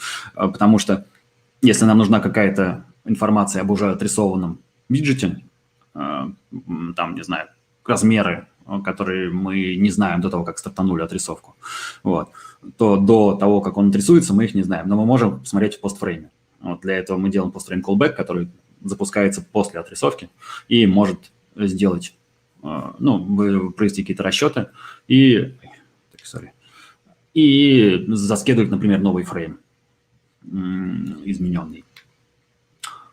А как работают анимации? Ну, анимации на самом деле работают очень просто. Есть некий объект тикер, который отслеживает, что анимация должна изменяться каждый состоянии каждого фрейма. И вот этот begin фрейм, перед тем, как стартануть draw фрейм, он вызывает все тикеры и говорит им: подвиньтесь на один шажочек. Тикеры двигаются, и все animation контроллеры и прочие виджеты, которые формируются на основе анимаций, они двигают тикеры, и все анимации чуть-чуть изменяются. И при билде учитывается уже следующее состояние этих анимаций. Вот. Но там еще много всяких квадратиков, да, мы так как-то по разным кускам попрыгали. Вот. Давайте посмотрим какие-нибудь еще квадратики. Thread setup. Thread, поток. Но вроде Dart однопоточный, да? Все слышали. Ну, там, что можно изолейты делать, это тоже все знают, да, но thread это вроде не изолейт ни разу, да. На самом деле, даже при том, что Dart однопоточный, Flutter не однопоточный. Flutter работает в 4 потоках, вот. И эти потоки на разных платформах формируются по-разному. Есть некий такой thread-хост флаттеровский, вот, который управляет этими тредами, и на каждой платформе их 4. Ну, там с вебом чуть по-другому все работает, поэтому веб вообще отдельно. Мы говорим о платформах, в которых есть какая-то нативная часть, да? Вот, веб пока не трогаем. Вот. Есть платформный тред, в котором, соответственно, происходит взаимодействие с самой платформой. Вот там мы перехватываем события платформы, вот, там мы говорим платформе, как рисовать, вот, там мы запускаем там какие-то платформенные задачи, через него связываемся с платформ channel, через него работает и так далее. Есть UI-thread, это UI-ный поток. Вот в UI-ном потоке происходит все, что делаем мы. Наш код исполняется в UI-ном потоке. Все изолейты запускаются в UI-ном потоке. Вот. Методы build, ну, вообще весь наш дартовый код запускается в UI-ном потоке. Вот. И мы, кроме UI-ного потока, ничего не видим. Все остальное управляется платформой. Поэтому у нас как бы тоже только один поток. Вот. Есть еще GPU-thread. Вот в нем работает Skia, и она рассчитывает там графику в нем, чтобы перед тем, как рисовать. Вот. И есть последний IO-thread.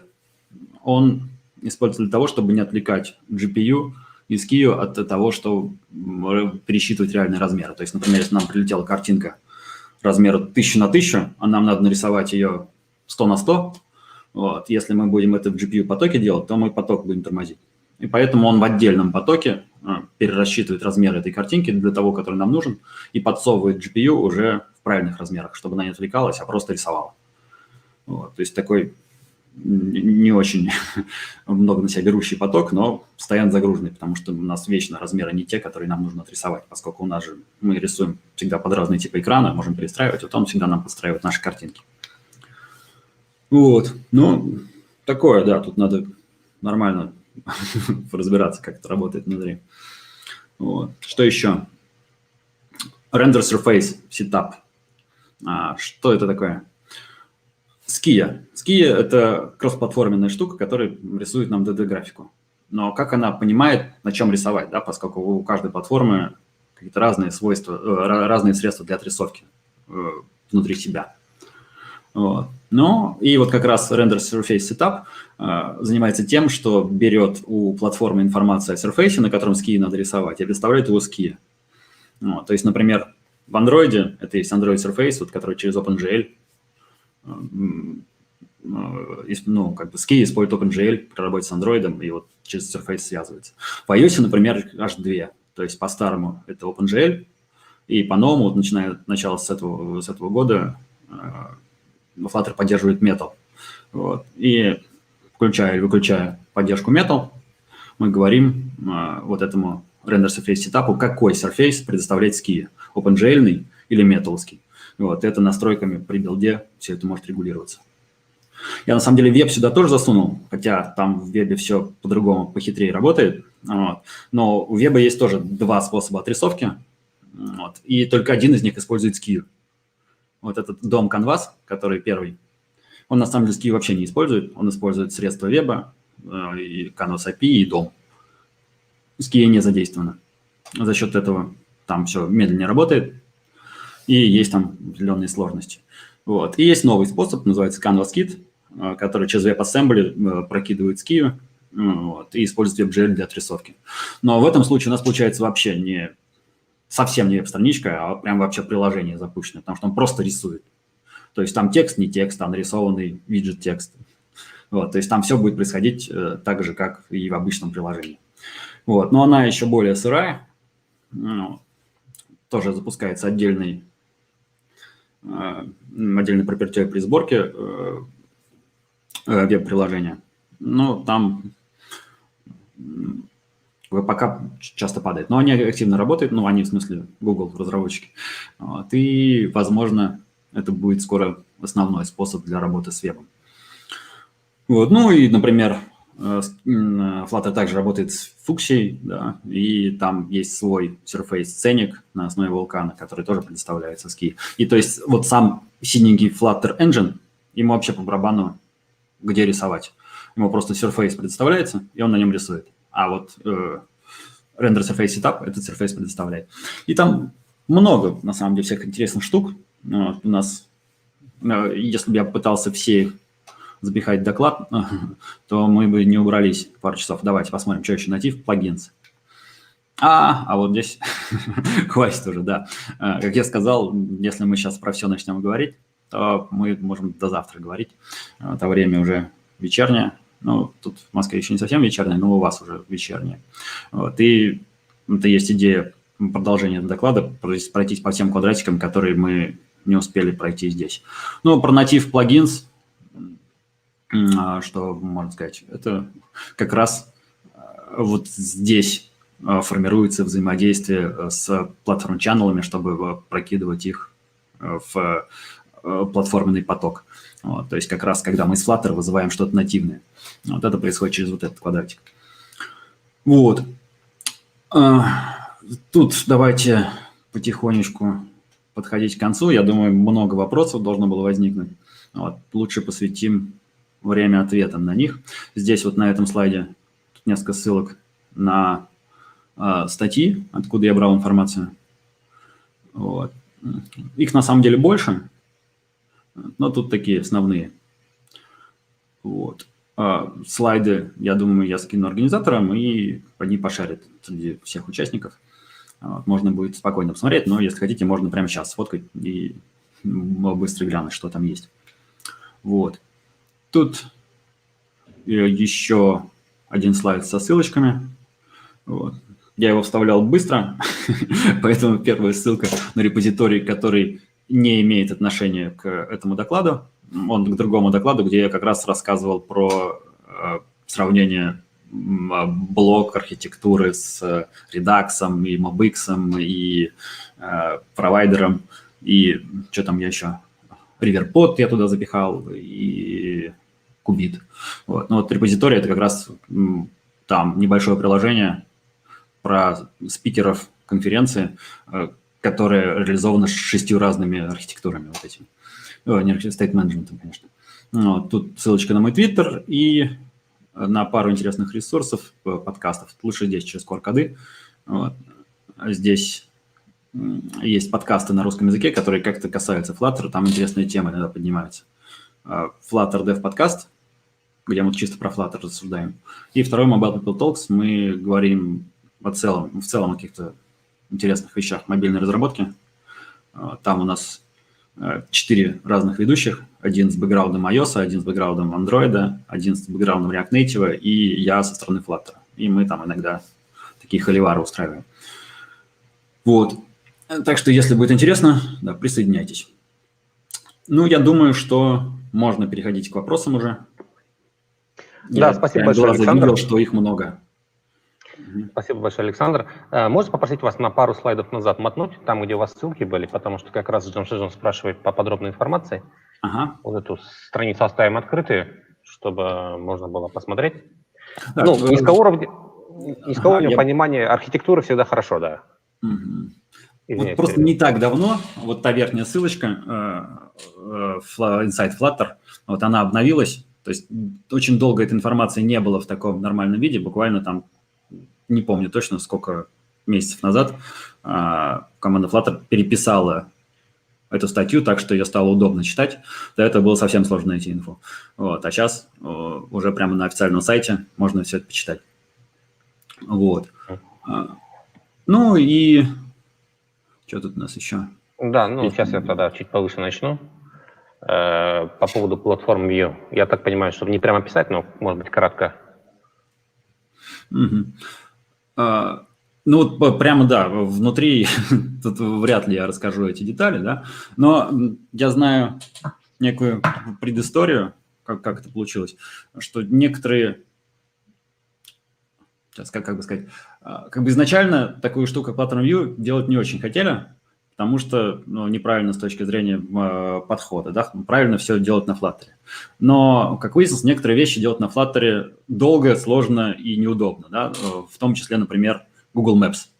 Вот, она реализована и так под обе платформы нормально, да, и все эти нюансы переписаны на Flutter, там очень бы они устали. И, исходя из этого, решили сделать такой инструмент, как Platform View, который позволяет прямо прокидывать UI. Вот. В этом случае просто там на уровне платформы, то есть происходит прокидывание реального компонента. То есть, по сути, как в React Native работает, да, то есть когда изображение строит не Ski, а строит платформа. Вот. А Flutter просто это дело прокидывает внутрь себя. И, соответственно, взаимодействие между Platform View и Flutter происходит как между платформой и Flutter. То есть напрямую их нельзя контачить. За счет этого там есть некоторые сложности, но и проблемы с производительностью, с перформансом. Поэтому Platform View не рекомендуется к использованию, если можно этого избежать. То есть если только совсем, уже очень много написано, да, переписывать долго, написано под обе платформы, и проще взять и использовать, чем написать это заново. Но будут потери какие-то производительности. Вот. Но опять-таки это все-таки инструмент, который имеет свои ограничения. Если вам нужно использовать что-то сильно низкоуровневое, лезть в NDK и так далее, то, возможно, стоит подумать 2 раза, прежде чем использовать сам Flutter, если я правильно понимаю. Ну да. Тем более, если у вас написано там многие компоненты, которые уже очень много чего делают, может быть, на самом деле просто в нативе их оставить. Да? Тем более, если они написаны под обе платформы. Вот, зачем? Flutter же сам как инструмент такой, да, что если у вас как бы много низкоуровневых, да, и индикейных вещей, то, может быть, Flutter не нужен. Ты правильно сказал, да, спасибо. По производительности. Угу. Я знаю, что движок на C++, но если сравнить его с Native React, с React Native, да, имеется в виду, кто будет меньше потреблять вычислительной мощности в рендеринг интерфейса? На самом деле есть статья, я не так давно видел, где, даже несколько, где вот напрямую сравнивают на каких-то конкретных кейсах. Вот, берут Native, берут Flutter, берут React Native, делают одно и то же, запускают и с помощью там бенчмарков тщательно замеряют. И расход процессора, и расход, нагрузка на процессор, потребление памяти. Вот. И там, сейчас дай бог памяти, вот, точно выигрыш у Flutter был по сравнению с React Native по нагрузке на память. Вот. По процессору, по-моему, плюс-минус одинаково было. Ну, я, на самом деле, достаточно давно ее смотрел, сейчас боюсь соврать. Проще подглядеть еще раз. Вот. Но ресурс достаточно легко ищется. Если найдете, можно напрямую пингануть, я быстренько их подыщу, потому что я их читал, но так, наискосок. Особо нет. Когда делал статью, не статью, как на работе, когда делал презентацию по сравнению, я тут надергал информации, но это было полгода назад, поэтому не помню сейчас точно. Но опять-таки это не то же самое, что сравнивать, скажем, игровые движки между собой по производительности. Если мы говорим про клиентские приложения, то, возможно, я бы смотрел в крайнем случае на потребление батареи, если нужно использовать долго. А частенько даже бы, наверное, не смотрел. Сейчас такие мощности в телефонах, что можно и не париться. Я не знаю, какая у вас практика на этот счет по производительности? По производительности, на самом деле, по большей части Flutter использует, выбирают как инструмент для создания приложений, даже не с точки зрения производительности. То есть вот именно по тому же потреблению батареи раньше были проблемы, да, когда он был сырой. Вот. Много баг было по фикшену, особенно на iOS там были проблемы с этими батарейкой, да, но эти баги, многие были закрыты. Вот. И сейчас, в принципе, там плюс-минус расход на батарею у них одинаковый. Можно, конечно, написать код достаточно кривенько, да, вот, и если не учитывать вот все эти возможности, о которых я рассказывал, когда мы делаем приложение неправильно, когда у нас постоянно происходят перерисовки, то батарея расходуется больше. Вот. И неправильно написанное приложение на Flutter будет сжать батарею, будь здоров. Вот. И если у вас батарея жрется очень сильно, то, возможно, стоит заглянуть в исходный код и что-то оптимизировать. Вот. Возможно, он работает там, где ему работать не нужно. Вот. А вообще, когда происходит выбор там между Flutter, React Native и Native, то тут очень часто запрашиваются больше бизнесовые требования какие-то, именно по экономии ресурсов и получению качественного результата. То есть, когда нужно сделать приложение на несколько платформ, но при этом, чтобы оно было классное, и при этом сэкономить деньги на командах в нативе. Потому что, никуда не денешься, натив, он и в Африке натив, и если есть две классные команды нативных разработчиков, то нативный результат, он написанный персонально под платформу, он всегда будет, как мне кажется, качественнее, чем даже супер классный, написанный на кросс-платформе. Вот. Но Flutter позволяет приблизиться к этому максимально. Но все-таки натив, он остается нативом. Тут никуда от этого не денешься. Вот. Тот же React Native, да, например, его тоже сейчас активно используют, но главным там триггером, как мне кажется, для того, чтобы сделать React Native, тут упирается в опыт и в команду. А если у вас есть команда опытных JavaScripтеров, то, наверное, будет проще сделать приложение на React Native, чем сначала переучить их на Flutter, а потом писать приложение на Flutter.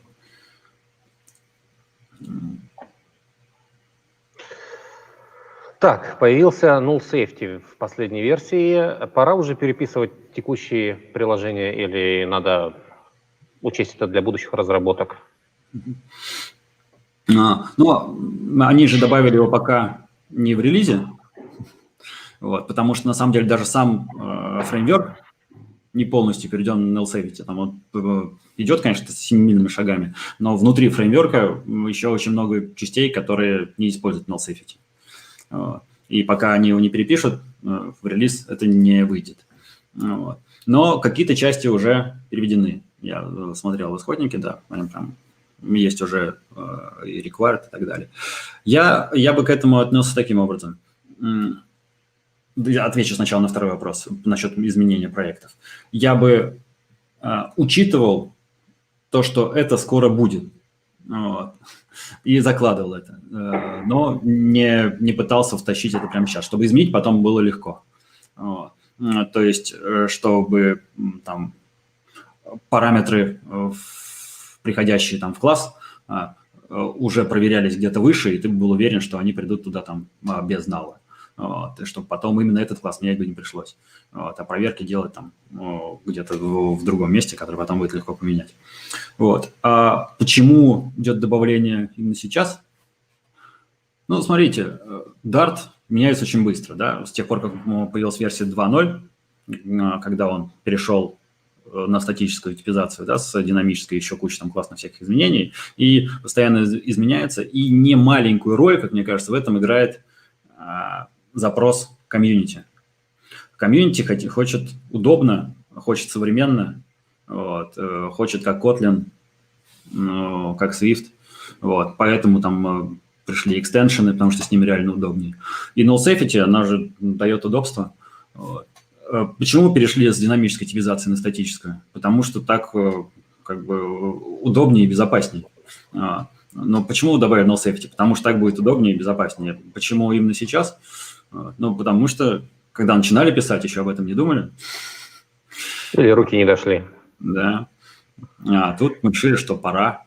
Ну, пускай много что написано и будет сложно, но все равно нужно когда-то начинать. И вот сейчас выделили ресурсы на это и начали делать. Так, ну у нас последний вопрос от Ислама. Сейчас я, наверное, с этого начну. Так, запускается ли Dart код в бэкграунд или запускается нативный код, который открывает callback в Dart код? Пытаюсь понять вопрос. Ну, то есть, когда приложение свернуто, нам нужно крутиться. Ага. Ожидать какие-то. Так. На самом деле, когда у нас приложение сворачивается в бэкграунд, и когда оно вылазит обратно, вот, оно запускается заново. Ну, там есть инструменты для сохранения стейта, вот, но дерево виджетов выстраивается заново. Есть специальные миксины, которые позволяют определять, что виджет создавался заново или создается заново, потому что возвращается из бэкграунда. Таким образом, мы можем это дело проверять. Вот. Но тут какой момент? Dart код и вообще Flutter не может гарантировать свою работу в бэкграунде, потому что там работает платформа, и платформа может взять и как бы кильнуть твои процессы в зависимости от своих необходимостей. Вот. Поэтому какое-то время он может работать, но совершенно бесконтрольно может быть уничтожен. Вот поэтому мы не можем, например, писать сервисы на Dart, да, там какие-нибудь изоляты запускать в сервисах, потому что он могут быть кильнут там в любое время, и мы никак за этим не можем следить. Вот, поэтому... Да, если вам нужен сервис записать, который крутится, доставайте, расчехляйте NDK в любом случае. Так, и короткий вопрос тоже от него же, от Ислама, как можно ускорить платформу View. Ну, короче, как сделать так, чтобы камера не тормозила, если я правильно понимаю?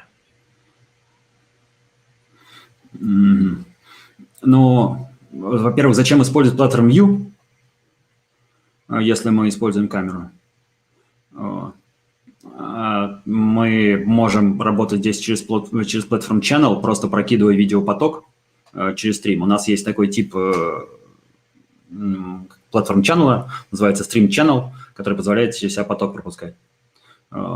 И мы можем просто брать поток с камеры, направлять его в Flutter и отрисовывать средствами Flutter. И тогда у нас не будет проблем производительности Platform View. Но у нас будет как бы асинхронное взаимодействие просто с камерой. Да. Через Platform Channel это всегда лучше, чем через Platform View. Вот, потому что отрисовка будет вестись с кией. Вот, есть как бы виджеты, которые могут рисовывать видеопоток, вот, и можно тащить этот поток с камеры. Вот. Почему нет? Так, ну, пожалуй, на сегодня все. Спасибо большое. Как говорится, разрабатывайте свои приложения правильно, да? с учетом того, что под капотом фреймворка, когда прибудет с вами кроссплатформенность и частые релизы. Если почитать и посмотреть внутрь, как это работает, происходит понимание, как правильно писать. Вот, если ты знаешь, как твой виджет будет обрабатывать, и сколько раз он будет вызываться, и какие методы, вот, ты не будешь меньше писать неправильно, да, будешь понимать, как это взаимодействует.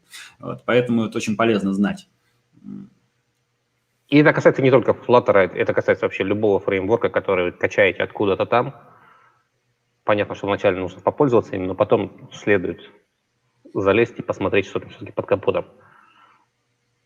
Спасибо, что выделили время в воскресенье. Хорошего вам дня.